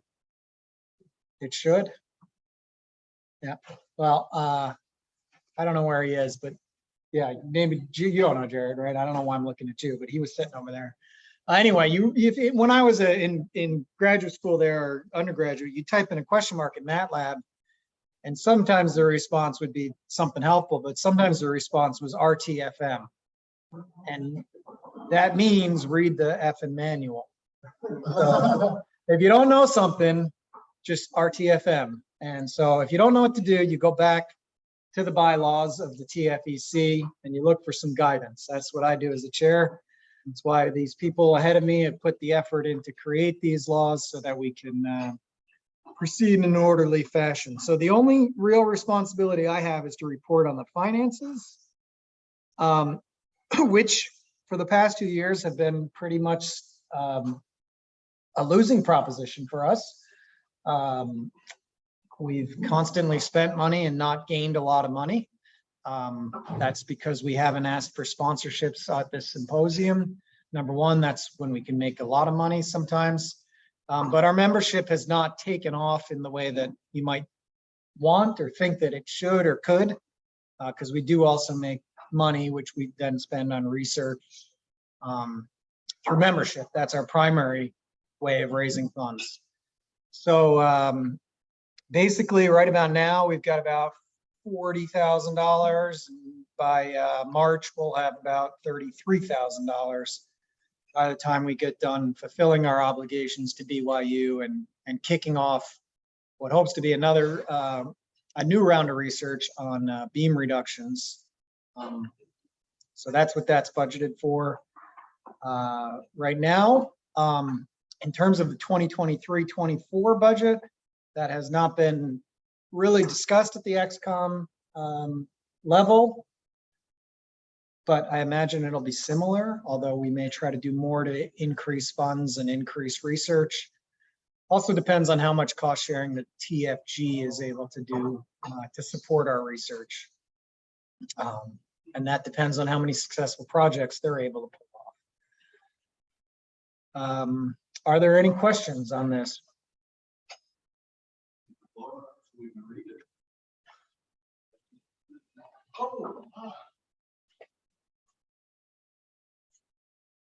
So we're about halfway through the year. We've spent about half of this money. Those dues are basically what we pulled in last year with the overhead coming off for the TFG. That's something we've worked out with them. There is one thing here on here that we've added, and I'm not sure which financial year it's going to fall under because it's going to actually bridge them. But we are planning TFG, TFEC grading course, March 30th, April 1st, in Lafayette, Colorado at Rocky Mountain Joinery Center with some people who will probably give you a teaser for that course tomorrow and the next day. Dick and Tom, and is Ron going to be there in March? No? Yeah. Okay. So you'll hear more about that as we get closer. But those courses are highly recommended, extremely useful, especially if you're looking at old timbers and trying to assess how good they are and you know, trying to save money on the fix, stretch that existing structure as far as it can go. So we have about 120 members. There's, I don't know, 40 or 50 here today. There were 34 signed up as of yesterday, but certainly we had a few walk-ins. It was great to see them. We did have a record-keeping problem with Timber Framers Guild and our firm membership proposition, which was something that went through at the bylaws of the revision that was voted in last year at the AGM performed by Zoom, where the associated firm members, if you will, were dropping off of the TFG automatic email lists for renewal. Therefore, they didn't get them. Therefore, they weren't renewed. Therefore, they're not here today. Now, we've gone back through the list. We kind of realized this somewhere in the middle of the winter, and we've gone back at the list, and we've reached out to DeStefano and Chamberlain. They're back, all 6 of them now. Benson Wood was here today. Their engineers will all be back. We'll be getting people from KLNA and other firms that are already existing firms to hopefully broaden our membership with people in that firm for not a large increase in price. So I think, well, you'll see the rates in a minute. The TFG promises they're going to create a new ERP system this fall, which will hopefully allow better transparency into the record keeping, both of membership and of finances. There's been a lot of changes at the TFG, as I'm sure you're all aware. So that's been part of the learning process and patience, right? So we're good with that. I think we do want to increase our membership, and maybe after I get through this slide, I'd like this all to break up into, I don't know, groups of, we have 4 people, and then we can maybe report back as to how we could do that. Let's be creative about how we could increase our membership, because I think we need it. I think the TAC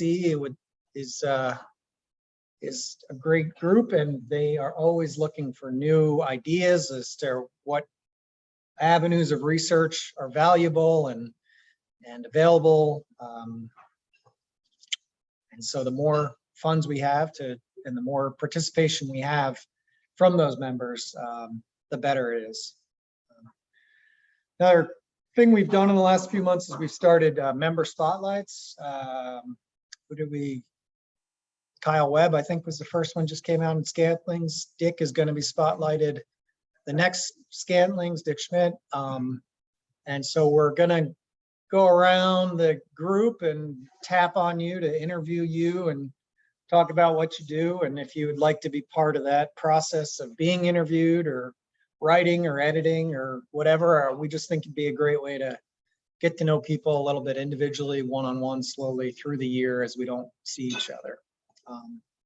So keep your mind out for that. Publications, Dick's been doing a great job, but he's retiring someday. So we want to allow him to enjoy retirement and also bring up the new blood. So obviously we're looking for writers, editors, idea makers in the publications committee as well. And I think, the knowledge about wood, what Max really makes his money at, what my company really makes our money at is mass timber. And there's a lot of talk and a lot of excitement about that in the bigger commercial and world. So there's a lot of young engineers that are interested in wood. And as somebody who works in mass timber, I can tell you that you don't understand the screws until you understand what they're attaching to and what those threads are grabbing onto, and why the density of the wood or the grain of the wood is paramount, or why we get all this drastic variation when we only have a sample set of 5. If you don't understand the things you can learn by going to the grading course or the wood ID course, or any of the other things that we do here, are extremely valuable for engineers at any scale, residential or commercial.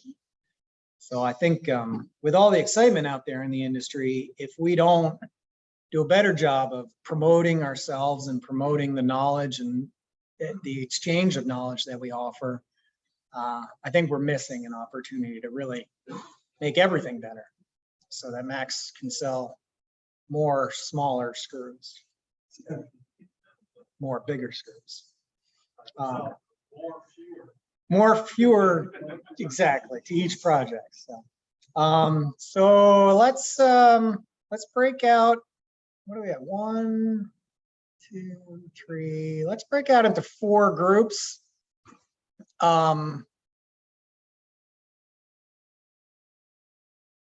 By corner quadrants of the room. So if you're sitting from Dick Schmidt up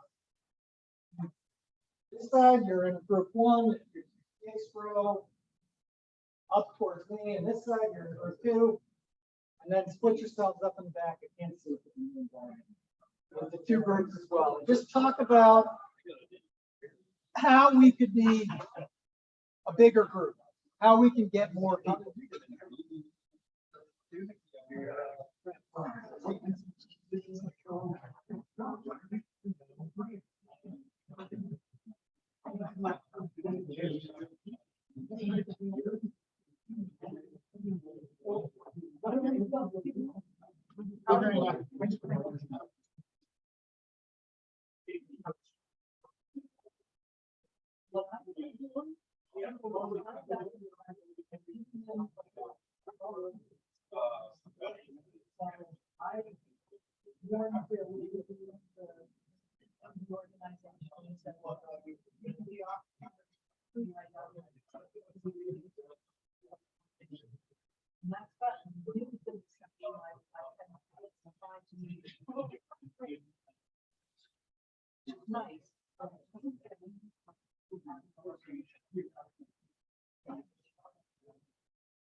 They may have an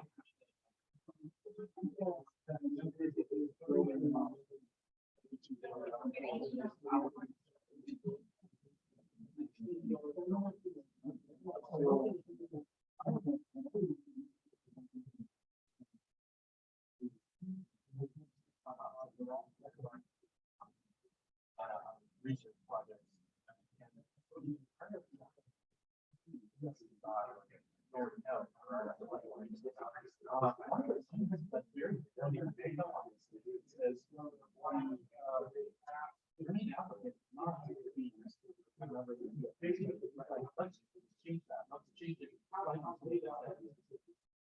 Must be a member of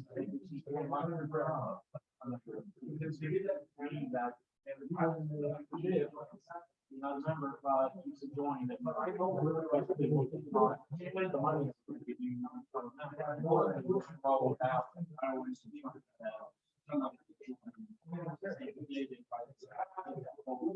That's fine.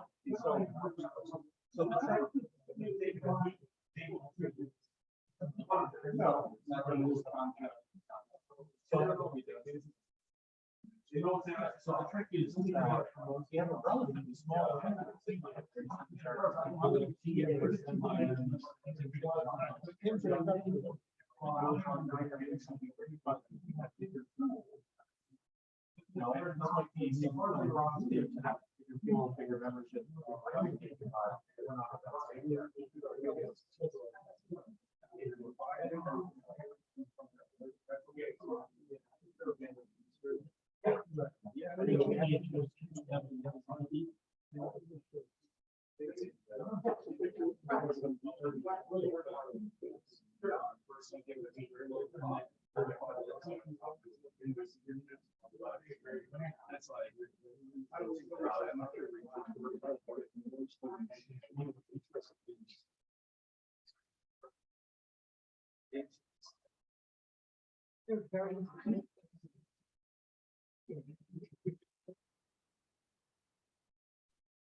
Heavy approach.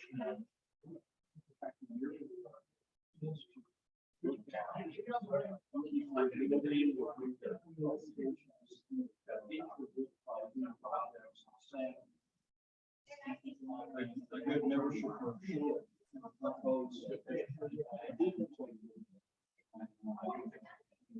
Likewise, the heads of the mass chamber.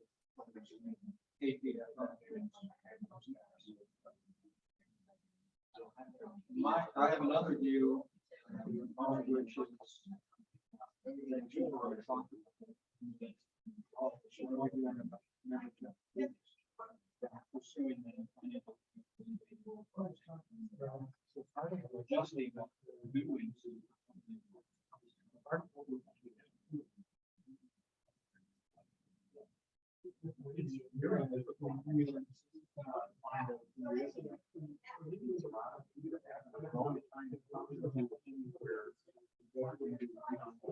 Well, and the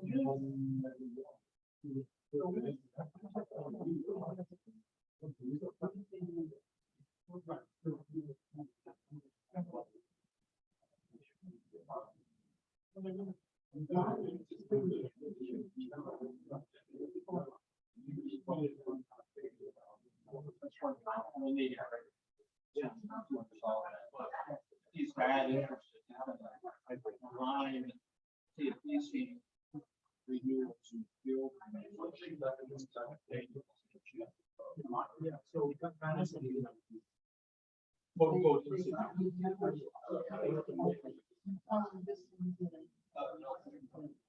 yeah, we don't see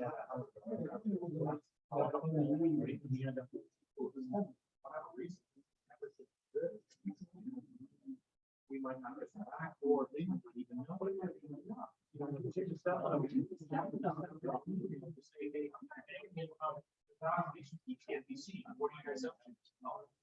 Yeah. That's how we want to know.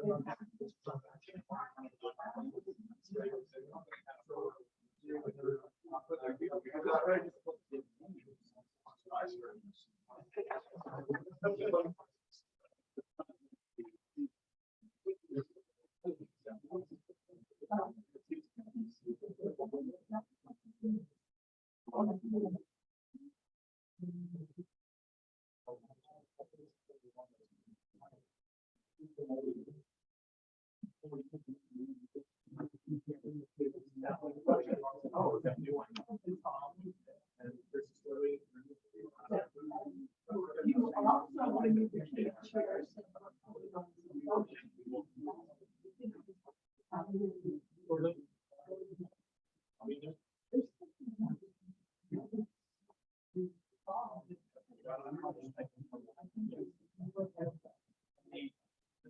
The number that I was as I was reading this decision now, here's the number. You have no other data.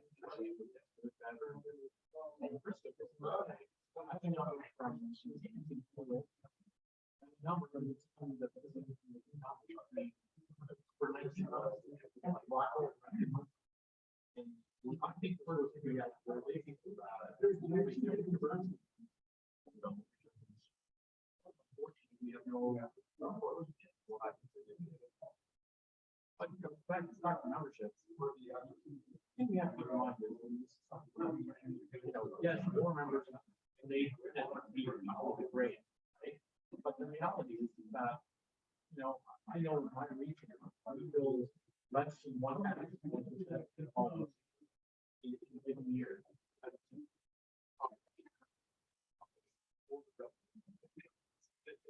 And we have to start like look at the bring together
All right. I hope you guys have all come up with a solution. Yeah, problem solved.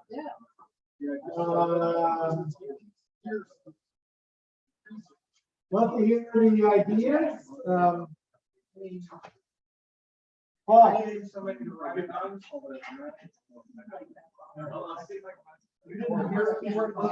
Okay, Paul can speak for group A, otherwise known as the trucking trucks. Somebody's gonna speak for you. I can speak. We're all here. There's some ideas that came out. One was looking at the academic.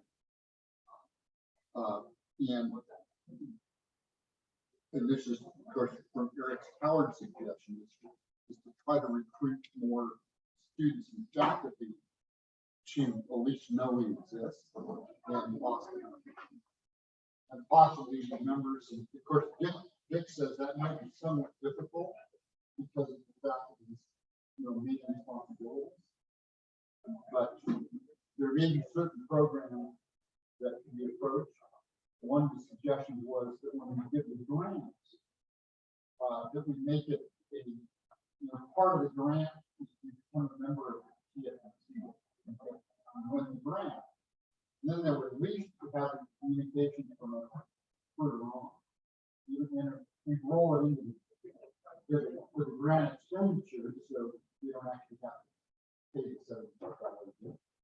We said there in communication with that sense forward. The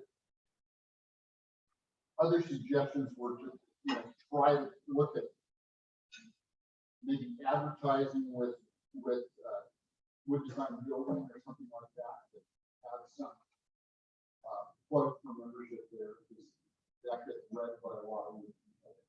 Or looking at the projects that are highlighted in wood design building. Right. And then talking to people who did those designs. So you could be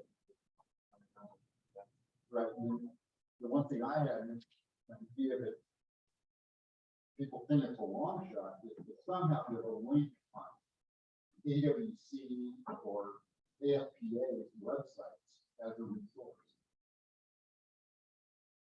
But I don't know if you have contact with them. I've been regularly in contact for the education coordinator.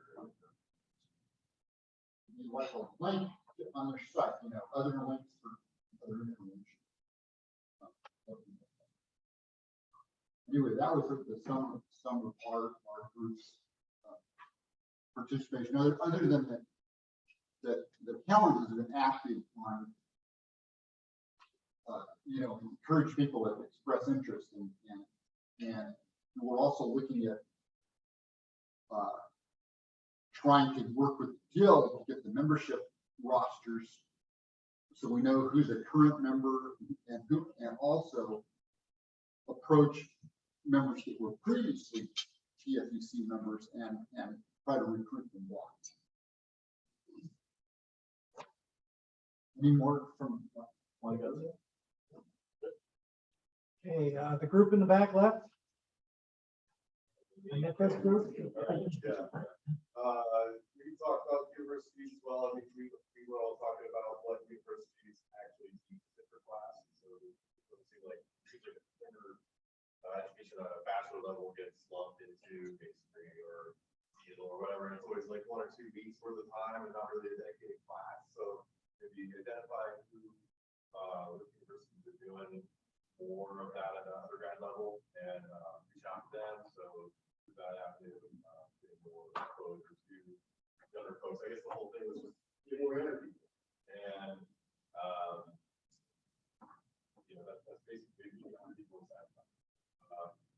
We talked about getting like if your lumber manufacturers maybe involved, maybe there's some interest from them. The manufacturers and the massive manufacturers, I don't know if they participate in this group already.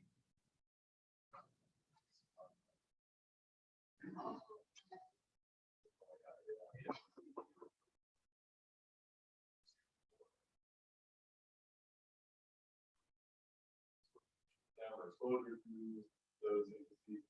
I think mass timber is the right way. I mean, mass timber, we want to accept mass timber as part of this. So there's a lot of opportunity there for this is the right fit. Yeah. Okay. So then, yeah. Or maybe that's not maybe that's above. Right? I think it is. I think it's great. You have to spit every time you say mass timber. Well, that's a whole lot of crazy about that. Every jurisdiction, document building is that every single one. I think you have to include it, otherwise you're gonna put ourselves outside the box. It's also an opportunity, speaking of someone who comes from like the natural building world, we constantly struggle with the fact that there is no big straw. There's no big dirt. Right? Like there is no manufacturing association that we can latch on to. There's no giant membership, nothing. And I think the Timber Framers Guild has operated kind of like that. Because we have small mills and we have small framers and we like that. Because we, it's community and it's sustainable and it's great. But it doesn't grow. It cannot scale at the level that we want or need to scale. Well, that's the question that I have is, we have 100 to 130 members plus minus somewhere in there. What's a realistic target? 300, 500, 1,000, 10,000? How many engineers are there in North America, and what percentage of them are going to be realistically inclined to be renewing members of the organization? I don't know.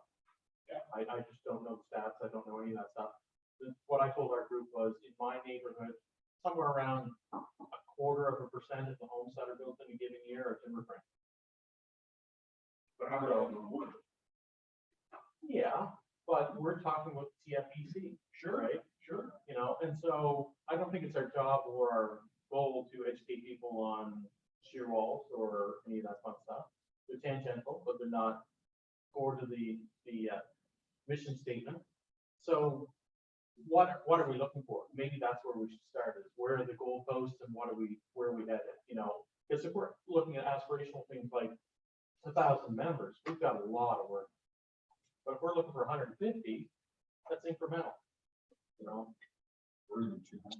I think that already there's a lot of heavy timber construction. Most of it's very bad. How many engineers are doing that work? There are a lot of engineers who are doing work that they're clueless about compression joiners. They design trusses with a jillion, bolts, and they have no idea that there's farther away. That a few of them might be interested if they got it.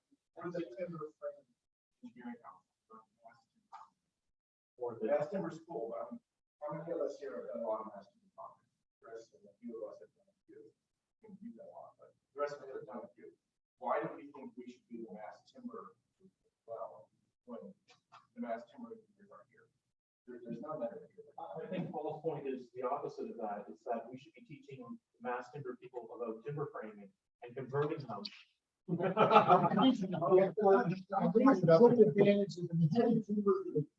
run-of-the-mill home engineer, who thinks that the only trust you can do is with metal plates, because they don't know. That's the fun. Well, I also think that that's very important. What's our objective of doubling our membership? Is that the objective, doubling? What do you want to do with it? Want somebody to get on the publication. One more. One more on the publication. You want to just double it with engineers, or do you want to double it with engineers? So I guess, I mean, you know, I'm a little bit with Joe on this. If you want to learn about concrete, you're gonna go to the ACI. You want to learn about mass timber, you're gonna come to the TFEC seminar, or you're gonna go to the mass timber conference? Which, like the mass timber conference, how old? Was it 4 years, 4 or 5 years of not making? 7. I mean, when we started the TFEC, we had a much smaller room. We've grown up a lot. Yeah. Oh, I agree. So, it's a long time to get to this. I think one of our goals, we ought to decide what our goals are, like Nick is saying. I think that one of our goals, I even proposes the group, is look around this room. A lot of us are not young. And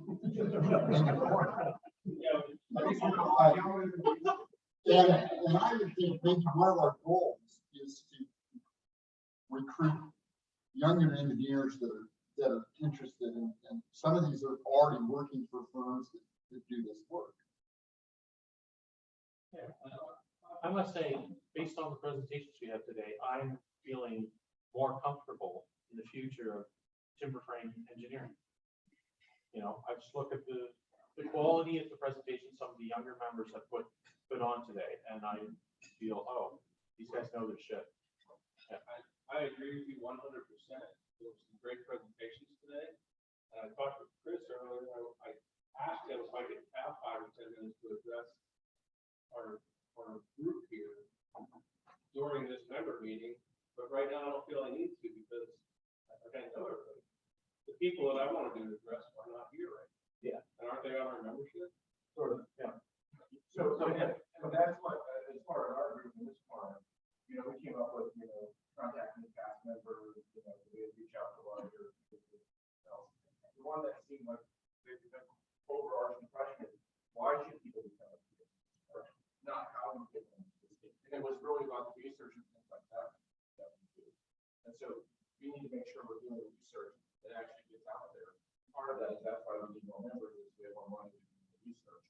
I think one of the things we realized is we need to get more sponsorship for the research. And most of the people, is timber framing companies maybe don't want to be a member of the TFEC because kind of the way they have this library or something. But in reality, they're more than willing to help support and do some of the testing stuff. But so they came up with the ideas of why people need to get more research on good topics like this. And we need to reach out to build membership at large and get them. I mean, right now, every time we want to do research, we ask the same people that we know. We don't ask the larger. And as you know, Matt mentioned, Vermont Timberworks is happy to sponsor this because as a private company to sponsor research, you know, there's certain amount of optimization goes way up and everything else. So there's actually benefits to private companies to sponsor us as well. Yeah, so on the research end of things, the TAC has this under the wing, and we have an itemized list that they put together 5, 6 years ago. Please don't tell me it's 7. It's been a while. Yeah, it's been a while. Anyway, but the good thing is, if you go back and look at that list, we're knocking them off. We're knocking them off one at a time. And the next 2 projects that we're looking at are beam end papers at a master's level. So taking the work that Nick did and expanding on that, and then full storage races. And then the ones that sort of fall after that are large diameter pegs, right? So anything over 1.5 inches. And we're kind of wondering if that's really a good use of our time and money, but we'll keep it on the list for now. And then the next one is timber frame SIP interaction. And I've had some discussions with folks at SIPA and Tom Moore and a bunch of other people. They're saying, count on $2 million and count on trying to get someone like Madison involved, right? And that's your only hope of getting that, ever getting that done. You're gonna have to get all of the ducks in a row. You're gonna have to have somebody applying for funding for this. This is a full-time job, right? You get $2 million, and it's a lot of work. So we've got these 2 other topics out of 10, I think it was, that are left. That's it, right? So the time now is to start looking at new research projects and new topics. The interesting thing is when we put this organization together, however long ago it was, we had a really long list of shit we didn't know. So we're cutting that down. You know, there's a few interesting details that we're talking about right now. You know, there's been a bunch of interesting PhD theses that are, or dissertations that have come through that have really expanded the scope of things, and master's theses. And the research that the TFEC has directly sponsored has gone into making all of our lives a lot easier. And I think that we're progressing well on the research end of it. It's just that we have some huge hurdles in terms of the timber frame SIP interaction. And we have to figure out how we're going to overcome that, because that's never going to go away, that question. So research, I think, and we've got issues right now that we're trying to deal with to make it so that in the next year or 2, we can have those last 2 full story braces and D9 tapers off the list. So we're trying to get this done. The interesting thing is we don't need a ton of money to do those. You know, the good thing with the full story brace project is it's a PhD level program, and the amount of money that we can put in and hopefully that the guild can match spread out over 4 years is reasonable. We can cover that. And for a master's level project, we can cover that too. It's just this timber frame SIP thing that if we're ever going to tackle it, we need serious firepower for that. But if we want to carry on with smaller projects, it doesn't cost a fortune. The good thing is that the academics have as part of their job, you know, the necessity to be looking for funding continuously. And so if we come up with a topic and have a little bit of money, usually they're pretty good at coming up with the rest of it. So. Joe, did your group get everything said they wanted to say? I think the other groups have said a lot of what you had already discussed. The same is true with our group, but Michael pointed out maybe reaching out to the American Preservation Group, APT. BT, yeah. So one of the things to follow up on that, we didn't add in one of their issues that was heavy on timber for whatever reason. It was a year and a half ago or something like that. I don't know if we ever got any follow-up data on that. Like if we picked up any new numbers right after that, if it was exciting. We have one? No, I'm a member of the American Preservation year of no longer that. They've been trying to do for years. That was moderately effective. It's hard to make those things in a real way, but I mean that's something that I continue to come by. TFG, my focus is on preservation and not on infrastructure. So I think that's absolutely something that needs a lot of people out there preservation.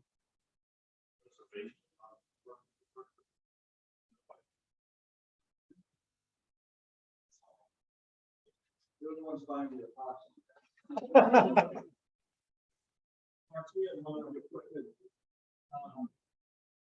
Low hanging fruit. If you're from a 600 person firm, make sure the rest of your folks who might be interested in timber engineering are aware of the group. And that seems obvious, but you know, it's something we can do and probably have a handful of members. Yeah, I think that's definitely true. We're holding off on promoting the firm membership at all, even because there was confusion about if the TFG could handle the information, and they're still not sure that they can, or gather it and give it back to us correctly. But we definitely do intend to go out after that. From an academic standpoint, this question. When I started looking, figure out, program at the young end, how to design a wood to wood. That's what I was looking for, a wood to wood. How to, when we start talking about,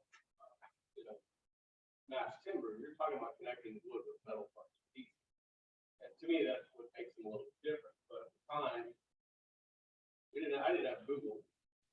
And, I found an article by somebody who went by the nickname of Dr. One. Yeah. And that's led me to Dick, and then I got, Joe was moving on to these masters. How many people work with you on this? Do it. Okay. When you did your master's thesis and your test, did other students help you or people involved with you? No more than that. Okay, so I don't want to encourage that. So the presentation was right across. How many other students are involved for undergrad team? Did they enjoy it? To me, that's more from an academic standpoint, where that spreads a little bit. And I did undergraduate research in economy. Stopped me an interest in economy. Then I moved back away. This was way more fun than ACR. But my point being is, now we went from Joe tested egg to build the full scale frame and see what it does inside. To me, that's what keeps bringing me here. Well, Florida guy here suggested if we had a regular publication that we could share with membership, then that could keep members, or you may track new ones. And he's right. We just don't have anybody to write. I tried to make that deal earlier. I just kind of decided. What do you give me? Arteman?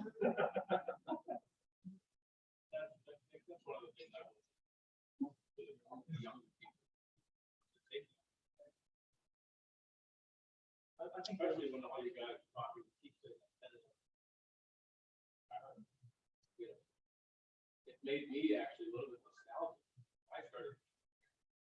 I was turning to you guys and Dick, creative. Like those were the faces that I came to looking for answers. And suddenly I'm sitting talking to Ben last night, but now we're talking about kids and grandkids. And it just kind of hit me all at once. I'm now the age of these guys. I can't. Don't take offense to it. Don't. But I'm still, I couldn't be more thankful. What I've learned now, I feel like we're starting to move up. We got to keep that.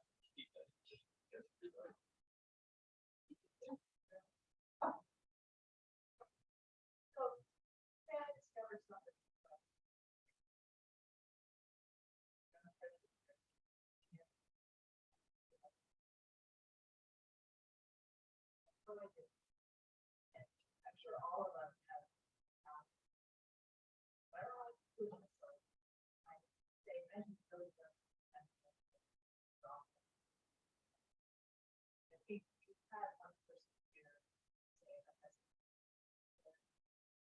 any of us found out a really good potential candidate. I do who say, hey, I found this person, maybe we can talk. And one person who didn't get each one of those people, assisted us. We don't know this is constant here.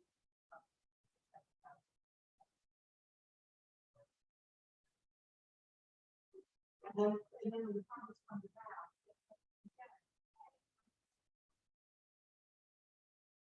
He does, because they have two causes.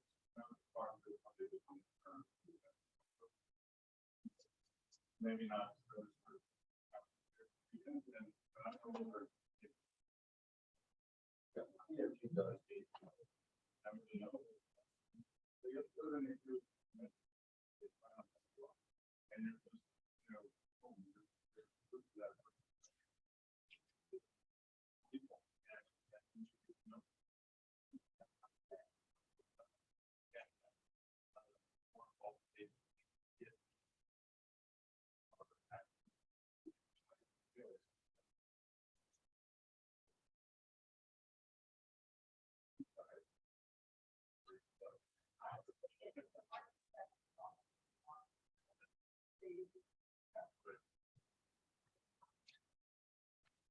Anything else on membership from anybody?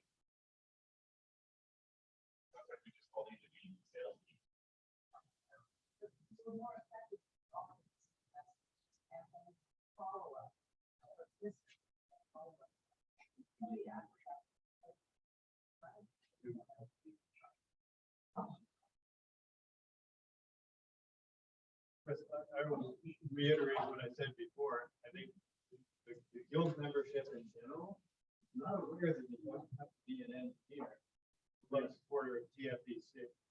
You've got, 1,400 people that are particularly interested in what you have to say, aren't aware that they could be a part of this conversation.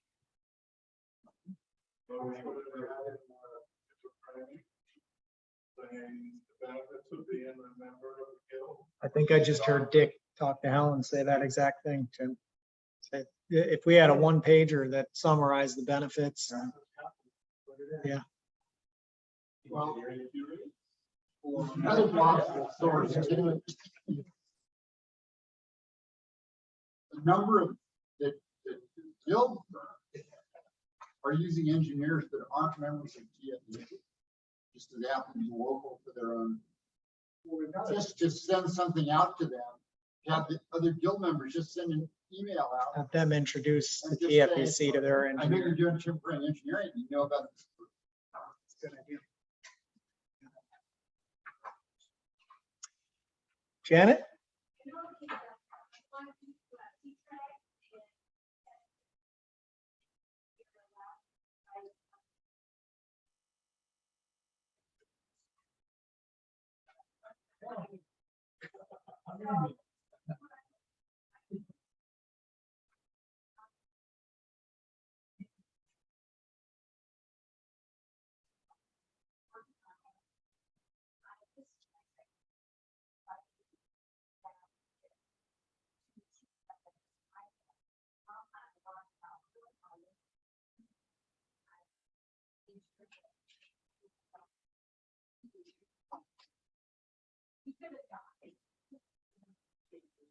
Yeah.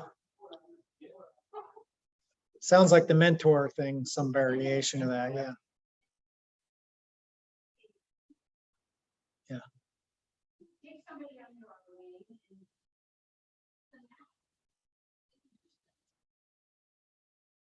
Something that kind of has to do with mentorship there, a little more fresh at college. I was in school, like AISD and ACI, they give students free memberships, right? I doubt it costs them very much anything.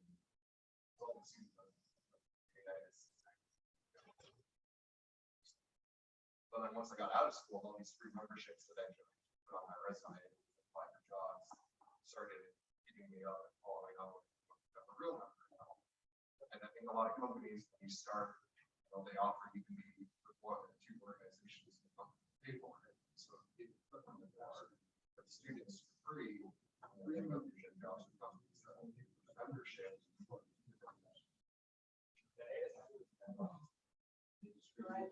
But just to get it on your mind. Yeah, yeah.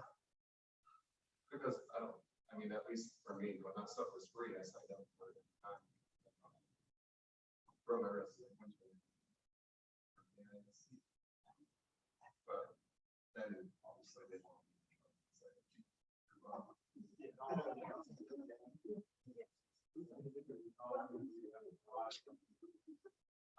mean, not at the time, but sometimes.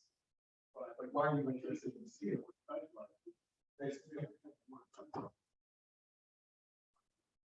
Yeah, I mean.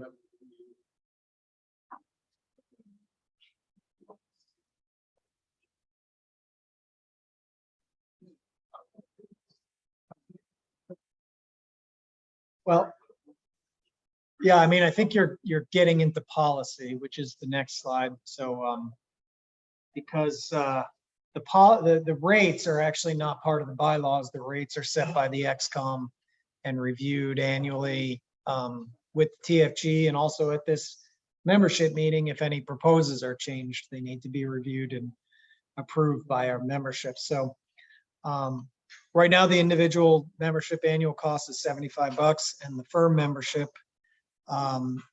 which gives you unlimited firm memberships, is $200. There's been some suggestions, I think mostly by me, but other people have definitely gone along with them for what we're calling MDO memberships. And those memberships, that's the one that maybe we talk about what the price is, or how people from mission-driven organizations, including educational systems or educational institutions, how much they would need to pay and to become members. Mission-driven organizations. So a mission-driven organization, Engineers Without Borders, a registered 501(c) nonprofit organization. But it's also, you know, your local college. Most institutions of higher learning are nonprofits. As I've sold projects to them, they're almost always tax-free. So I think this would, the proposed changes to the bylaws are needed because for whatever reason, we approved firm being defined as a registered business organization last year to allow firm memberships. And I think that's a fine definition of firm, but I think that it excludes institutions. They're not businesses. It excludes Engineers Without Borders. That's not the reason they're around. So, Paul? Just make it this, just change the bylaws and say firm/institutional organization. I think it's easier to change the bylaws by adding a second amendment than by changing that amendment. So my proposed the bylaws, and we cannot vote on this here. It has to be voted on by ballot. I checked back to the manual last night. But my propose is that mission-driven organization is defined as a nonprofit shall be available. It's the same exact wording as the firm membership, essentially. I think you're leaving out a whole section, which is agency and government. Government and agencies are not. They're neither one. They're nonprofit. They're nonprofit. Their mission is to protect the public interest. Well, just put a definition. Yeah, I think we may need to adjust that, amend that to say public agencies or governmental agencies would be included in that.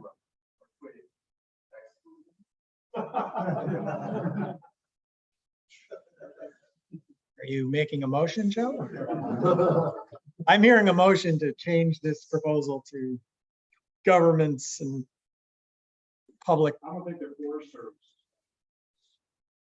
No, I don't think they are either. Engineers in the Forest Service. But an engineer, what if 5 engineers from the Forest Service wants to join us? Because they're nonprofit? Yeah, because they're nonprofit.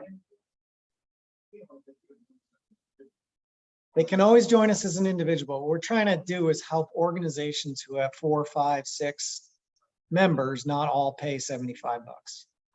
And ideally, we could set this up so students are free for MDOs. I don't think it's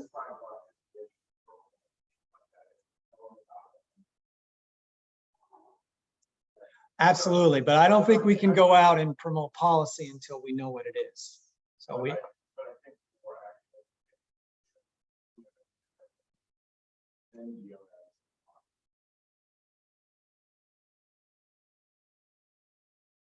don't see any harm in adding it. Great. I didn't think it'd be a controversial addition to the bylaws. Yeah. The TFEC website, we go on, there's no member login, so all of the content, publications are free for anybody. There is a login area, but yes, all the publications are. What if there's a Senate? What if it's distributed or whatever, then you could have access to all. So the idea behind giving it away was we would reach more people by giving it away than we would be by charging them $75. Okay. So here's a question. So What if anybody that signed up to get any of our data made it on a list. Yeah. That we could send them a 1 to 4 page blurb Yeah, of. we could easily change it so that it's still free to get everything. You just have to put your contact. And you have to read our blurb first. Yeah. So if you go to NTC's website and download their stuff, yeah, Right. you know, it's, you know,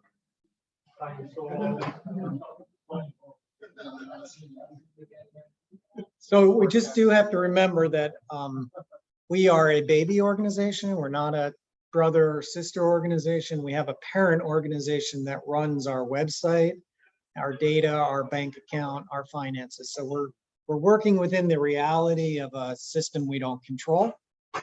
So we have to have expectations that are within that reality. Let's just put it that way. But I think it's a great idea. Can try to move it forward. Yeah, for sure. Yeah.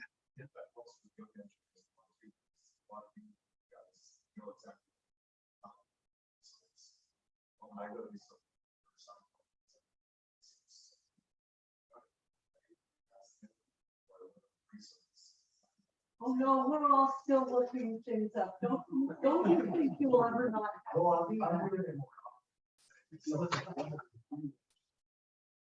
Oh, no, trust me.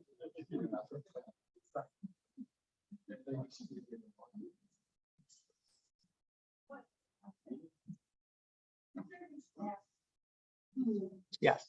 We had a part of what the discussion was academic classes, university classes. How hard is it to get, you know, the professor that teaches wood, if they have a full, whatever professor teaches wood, like have them wear this. Or maybe even more, the one where they do 2 weeks of wood, they don't take a lot of things. So yeah, it's someone from TFG, adjunct, like a week classes, like that happen a lot.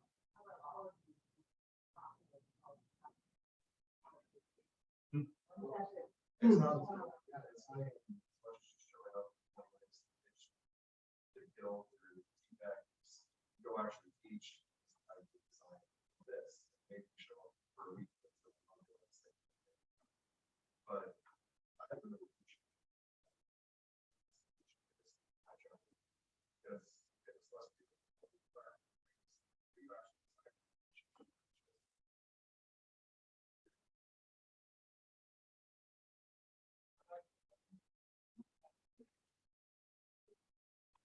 That's some guy asking. Yeah, it is.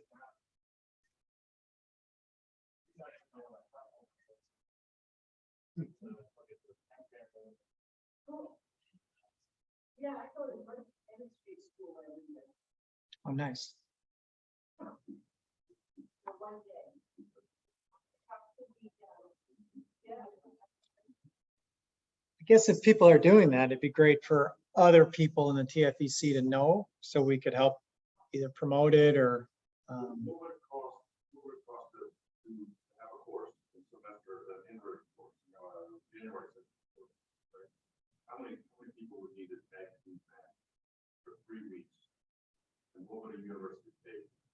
I don't know. Who is not a university? You might get that answer. But, you know, would the students do that? Wouldn't the engineering program offer up cost for how the Or do it Zoom, what's that? or do it Zoom. Yeah, no, I mean, I think doing it in person is better. Yeah, I mean, oh, absolutely. I mean, that's something that they offer. They pay us, you know, $950 million.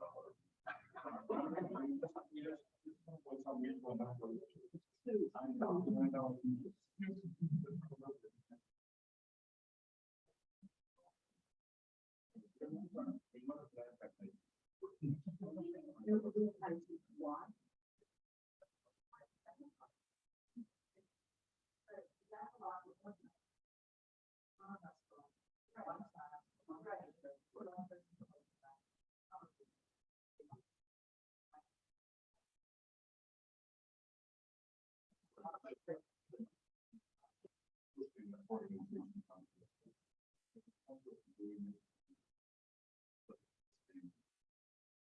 catch that one person, but it's not. Put it against the wall. Maybe we can make it easier for that person somehow though, by pooling our intelligence and making one slideshow instead of 50 or whatever.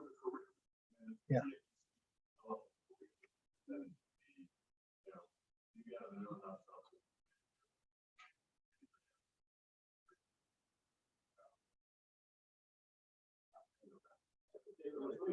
Curriculum might be jumping the gun. I think if anything, I think at one point there was talk about creating an AIA qualified or approved AIA presentation on timber framing in general. With the guild, if the guild has something similar like that with more specific engineering, so the AIA credit or continuing that is already a set program. It's just someone can go and deliver it. Right. And start there before. The challenge you're looking at is not knowing who the customer will be, whether you're talking to students who have had a timber course and this is extra, or they know nothing about wood, and you have to start talking about computer science. Whether they're even engineers or maybe they're architects, who don't have that background. It would have to be particular to each community to find out where it's going to fit. It's a big challenge. Yeah. No. Guild, no. Yeah.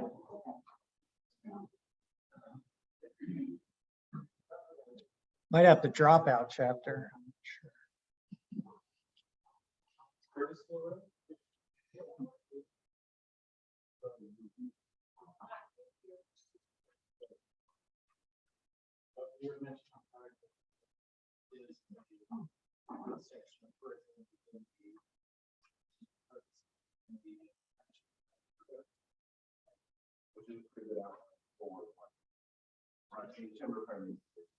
Right.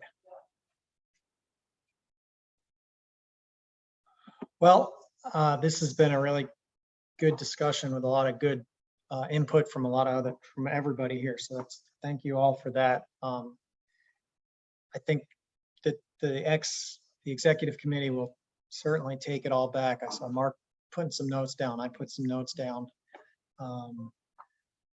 And we'll probably be doing some outreach to some of you who maybe spoke up and ask you for some help.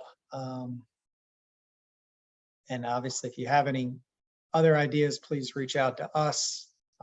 Join the executive committee or the technical activities committee or both.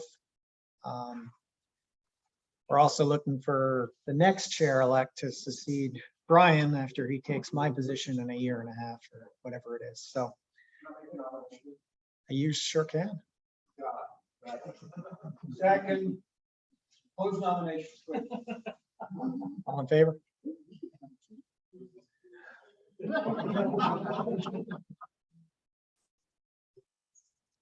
We can talk later. It'll be good. Yeah, we'll go get a couple switchbacks.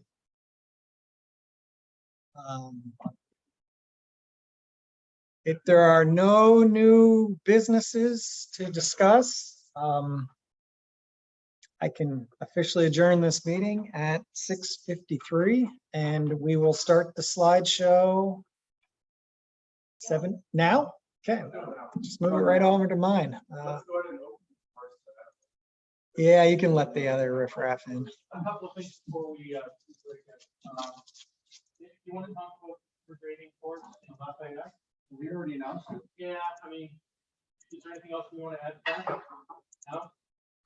March 30th to April 1st, Lafayette, Colorado is 30 miles outside of the Denver National Airport. Usually get to 2.5-day course, so we'll include AIA credits for your professional recognition. Timber grading.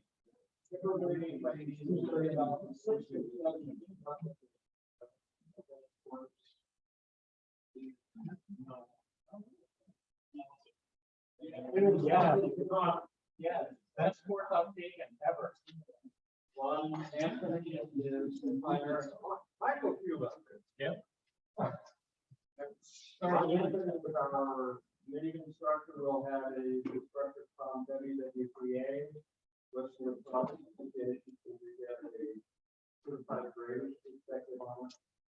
And the Rocky Mountain Building Center, they've got more wood than in their yard, they've got CNC milling equipment. And we'll go shop floor for the yard. And they've got some nice. Mike, that's been my mouth and that's the general meeting. Reading from the house. We're going to do 3 sessions on single grade on the O9. And we will get an announcement after each one. The general, this weekend, the members meeting. Oh, yeah. Hang on.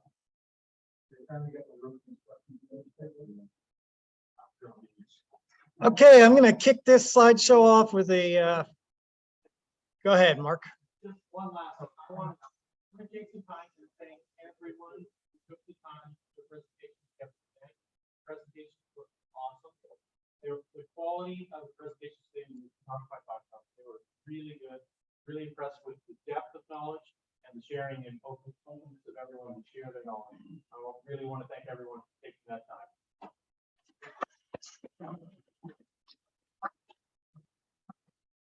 Wonder if people would, if in the past, somewhat after the conference we posted, had the presenters that were willing. Yeah, that's basically. Right, and posted their PowerPoints for download. I'll print them to a PDF from the people who say, and then we can upload them to the website. Yeah, we'll confirm with everybody first, but for sure. So I'll start it off with the slideshow. Helen, a couple weeks ago or whatever, started a little email chain that eventually blew up, and some people almost quit the TFEC because of it. But I love finger joints too, and I just happened to be walking around a job site that very morning and took that picture at eye level and said, how the hell did that get through QC? That is a Nordic column. That's a column, so there's really no problem. Put some epoxy in it, it'll be fine. And Nordic is block laminated, so each lamination is, a series of lambs. So that's not a full 10 inches of finger joint there. It's probably only 1.5 inches, but yeah, not every single lamination is stress tested. They stress test the bunch and they stress test the batch, random samples from, but if the guy happens to go to get coffee and glue doesn't come out of that machine, sometimes that does happen in life, and that's why there is that. That's a big glue line. Pretty straight glue line. Yeah. So anyway, just wanted to show you some of the a couple projects that I've done over the last couple of years as I've transitioned from Bensonwood over to Nordic. This is a Nordic project at the base of Aspen, not Snowmass Base Village 12 building. It's a type 3 B building, which means it's a 1-hour fire rating. And up at the roof level, there's these kind of folded gables, right? But because it's 5 stories tall and there's a height limit on 3B, they had to switch the roof pitch down to be so flat that it's basically flat. So any gable situation is going to create big tension forces if you try to truss it. Well, most locations, they have a beam supporting the ridge, which supports the CLT, but because those 5 units have gable end walls with gable views of the mountain, and you've paid however millions of dollars to own that, you get to get a truss. So the question is how do we make this 3-dimensional truss work over time, even as that ridge changes dimension with moisture throughout the year? Because we don't want to put the CLT all into compression when it's not designed for that. So this was a project we're doing. It's not built yet. It'll start being built after ski season next year, unfortunately. But the trick here is something that I don't know where I came up with it, but I suggested it and KLNA did the calculations. And so this is the eventual drawing that came out of it. But what you can't see in the CAD work rendering there, and gets a little bit difficult to see, but there's a HSS high strength steel rectangle that is basically bored through that ridge beam. And that rectangle is not going to shrink. That's going to stay at its full length. And you can see we've got these little pipe things that get embedded in the end of the rafter with 4 screws. And there's this little bearing shelf that hooks into that HSS. It looks just like one of those king post top cores. I don't know where I got the idea. But so that's some of the stuff mass timber engineers might get to play around with. Another mass timber connection I did, this one was back at Bensonwood, one of my last jobs at Wellesley College. Type 4 HT, sort of pushing the code because there's all these steel beams. The steel beams wound up being fire protected and then cased with trim at the end.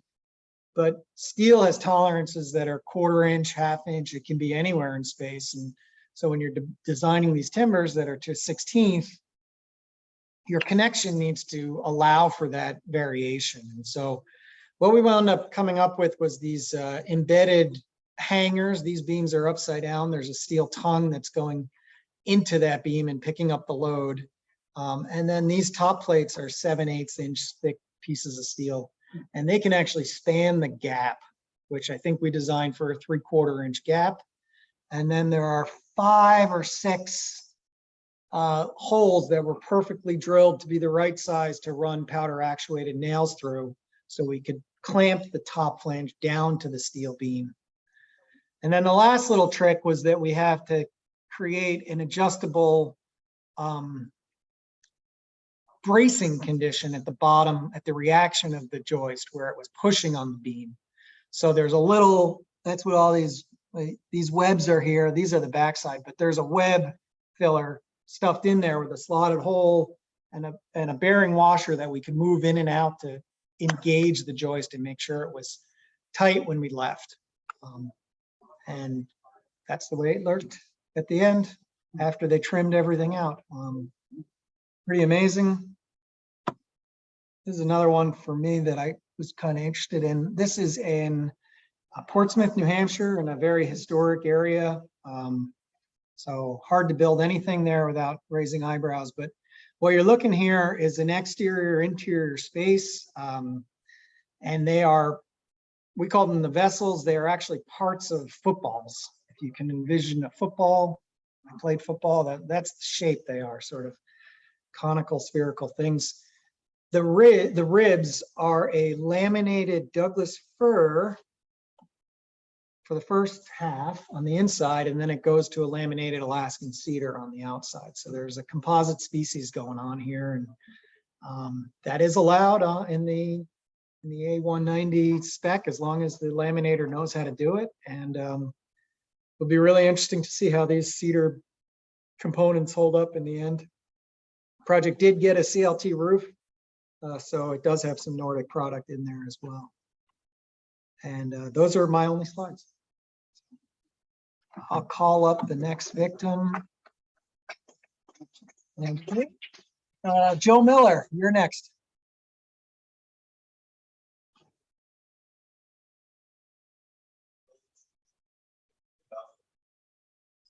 What?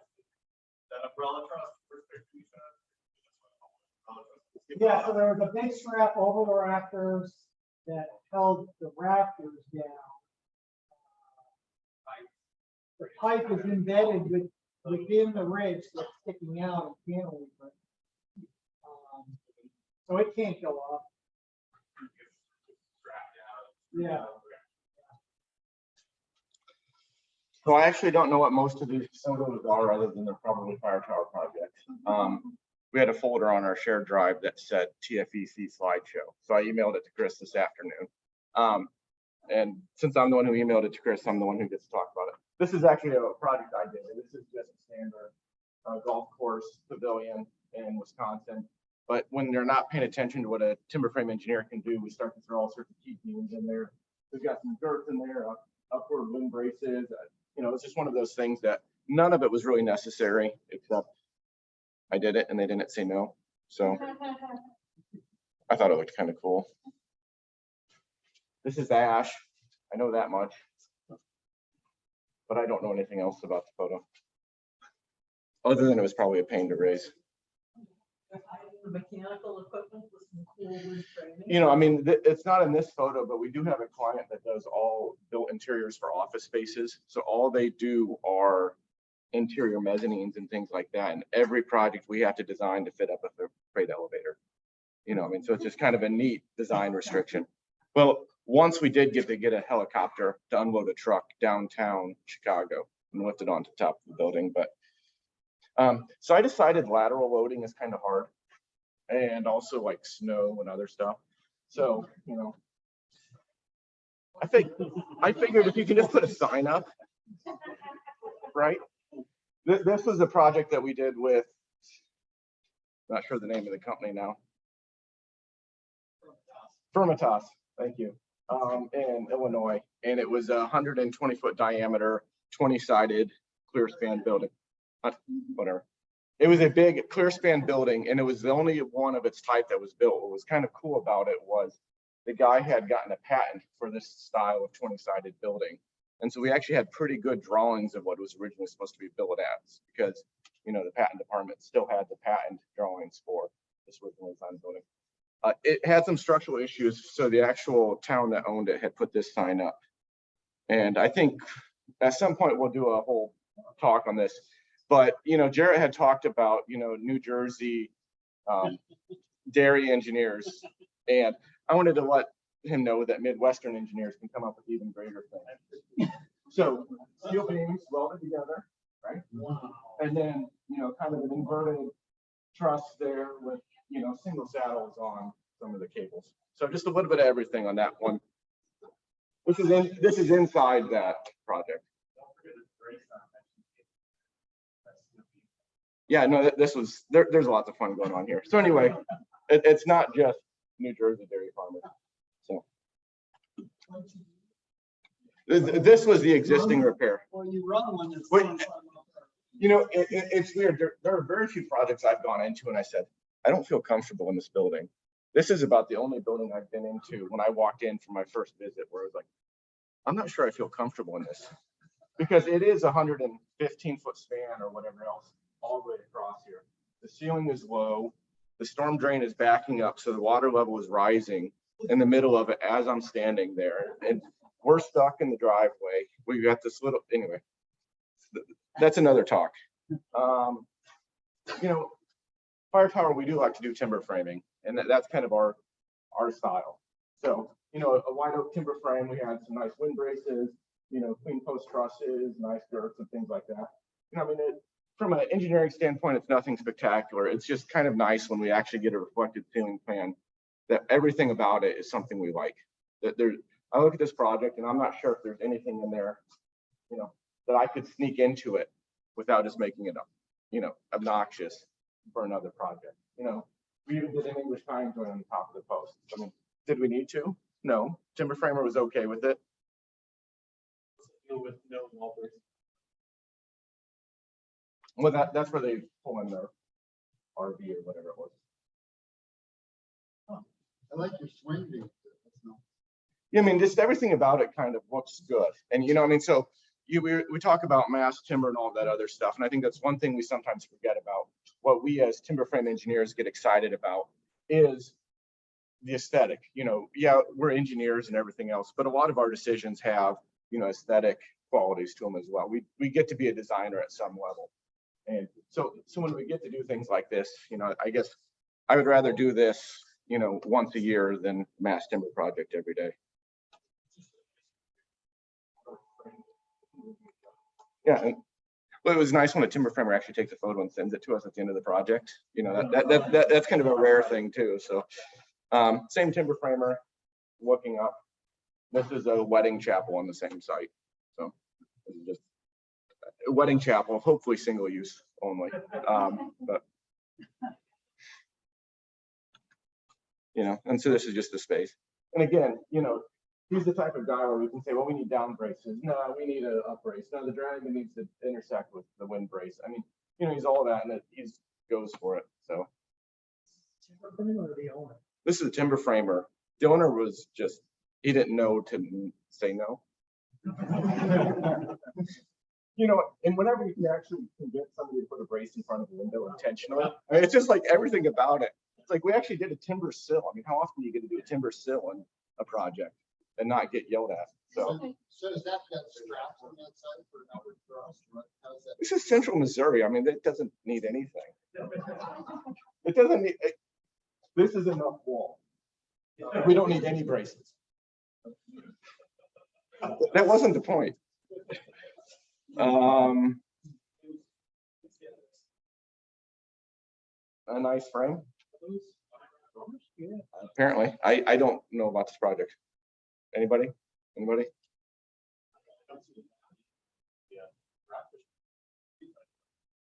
I mean, and as somebody had mentioned, don't ever use cables. So I had to throw a picture of a typical frame where the only thing keeping it from falling down is the cable all the way around the heat. So it's a 10-sided building or whatever it is. But we had bearing plates right there, and then we had a tensioning scheme to take most of the stretch out of it before we clamped it on. And then when we analyzed it as a stretchable tension member. So we had included that in our analysis. Reciprocal frame, but putting a roof on top of them is always a pain. So we actually have hip rafters that go across, so we actually create facets. That's why you get that double layering right there. That's just so we could actually put a roof on it. How is that cable held? Like, what's the mechanism that's? 6 saddles that are cut down. And so It's in one of these slabs. I mean, it actually fails, will the whole thing just come down? yeah, but that's a reciprocal frame in its own right. There's no redundancy to it. So it's a statically determinate project. In this particular case, I'm not sure why we actually added the cable other than serviceability, I think. Yeah. The walls will prevent it from twisting. There will be walls. It's a yoga studio in Texas. Yeah, I mean, there's some temporary bracing on it right now. This is, I mean, everybody takes a picture of the naked frame. But it should be, but they're not always very stiff. So reciprocal frame, you know, they all lean on the next one, but as they deflect out down, they spread out quite a bit. And so if you're fine with that serviceability limitation, so we sized each of the lower rafters. Those are the ones that sit on top of the previous. Those have enough strength. So from a strength standpoint, it's fine. You know, and so as long as you ever have a linear elastic load path that gets all the way to the ground, your building is safe. It might not be serviceable. So the entire point of this cable was actually to make it stiff. Yeah, so if you cut that cable, it would settle, but it wouldn't collapse. And that's all I've got. Also stiffen it at the ocular in the center. How? Engine ring? Yeah, I mean, we could have put a post in. I mean, the sky hook.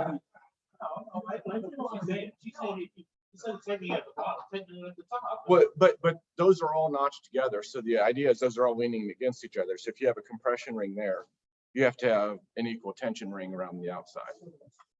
It's still going to squat. So you can't have a compression ring at the center without a tension ring at the eave. Just pull everything together.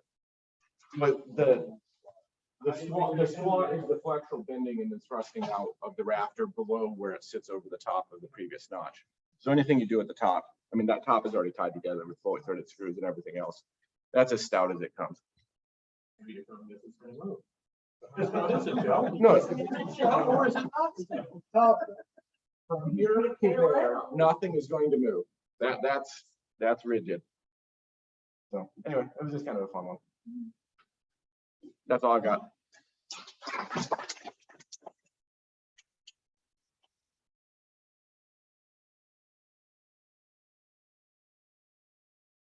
Paul.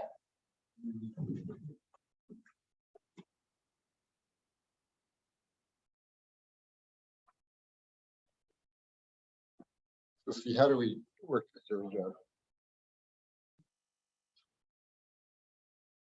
Is there a presenter here for moving the slides or? Now just open the folder. that Okay, has your name right. on it. Here we go. Here we go. Click on the first one there. So, and then I'm following Joe Miller. I decided not to really try to show off my projects. But so I thought I'd entertain you a little bit with what happens when you go into a project with a $200 million budget. The first thing we did was we built a mock-up, and the budget for that was just $1 million. I think it only cost $600,000. But let's see, how would you go to the next one here?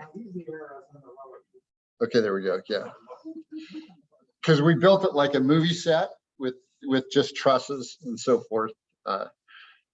It was to show the owners that the major architectural features of the project, so they could pick and make sure they wanted to go forward. Yes, so back here, and if you look really carefully at this truss, you'll see the brace on this side is one piece, and this side's another style, and so forth. So what's the scale of this? Those are 20 by 20 pieces that are built. But like, is this half the scale of the original, or is it 1:1? No, this is the eventual building complex was 60,000 square feet. So this is a very, very minor part. But is this 1:1? Right now it's 1:1. Yeah. Okay. Yeah. So that truss was the size of one of the smaller trusses on the job. And am I looking at this right? They've got a flare and the stonework at the bottom on one side. Oh, just more on the left. Yeah, they're just showing different windows and different stone and so forth to let the owner, pick what they wanted. Well, there's money in some. Right. It's so when you do one of these little projects, the other thing is that they decided they wanted, some shop space. So they built two 80 by 250 foot temporary buildings that are conditioned.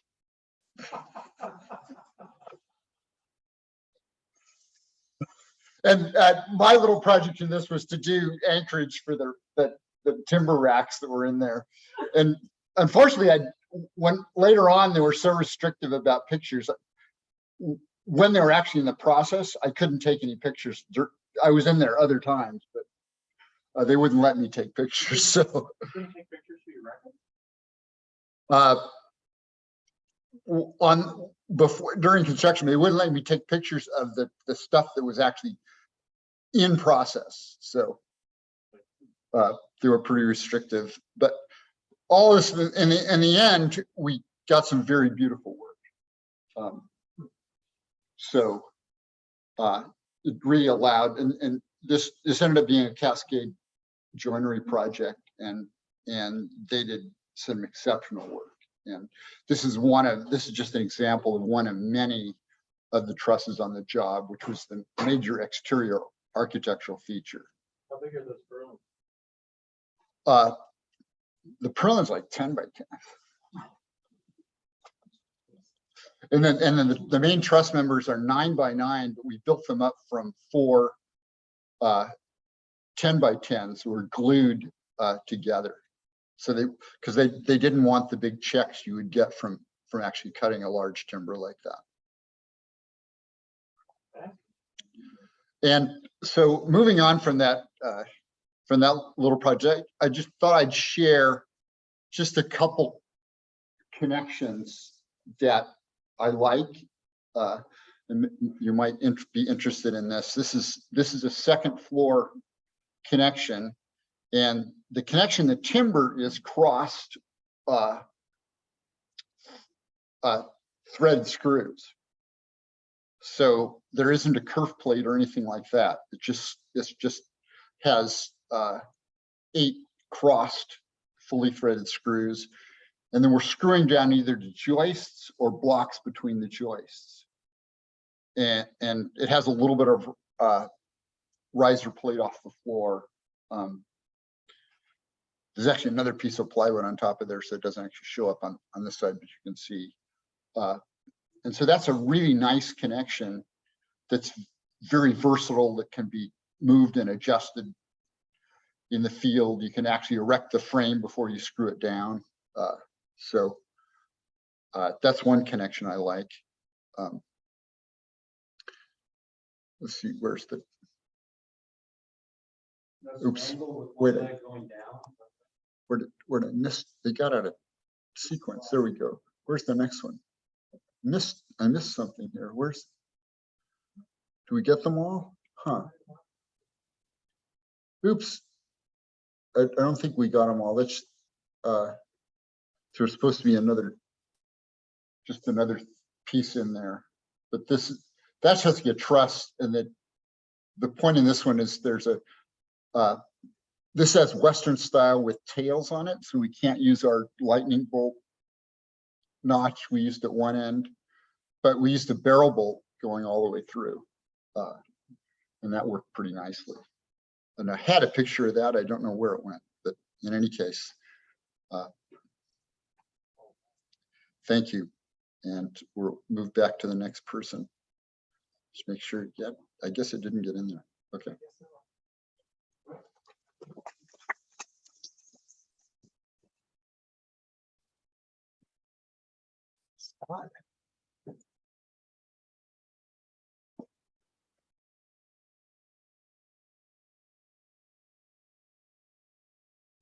Does the thing work? Okay. I just thought this picture was cool because it was a big truck, a little guy standing there. I think that's Josh Leatherman up in Alaska. I don't know if anybody knows him or not, but he's kind of a quirky dude to work with. And that's a picture of it up in the air. This one, this is the first time I got to use the Rothablast SBD, the self-drilling dowels with the double knife plates. And on this one, all those bents are taking, they're designed as moment frames with a pin base.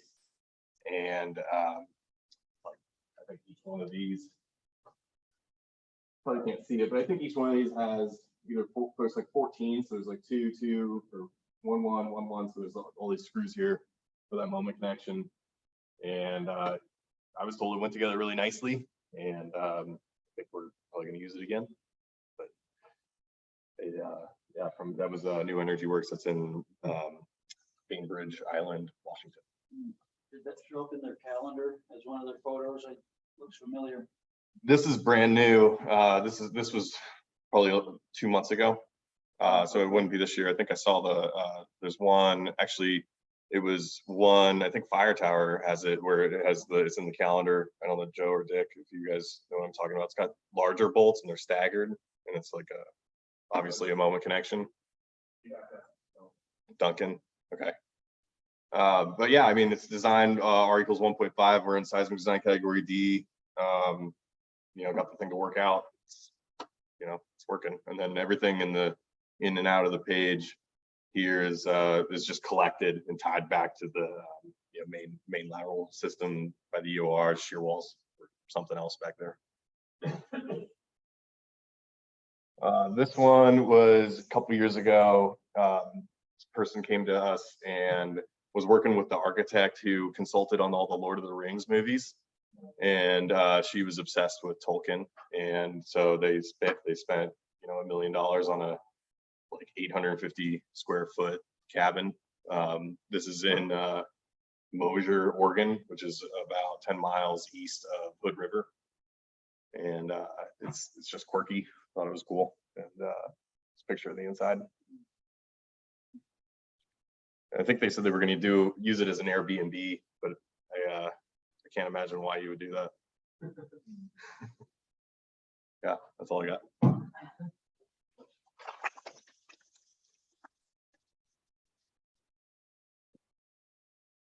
I think Tim is our last presenter, unless there's anybody who's got a late addition.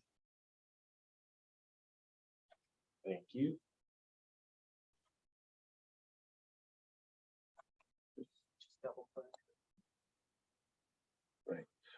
Okay, so this kind of goes back to the first presentation and just some general, what do you do when you get called somewhere and you've been talking to your insurer and stuff. And anyway, so you show up, and so this is a working barn about 10 miles away from my house. And we had, I don't know if any of you guys have had some big wind events in the last couple of years, but we sure have in our area. We lost a lot of trees, and we've been fortunate on our property to not lose very many buildings. But well, the 2 months after my in-laws bought the place, they lost the roof of their barn in a tornado. And so I've only ever known it to have a really conventional truss roof on a barn similar to this, actually. So we already had that happen, I guess, within the last 50 years. So we have no more tall buildings on our property, but this is nearby, and this is this really typical kind of barn. And what do I just arrows? Yeah, okay. So this is that this is the northwest corner. It just literally the board just blew off, and you can see that the plate there. Yeah. That's the 10. So that, I mean, there could have been quite a bit of decay already. In fact, that was my guess when I stood inside it. So this is the other side where the tenon stayed but split the plate. So this is that's nice, You can see some really very high quality. I got to say, it's an eaves trough. The gutter is where we pass out. The eaves trough is what gathers rain on the side of your building. Just saying. Anyway, so yeah, that's that there. And then we got some repairs inside. So this predates the wind event, or this particular wind event. Yeah, and that there are animals that live in it, and a farmer who's going in and out of it daily to feed cattle that are living in it. The Canadian area farmer. Right. Yeah. Oh, the guy the farmer who's working this barn didn't do this repair. That repair is probably 60s, maybe. Yes, he bought this. Yeah. Oh no, I don't. Sorry. So I mean, at the end of this, I can tell you how I get to sleep is that he never hired me. He ended up using a verbal to get someone else to fill his insurance requirement. But they had told him that he needed a professional engineer to come and look at it. And I guess it was enough that I didn't just run screaming. And yeah, so we drove by this on Sunday, and he had done some kind of repair. And I can tell you that the ridge was a tiny bit straighter. So they did more than just put new barn board on it, but I have no idea what he did. So that's sort of spoilers. But this is me walking around the thing and thinking, like, yeah, sort of that, yeah, do I finish my coffee? Like what, how, I'm not sure, right? So that's the other side of that bent. This is a nicer, tighter repair, but it's still, you can see that we've pulled that. That's not, yeah. I didn't open it up to see. Yep. Yeah. Although you got in our area, timbers got reused so often that at first glance, you'd have a hard time determining whether or not a piece was missing or whether it's just from a totally different barn. And so, yeah, so that's, yeah. But I'd still say it needed a break. Yeah. Yeah. Not going to disagree. So, yeah, there's hay up there. Yeah.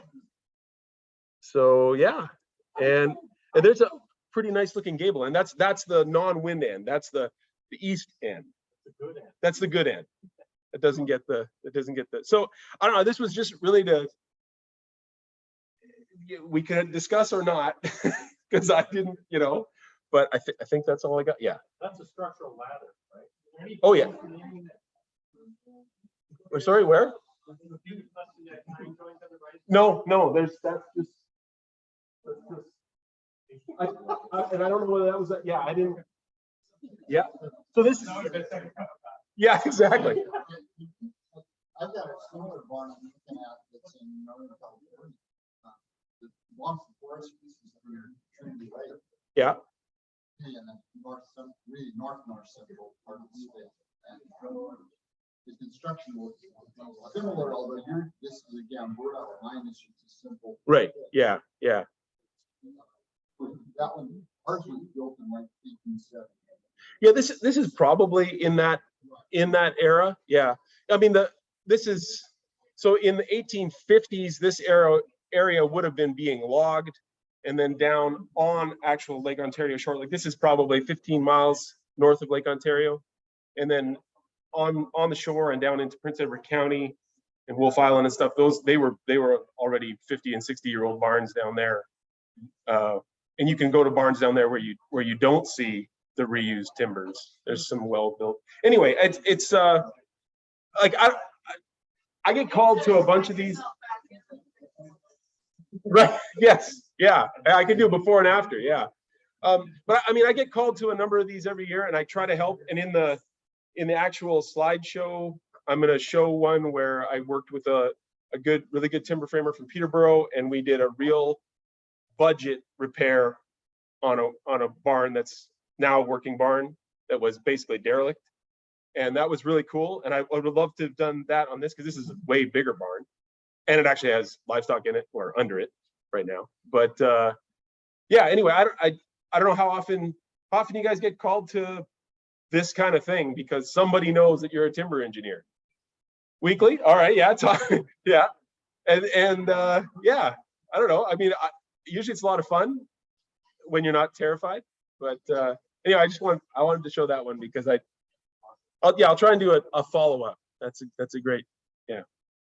I had one client that I turned around and looked at him and said, you know, when Helen the engineer runs while saying, oh shit, the only place to be is ahead of me. Yeah. Don't stop. Right.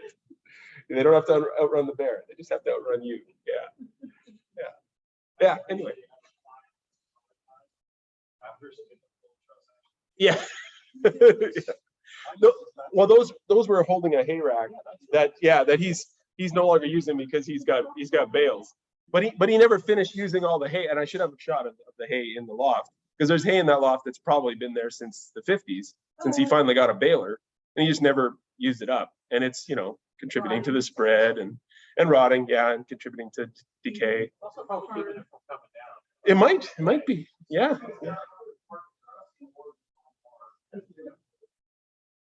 Right. Okay. Yeah. Yeah. Fair enough. Fair enough. They took the hay out of it. We picked it up, moved it about 18 inches, and then dropped it. And there's nothing left. It's gone. Right. Yeah. Yeah. Well, this one had the sort of ductile failure in the board and somehow didn't fly away. But they were honestly worried when they saw those boards flying off during the event, and they were like, taking a closer look. Yeah. Yeah. So anyway, that's Awesome. Thanks, Tim. yeah.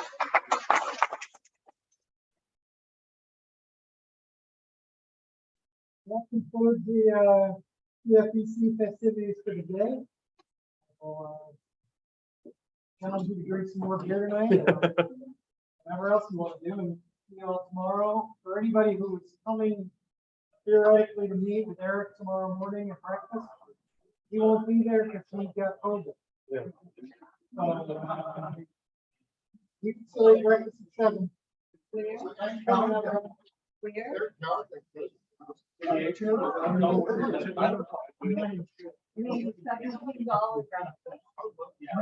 whatever one came.